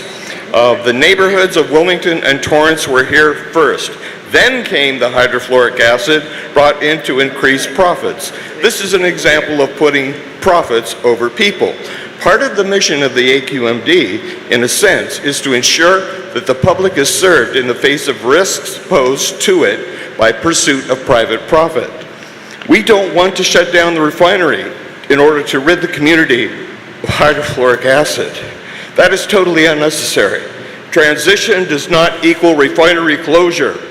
300 to 600 million does not mean refinery closure. Got it? If it does, where are the notes to the PBF and Wilmington Valero financial statements saying so? Ban MHF, put people over profits, science is on our side, only money is on theirs. Thank you for your testimony. David Hannum, Catherine Luciano, Lenore Landis. State your name. Hi, I'm Catherine Luciano, and Torrance resident and a clinical laboratory scientist.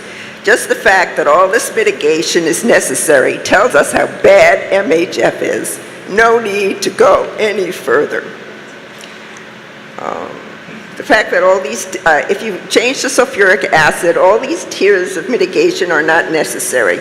With a planned shutdown and conversion, there would be less of an impact than the explosion that happened in 2015. What loss of jobs? More jobs would be created. Many trades would be needed and employed. You have a chance to rid us of MHF. If there is a release, how will you live with that on your conscience? People over profits. Accidents happen. Mitigation is not fail-safe. Ban MHF in 4 years. Thank you for your testimony. State your name. Hi, I'm David Hannum. I live about a quarter mile from the Torrance refinery. I'm with the TRAA, serving on their science panel. And I'd like to clarify something, a question that was addressed by the board during Dr. Koopman's presentation. One of his slides addressed the chance of death and serious injury at different distances from an HF release. I believe the numbers in that slide are based on an exposure time of 10 minutes at a distance of, say, 4.4 miles.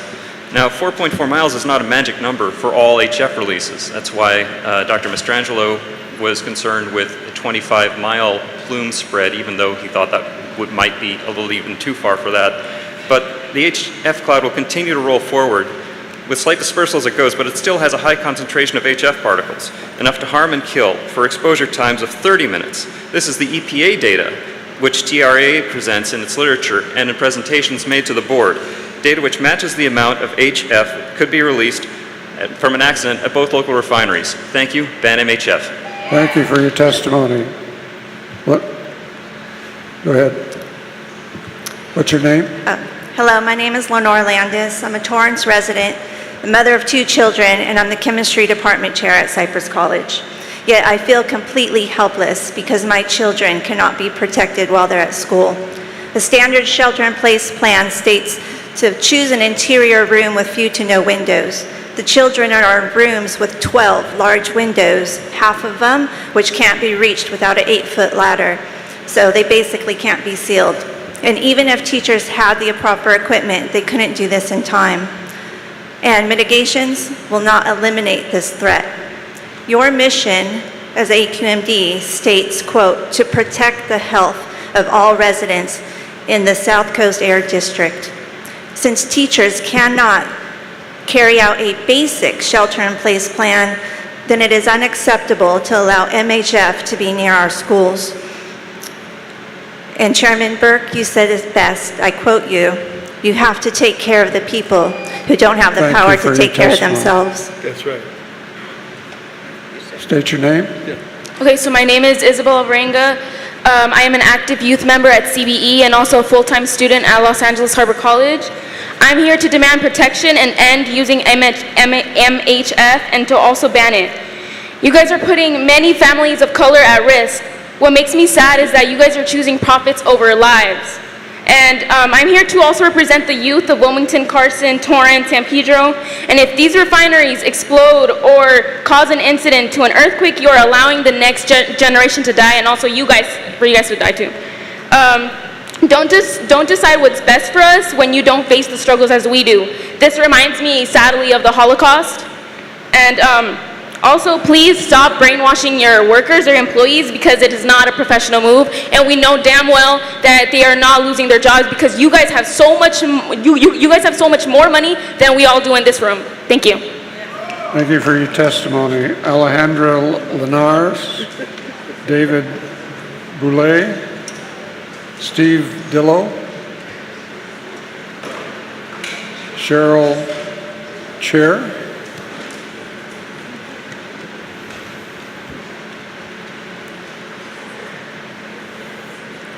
Good afternoon. My name is Alejandra Linares. I'm a lifelong resident of Wilmington, and I went to school in both Wilmington and Torrance as well. I'm an employee at the Boys and Girls Club of the LA Harbor, a youth organization serving our community since 1937. Our core mission is to empower our youth to become productive, caring, and responsible citizens. This is achieved through a commitment to quality programs and services in an environment that is safe, nurturing, and inspiring, something we have no shortage of in Wilmington. The Boys and Girls Club of LA Harbor can better serve our community because of partnerships with both refineries. We ask this committee to consider these community impacts when discussing this issue. MOU agreements provide a better path forward. They increase the safety for our community without jeopardizing the refineries and the employment that our community members so desperately need. We need an MOU now, not 400 to 800 additional trucks adding emissions in our community. Thank you for your time. Thank you for your testimony. State your name. Boulay, I live in Torrance. Thanks for this opportunity. You've been very patient this afternoon, listening and absorbing a great deal of information. I would like to summarize it with a quote from Mike Tyson. Everyone thinks they have a plan till they get punched in the face. That's exactly what he said. Do not punch these communities, these workers, these school children, this economy in the face. Ban MHF, no mitigation, no MOUs. Thank you very much. Ban MHF. Thank you for your testimony. Steve Dillo. Cheryl Scher. Go ahead, sir. Hello, my name is Steve Dillo. I'm resident of Torrance. On August 24th, there was a horrific crash on the 105 freeway involving a tanker truck and an SUV. The tanker truck jackknifed, overturned, burst into flames. 2 people were killed. On August 10th, 1 was killed in a tanker truck collision in Moore Park. On July 18th, Highway 101 in Santa Rosa was closed because of a tanker truck crash causing an explosion. On May 23rd, a person was killed in a tanker truck explosion in Atwater up at Fresno. Overall, in 2017, there were 452 large truck accidents where the cargo was released. They're rare, but they do happen. Just think if any of those tanker trucks were hauling MHF or HF instead. Instead of an explosion right there, it would have been a gas plume like we saw on the screen. Miles downwind from wherever the accident happened, and whichever way the wind was blowing, there's no way to protect that. That stuff is more dangerous outside the refinery than inside. Thank you for your testimony, sir. Thank you. State your name. My name is Cheryl Tier. I live in Redondo Beach, and I'm within that 4.4 mile radius. And so I have had for many years grave concerns about trying to mitigate a release of MHF, especially after hearing today's testimony from experts. It seems clear to me that the only way to mitigate this risk too great is to ban MHF. Mitigations don't seem to be enough. I feel for the people who work at the refinery who seem to have been told that they're going to lose their jobs, which I don't think is going to be the case. And I believe that the refinery does try to put a lot of safety measures in, but not enough. Not enough for something that is as lethal as MHF. As we heard, just 2.9 miles away, the lethality was total. That's thousands and thousands of people. Please ban it. Thank you for your testimony. Jesse Marquez, Donna Heiss, Daniel Miranda, El Garcia, Isabel Alvarenga. State your name. Jesse Marquez. I'm a 65-year-old resident of Wilmington. 500 feet from here, the Fletcher Oil Refinery blew up due to bad management decisions, failure to have equipment that would prevent that explosion from happening. 90% of all explosions at all refineries are preventable. And basically 2 pieces of equipment, a gas leak detector and a pressure differential gauge, could have prevented it. We do not support any MOU by AQMD with any refinery. We do not want to see another backroom deal like what AQMD did in signing off the EIR for the Tesoro merger. We don't trust you, sorry. Your earthquake data was incomplete. At USC, Viterbi School of Engineering and the SoCal Earthquake Center have done extensive research. I can give you 5 professors, PhDs, who also pointed out the high probability of an offshore earthquake causing a tsunami that would destroy the Port of LA, Port of Long Beach, Thank you for and your Valero, testimony. Oregon. Thank you. State your name. Donna Heiss, I'm a 45-year resident of Torrance, about 3 blocks from Torrance Refinery. I support a ban on MHF. Mitigation and an MOU seems like a huge gamble. A gamble that would put the lives of adults and children and drivers on the freeway and visitors to the city in great harm's way. I would like to encourage the staff to please contact Dr. Lucy Jones, who's recently retired from Caltech. I recently had talked to her, and she stated that there are many more than 3 faults in this area. There are many, many smaller faults. So please do some more research on that. There's too many ifs and not readies. Hospitals aren't ready. The schools aren't ready because they shelter in a place. And thank you for your testimony. State your name. My name is Ella Garcia, and I live in Wilmington for 40 years already. I would like to tell everybody that something happened in my neighborhood. I live near the oil tanks, and they spilled oil in my property. They destroyed my garden and some of my trees. Now my present concern now is that this oil tank with the workers, I saw many cigarette butts inside this tank area, and it's even near the place where the residue is pure gas already, and it's there, it's piling. Is that protecting the community? Thank you for your testimony. Next. Yeah. Hello, my name is Daniel Perez Miranda. I am a community member. I'm coming here today because I support a ban on MHF, and I'm asking for an atmosphere to be in our communities, an atmosphere that puts people before any profit out there. You know, there are many factors that are being put into our communities, many chemicals, many things that have risks. And there are many risks that can come into, you know, the work facilities that a lot of people here work at, or that a lot of people here live around. And many of the risks that are coming to them is inevitable. Things happen. There are leaks, there are explosions, things that have happened in the last year, things that have happened in the last decades. And I feel that people should always be safe. People shouldn't have to, you know, worry about that happening, because we can't control everything, but the things we can't control, we should. Thank you for your time. Testimony. Isabella Alvarenga, Linda Bassett, and Maria Sanchez. Hi, my name is Linda Bassett. I am with UTLA. I'm with the San Pedro Democratic Club, the Progressive Democratic Club, feel we're in Democratic Club, and this issue has been presented to all of them, and they've all voted for a ban on MHF. I'm a teacher here in Wilmington of 20 years. I've been to several of these board meetings, and I can't believe that I'm another sham show that's all about money. Mr. Burke, you've been on this for 25 years. What are you going to do? I hope that these sham shows you're putting on absolve you of your guilt that you're going to feel when this thing happens, when an earthquake happens. And the fellow next to you, I'm sorry, I don't remember his name, he's also on here, and he's oil company.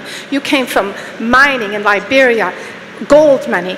I don't understand. You're appointed. Anthony Rendon appointed you again for I forget how many times you've been appointed. He gets all of his money from corporations. It's time. Corporations are not democratic.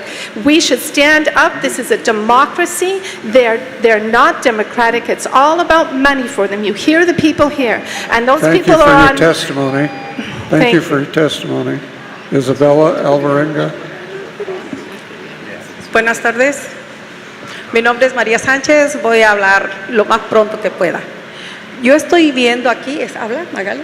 Okay. My name is Maria Sanchez, and I'm going to talk as fast as I can. I'm seeing here. Yo lo que estoy viendo, que estamos hablando mucho de químicos, estamos hablando de los terremotos, de las consecuencias, pero no estamos mirando después del terremoto. ¿Qué puede pasar? Okay, what I see here is that you're talking about many chemicals, you're talking about earthquakes, you're talking about many hazards, but you're not talking about what can happen the next day. What's going to happen? ¿Cuánto muerto va a haber? ¿Cuánta contaminación en el ambiente, en el agua, en los animales, en nosotros? ¿Cuántos vamos a morir por no tomar en serio estas cosas? Dile. Okay, it's going to affect the water, it's going to affect the animals, it's going to affect the soil, the earth, it's going to affect everything. It's not just about that specific chemical, it's about everything that will happen day after. We are all going to die, that's what she's saying. ¿Alguno de ustedes ha tenido contacto directo con los químicos? Have one of you ever had direct contact with one of these chemicals? Respóndanse ustedes mismos y sean honestos. Yo ya tuve contacto con químicos. Please respond to yourselves and be honest with you. I have already had chemical contact. Llegué a un laboratorio y había unos polarímetros o cositas así que utilizan los químicos para medir. Y yo llegué y la persona estaba trabajando, agachado. Y yo llegué oliendo. Vi un agua muy bonita. Y la olí. I do believe you said 2 minutes, right? For translating. Translate that last statement and you'll be finished. Okay, she says that she had, there was this water that she did not know what it was. It was crystalline and it was nice. So she didn't know what it was, so she went and smelled it. Okay, thank you for your testimony. I'm sorry, your time is up. So only 1 second. I'm translating. You said 1 minute for translation, 1 minute for... You had 2 minutes. Please, es tu más importante. You had 2 minutes.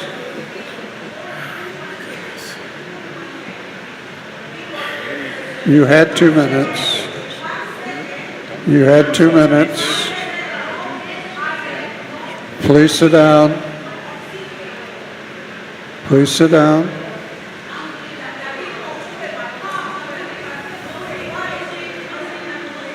Is there an Isabel Alvarenga who wants to speak?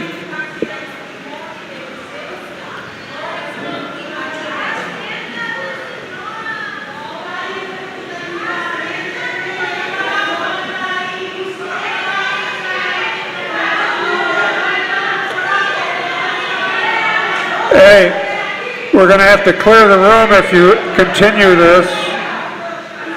We're going to have to clear the room if you continue. Please sit down.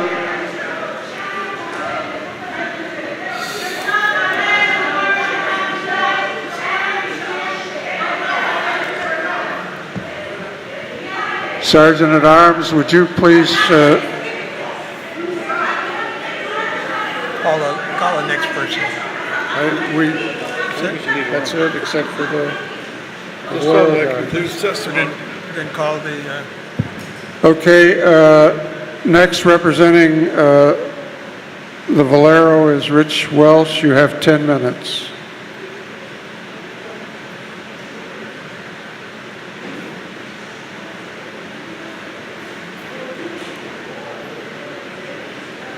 I don't know if it's available, but if you could put up slide 9 from your presentation. Please.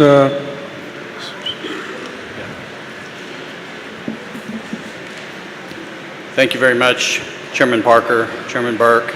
Appreciate the opportunity to speak here. I'm Rich Walsh on behalf of Valero. I would ask if you guys could put up slide 7 from your presentation if it's possible. If not, that's fine. I can point it out here and you guys can follow along up there.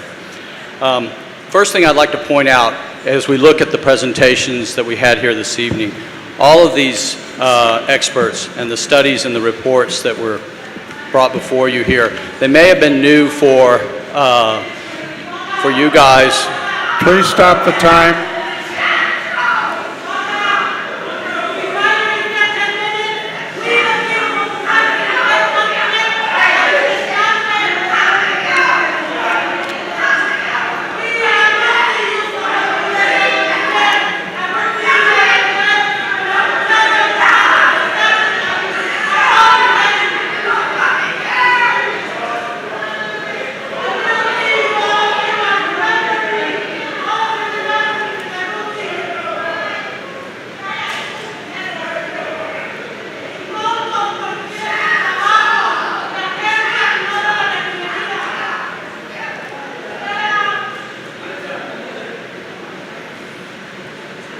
I'm not quite clear on the logic of I want to get something done, so I disrupted you.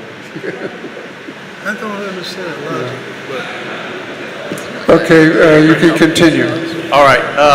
I just wanted to point out that all the experts that you had here on the panel, they may have been new to you and you may have seen these presentations for the first time, but just so you know, we're well aware of all these studies, the goldfish study, the hawk study, all the information, even the earthquake analysis. We've incorporated all that into our evaluation of the units and everything. So I want you to know that we do know about these studies and we are engineering around them. The staff knows about them too. We worked together on them on the original EIR Quest. That's who helped us out with our EIR. The part of this I want to make sure of is that, well, a lot of this is hitting you as new and it seems breathtaking at first.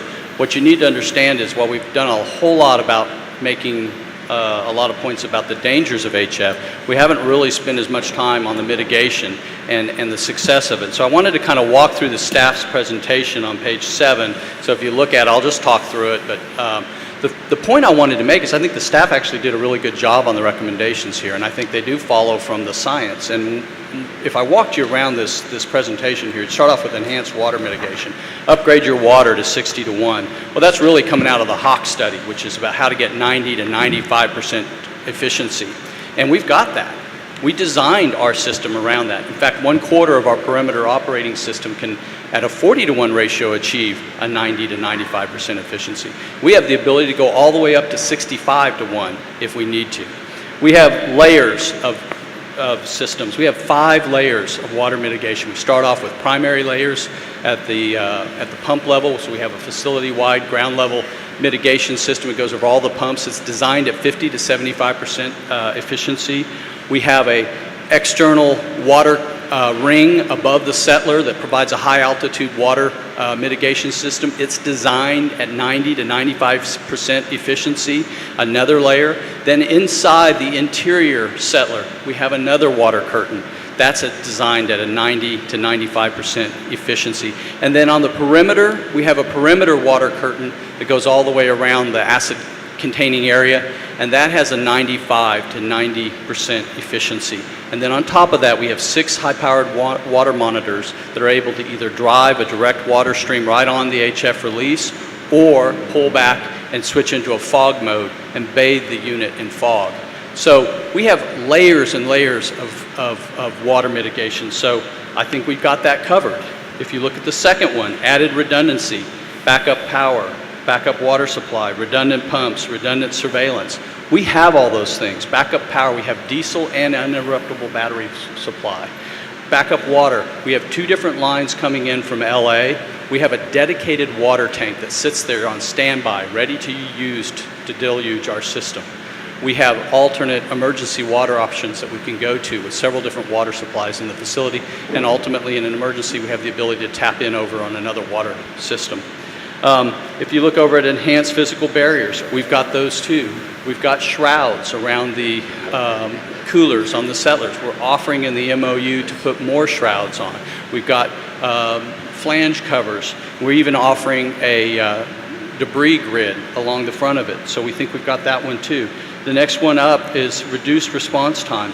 We've got that too. We've got improved monitoring, detection systems, enhanced videos, automatic water activation. We're willing to do that. We're working with the staff on that as part of an MOU. And the rapid acid dump, we can dump 90% of our acid in just a couple of minutes, and the entire contents can be dumped in less than 9 minutes.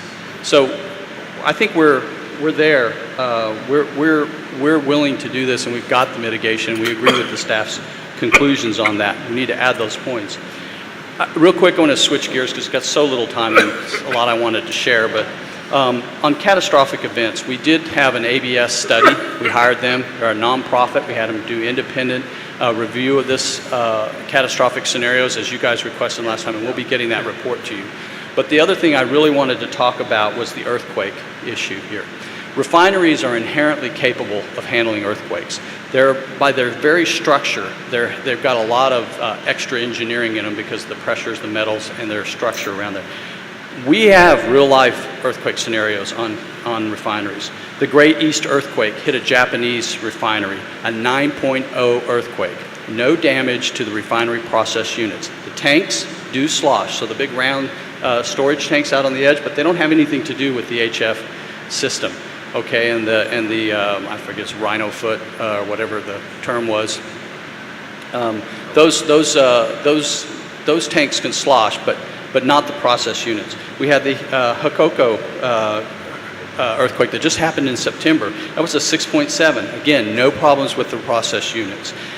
In Venezuela, just last month, they had a 7.3 earthquake that impacted all 5 of their refineries, and they didn't have any problems. And I promise you, ours are way better built than theirs.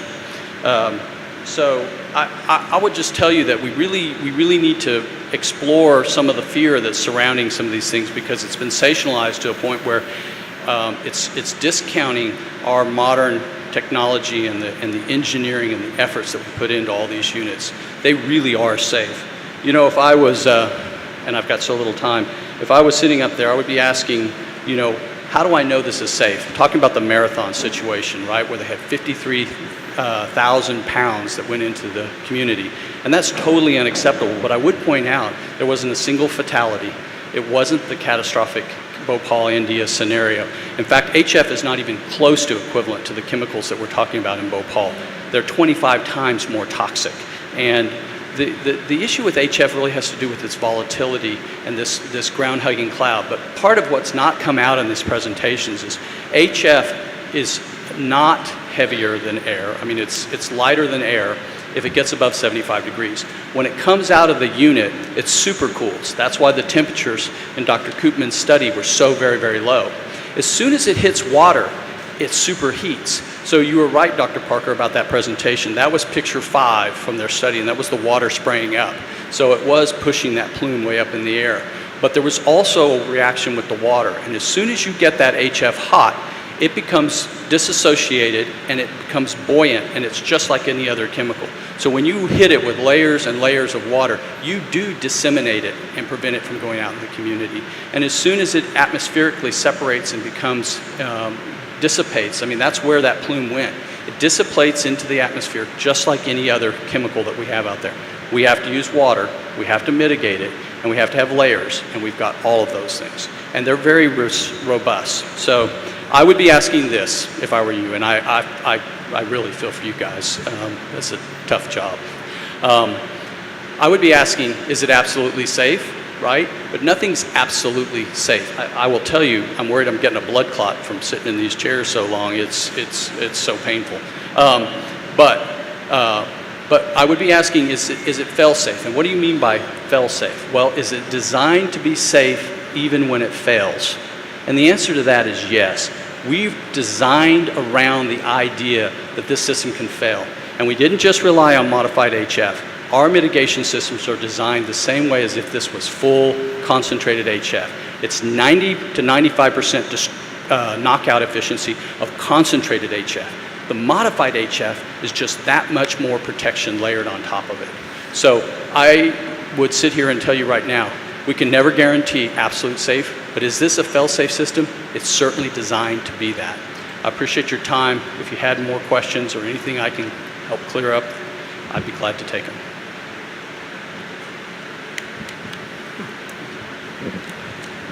Any questions? No, thank you very much.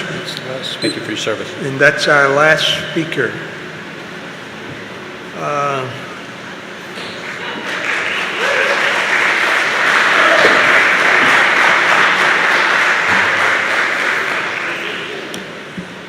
Yes, Mr. Nastri. Thank you, Mr. Chairman. I just wanted to note for the record that we had approached numerous parties about trying to consolidate some of the speaker cards. And I want to address the concern that perhaps we were being unfair. We weren't able to organize, and so in order to be fair, as directed by the committee, we gave everybody an equal opportunity that we hadn't reached that agreement with. So I just wanted to put that on the record that we really did try to consolidate all the speakers. Short of that, the opportunity for each of them to speak 1 minute was the best way to ensure that fairness. Thank you. Thank you very much for that comment. We've heard a lot of dispersion characteristics and toxicity and HF today, but we haven't heard as much about MHF. The unfortunate part about it is that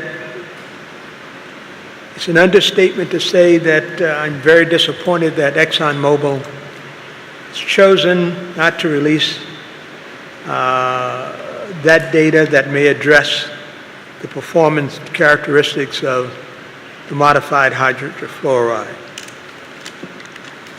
Without it, I believe the risks posed are too great. It necessitates action on our part.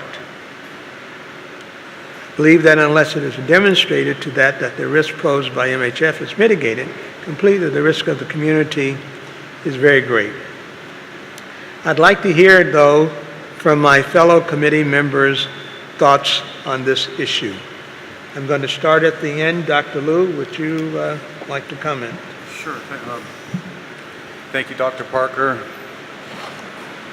I appreciate the opportunity to say something after all this information and testimony today. I first want to thank everyone for coming and more or less behaving pretty well. You know, your interest and involvement in this is very important. It's important for us. We're tasked with having to make some really hard decisions. If this was an easy decision, we wouldn't have spent the last year and a half having refinery committee meetings about it. I do want to tell you about a few things that have happened recently that have actually influenced my thinking on this. And one of them happened last Wednesday when I got out of the house to start to go to work and noticed an enormous flare coming from the refinery I live downwind from.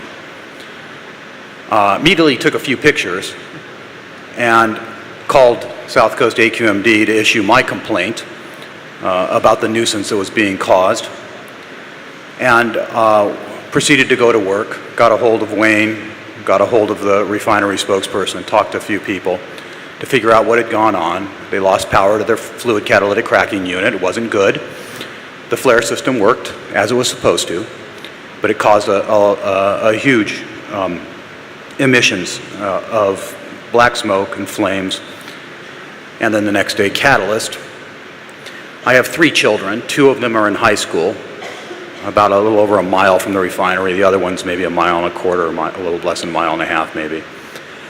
In middle school, all 3 children were sheltered in place, and the one in the middle school never smelt any petroleum or anything like that. But what happened at the brand new high school that my other 2 children go to, was that the very system that's supposed to be providing them clean air, the heating and air conditioning system, the HVAC system, pulled in petroleum products into their classroom. And, you know, it was temporary. In my son's class, the teachers actually just turned off everything, and it got very hot and uncomfortable for them. In the other class they didn't. They actually left the classroom. But it brought up certain concerns with me. I've been to the Torrance classrooms. I actually went to an elementary school in Torrance when I was a kid for a few years. And it made me think, you know, the high windows are a problem, but also if you have an air conditioning, heating system, centralized system in these schools, it may be exacerbate the problem, make it worse than it would be otherwise. And I couldn't help but think that if what my kids had been exposed to would have been HF, it would have been all over. So that was a wake-up call, and something that certainly brought concerns to my mind about the safety of the people who live close to these refineries. At the last refinery meeting, I asked for this report back on earthquake safety, and I really do appreciate that information. So thank you for coming, and thank you for presenting it. It's very helpful to have that. I also asked for information about the threat of terrorism. I've had follow-up conversations with staff, with Mr. Nastri, and he's not comfortable talking about this issue publicly because obviously we do not want to encourage or provide any assistance to anybody who would want to try to take some idiotic attack on a refinery. We don't want to provide them any information about that. But there has been information in the public about this issue. You can find it very easily. And in fact, I have found out in the interim that there was a cyber attack against a refinery in Saudi Arabia in August of 2017. It's reported in the New York Times and in Wired magazine and Cyberscoop, and they talk about what happened, and it was frightening, quite honestly. And I think there are things that the refinery can control and protect against, and I think there are things that are beyond their control. And they're unfortunate. The catastrophic accidents that could happen because of things that they cannot control. And I've talked to Mr. Nastri, and I agree that we don't want to provide anybody any information about terrorist threats, cyber terrorism, or anything like that might encourage anybody to do something stupid. At the same time, I did provide him with the information that I got about this. Like I said, it's all publicly available. I've given to him, I've asked him to put it into the record so that we have that as part of the information that is being considered. And then we have, I have to say, I have met with the refiners every time they've asked me to meet with them. I've sat down with PBF more times than Valero, but I've been to Valero, I've been to PBF, I've gone in, I've seen the safety systems, and I am very appreciative of the seriousness that they take their responsibility to protect themselves and their workers and their community and the work that they've done. I really do appreciate that. At the same time, I don't believe that the argument that because nothing disastrous has happened so far, that guarantees that nothing will. I think all because something hasn't happened, it doesn't mean it won't. All because something hasn't happened yet doesn't mean it won't. And I do think that the accident that did happen at what was then ExxonMobil was a real wake-up call. We've gotten so down into the weeds in this conversation that we kind of forget to step back and think about what put us in this room in the first place. We came very, very close to a potential disaster of unbelievable magnitude. Now we're learning about how fast HF and MHF can move with the wind and how close by so many people live. At the last meeting, I wasn't really clear on where I was in position on this because I was still considering all this stuff. I was very, I think, my thoughts were not as clear, but in the interim, I have come to believe very strongly that we need to phase out the use of MHF at these refineries. And Board Member Mitchell, hey, this is not for applause, this is not for anything. It's not an easy decision. I know and I appreciate the concern for the workers and their jobs. I want us to try to do this in a way that doesn't threaten any of the jobs, any of the workers in any way, shape, or form. I'm not picking winners here. I'm trying to make a good decision. The last meeting, Board Member Mitchell said very clearly that she felt that it was too great of a risk. I agree with her. At the time, at the last meeting, I was still kicking this around a bit. Staff has given us 4 options: enhanced mitigation, performance standards with mitigation, enhanced mitigation, a phase out unless these performance standards can be met, and then rulemaking and mitigation as option 4. And in all honesty, I believe that I have come around to feel pretty strongly about moving forward with option 4, and that I think we have enough information now to bring us to the board. And look, I'm one of 13 votes. I think we can bring it to the board.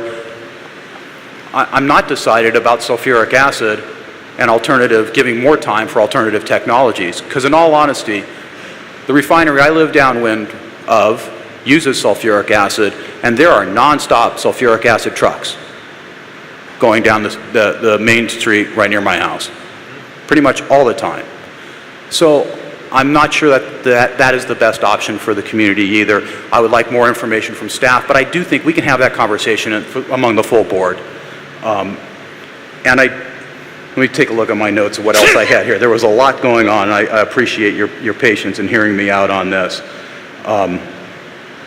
I'm not real comfortable with this idea of performance standards because I don't think I have a real appreciation of how they could work in the real world and how we could have confidence in them being met.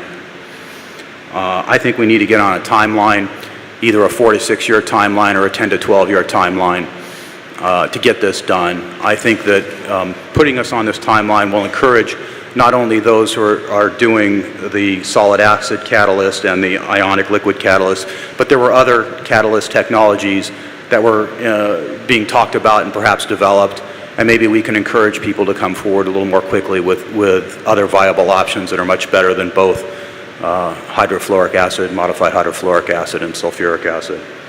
So I think I've made clear that I do appreciate all that the refineries have done to come forward, and especially PBF with these new mitigation plans. Have been very impressed with how serious and how thoroughly you've looked at this problem and tried to come up with a plan of your own. We've learned a lot today, and some of it is a bit shocking when it comes to our ill-preparedness to deal with an accident if it should happen. It's disconcerting. I think I don't believe we need to invest millions of dollars in doing tests. I think we have enough information to say that an accident is possible. If an accident were to happen, it could be disastrous, and therefore we can make a decision and move forward. So I would be all in support of moving forward, and at least for me, being able to have the full board consider that enhanced mitigation and phase out option. So thank you. Thank you very much, Dr. Liu.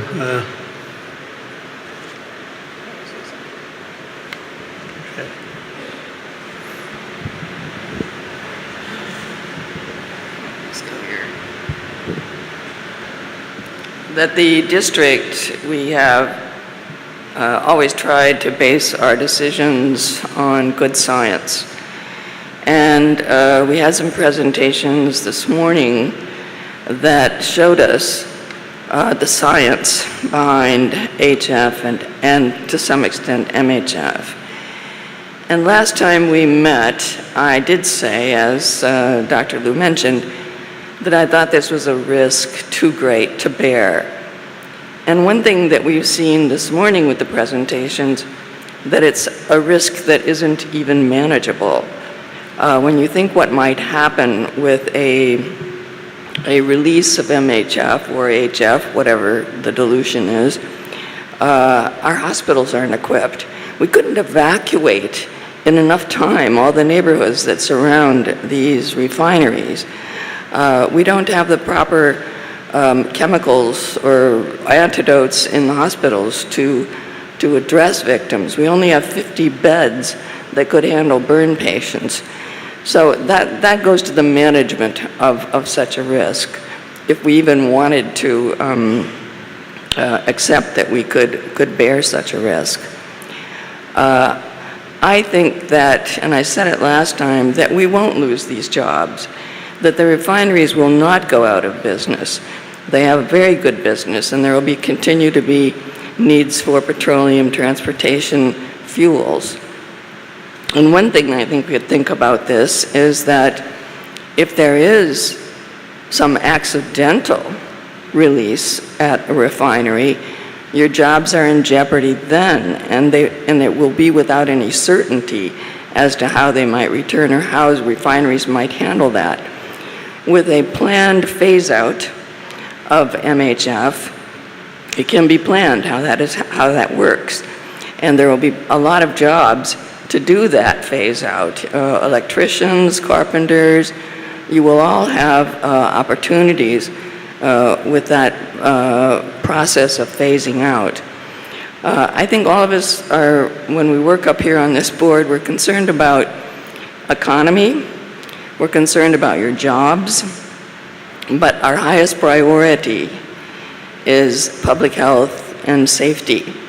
And we are faced with dire consequences if we see a release of MHF. And of course, as Dr. Liu mentioned, we were all brought to this point by the near release of MHF on, I think it was February 18th, 2015, when that accident happened. And all of us, I mean, I didn't even know at that time MHF was being used at that refinery or what that meant.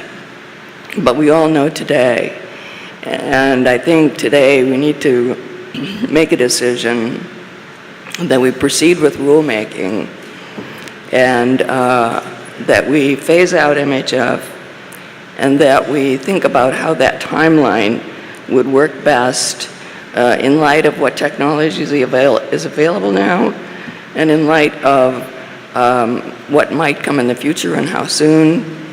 And I know that sulfuric acid isn't the best substitution, but it's the only viable substitution we have now.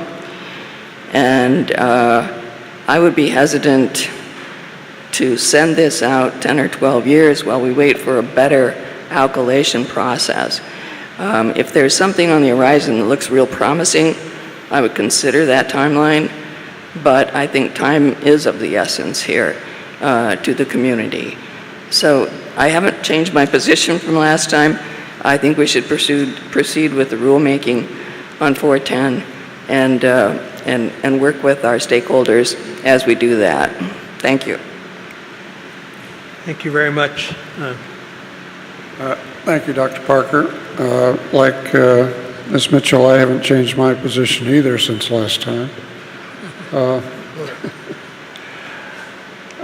It's obvious that HF and MHF are very dangerous chemicals, and there are a lot of dangerous things that we deal with every day. But we learn how to mitigate those dangers, and we do the best we can with those mitigations. We do, and I believe the refineries are doing and have indicated that they will do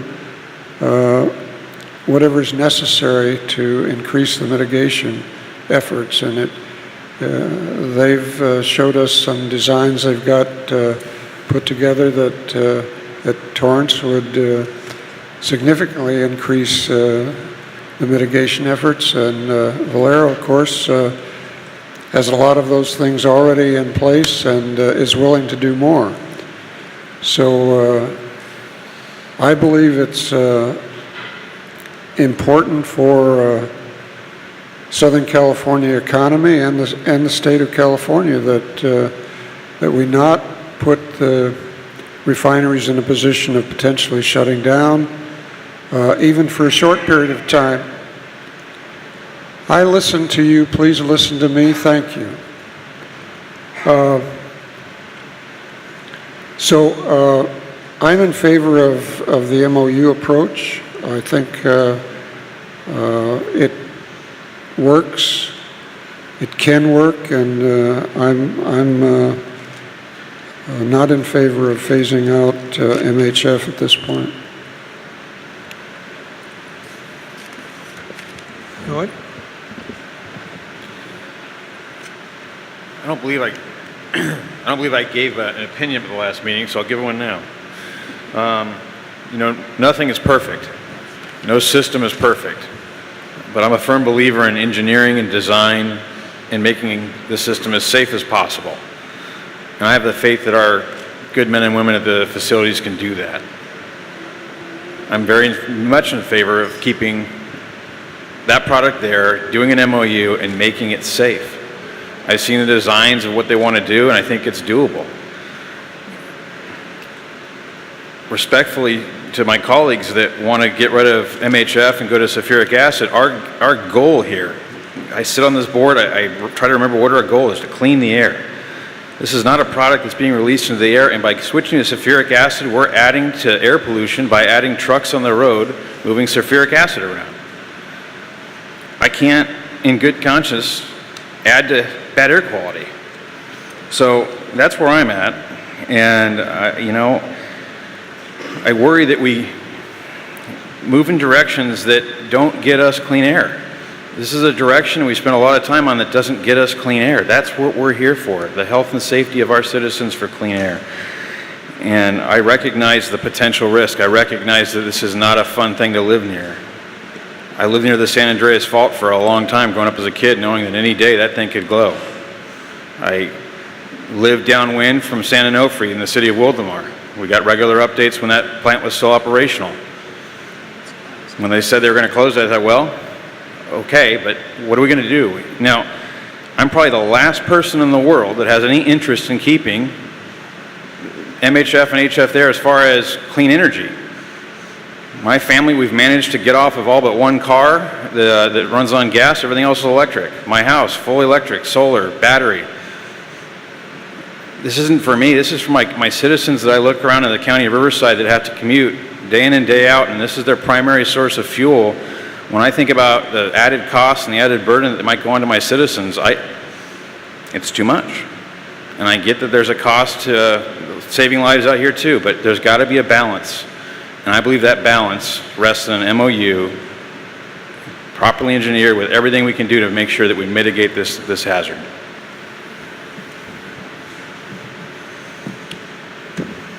Chairman, would you like to speak in? My comments are that I'm glad I'm not the chairman of the refinery committee. It's got to be the worst job at AQMD right now. I'd like to correct two things. One, the reason that we're here today is not because we realize that HF is a bad chemical. It was because the staff had informed me of it, of the problem, and I was on the phone with former state senator Nate Holden. And instantly when I told him about the problem, he said, oh man, he says, you got to hold a hearing. And I knew instantaneously that what he was saying was right, because this was not something you can hide under a barrel, no matter which side of the issue you're on. So that's when I asked Dr. Parker to schedule the first refinery committee hearing on this issue. If I had known how it was going to turn out, I would not have appointed myself as an ad hoc member.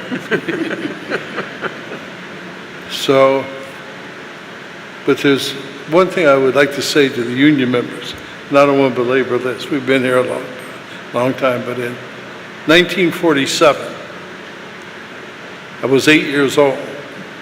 Seems hard to conceive, right? And I walked into the kitchen and my father was sitting at the kitchen table, and he looked despondent. And I asked him what was wrong, and he said, the union has asked me to testify at City Hall this week on an issue. And I said, well, what's so wrong about that? He said, well, they want me to say something I don't believe in.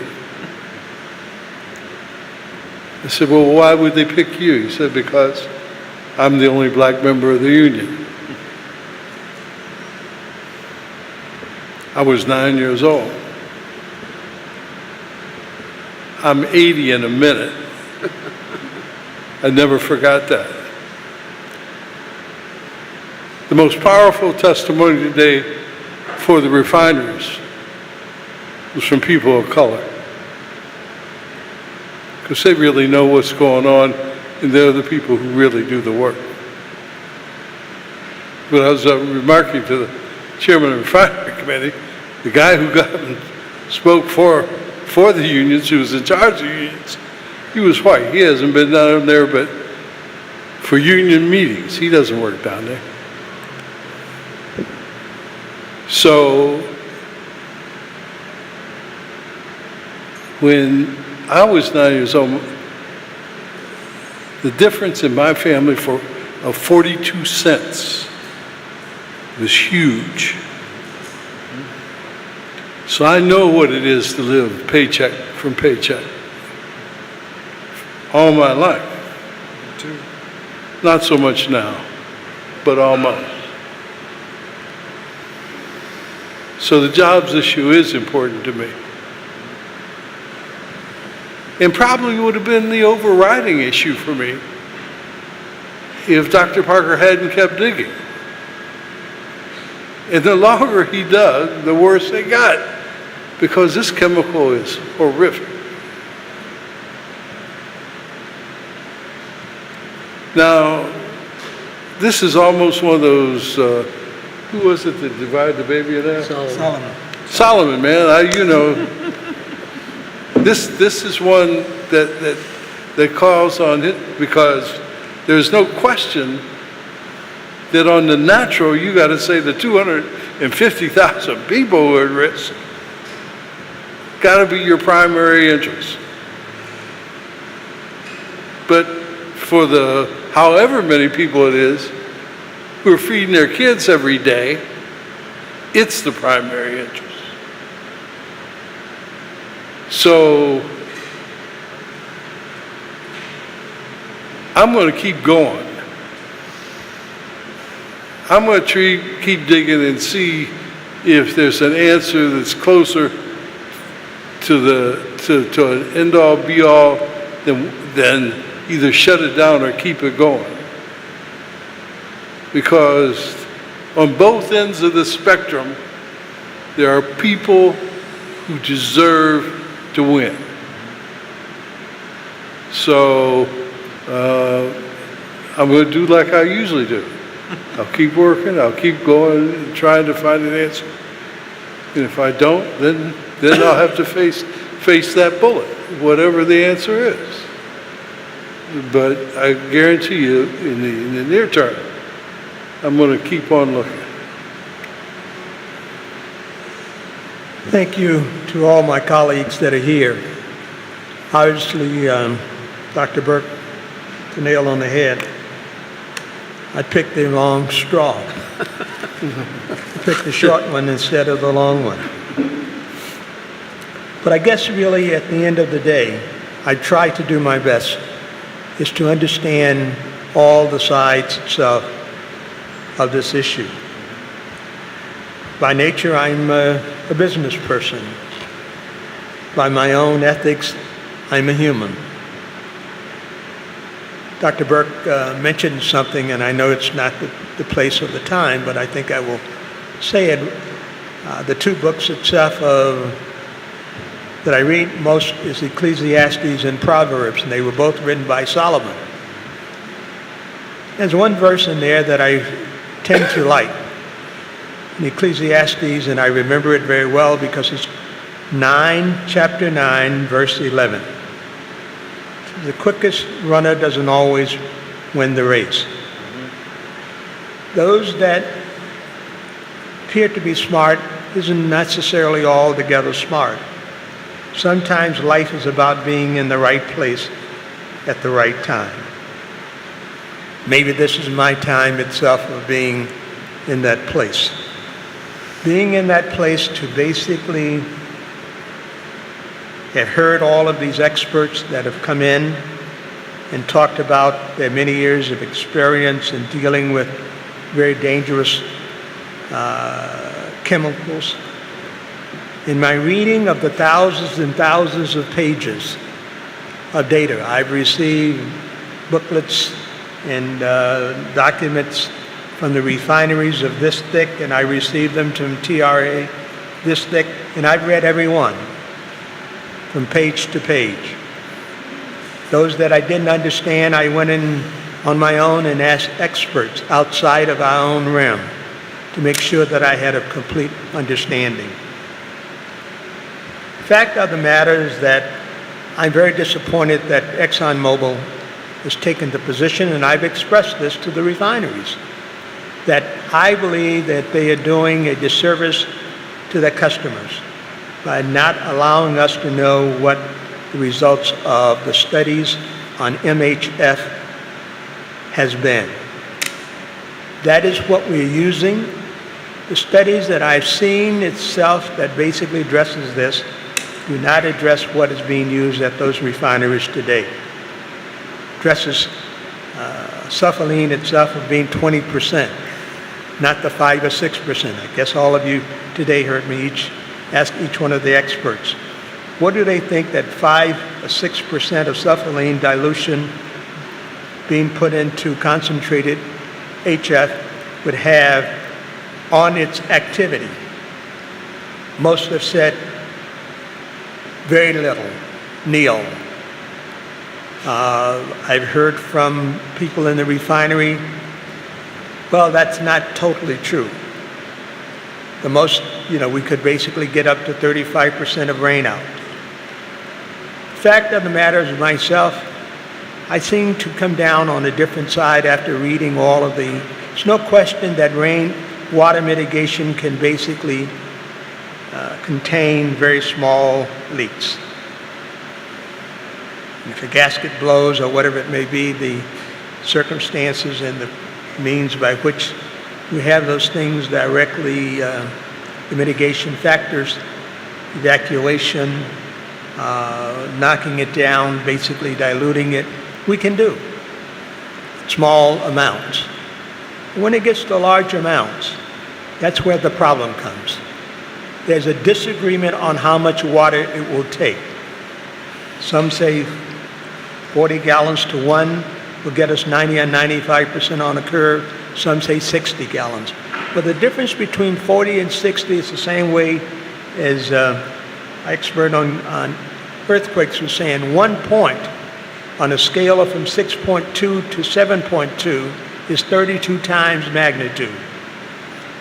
So we look at these small numbers themselves as they basically go up. From 40 to 60 is almost an unattainable, unachievable goal relative to what we have to put water at that time once this product itself has got down. Yesterday I asked the question of staff. NASTRI came back and told me that the nearest school was 700 feet from the borders itself of one of the refineries. And from the alkylation plant itself was 1,100 feet. I did the actual calculation and determined that at 5 to 6 miles an hour, at 6 miles an hour, the wind will basically blow that particular plume, that particular cloud, 550 feet per second.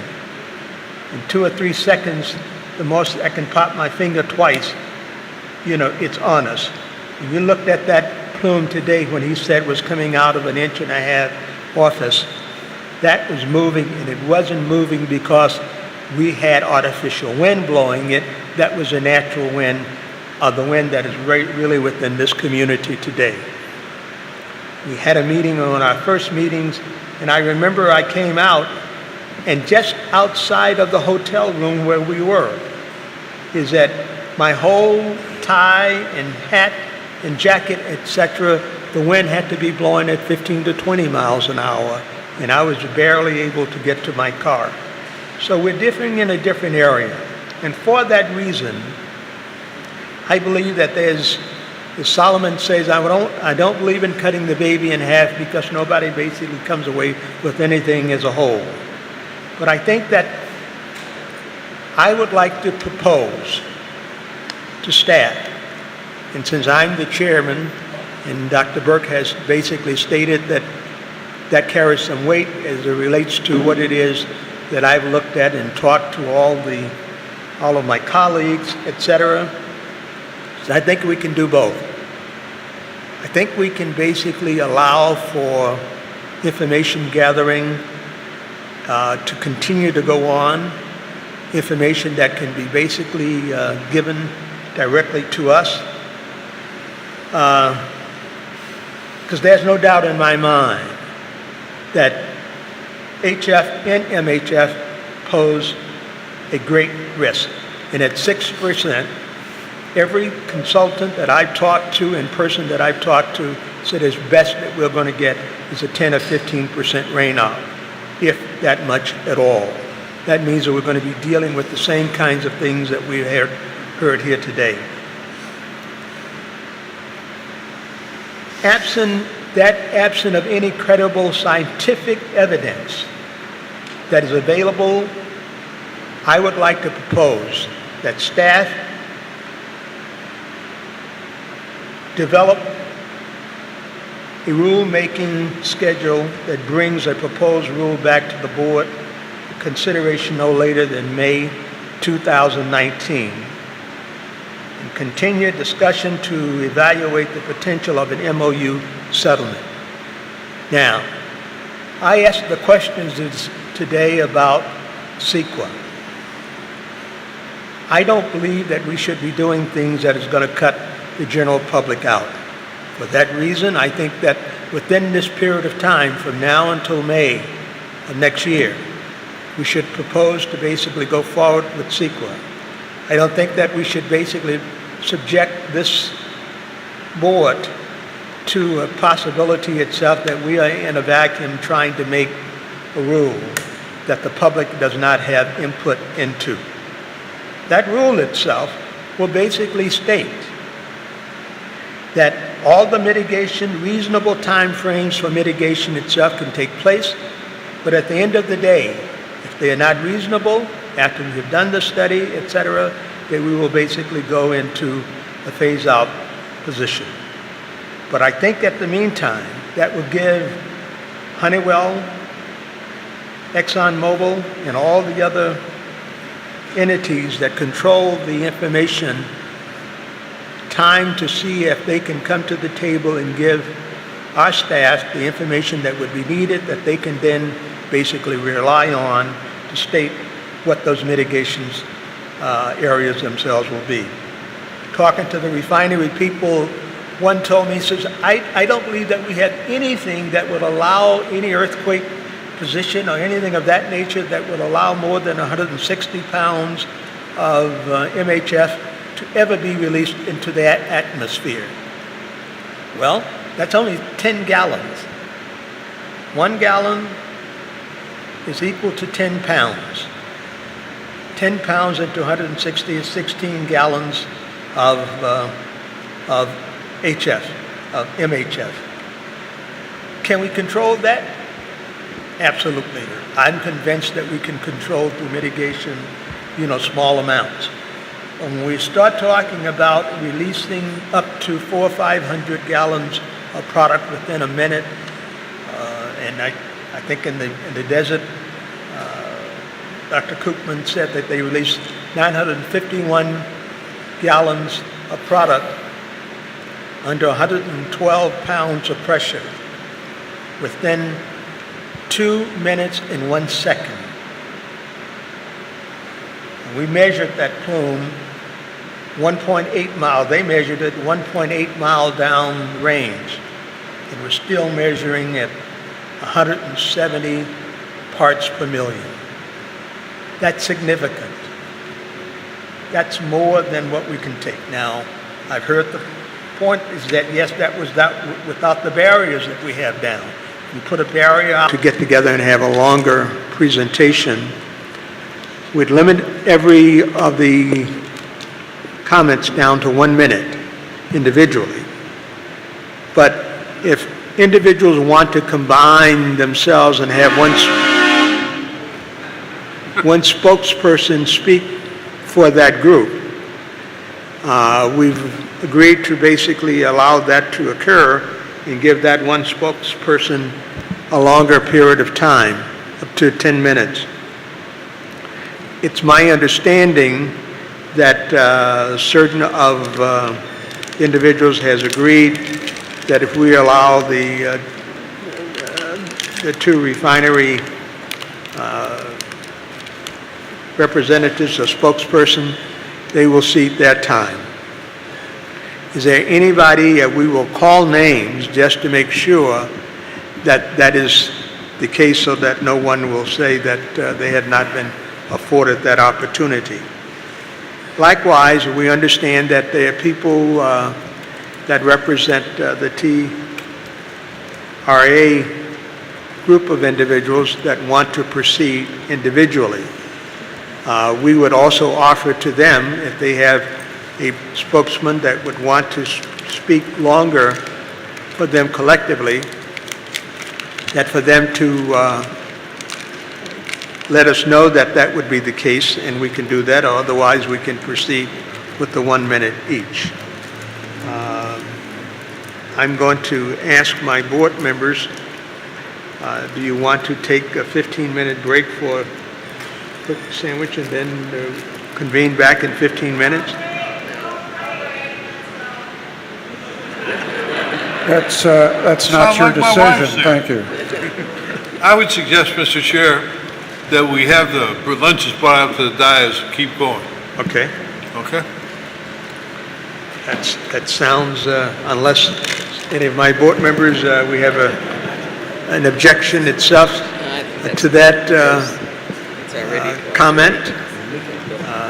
See? What about these guys? Are they part of this? Yes, they are the parts there.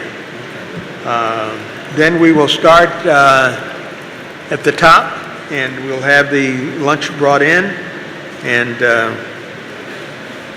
we're going to put these over to the side, and then we'll call them later, just as a, okay? Oh, I didn't realize that. Derek, we'll go back and make our sandwiches. Yeah, we'll go back and make As I, what's that? I didn't realize there were sandwiches that we have to make. Oh, okay.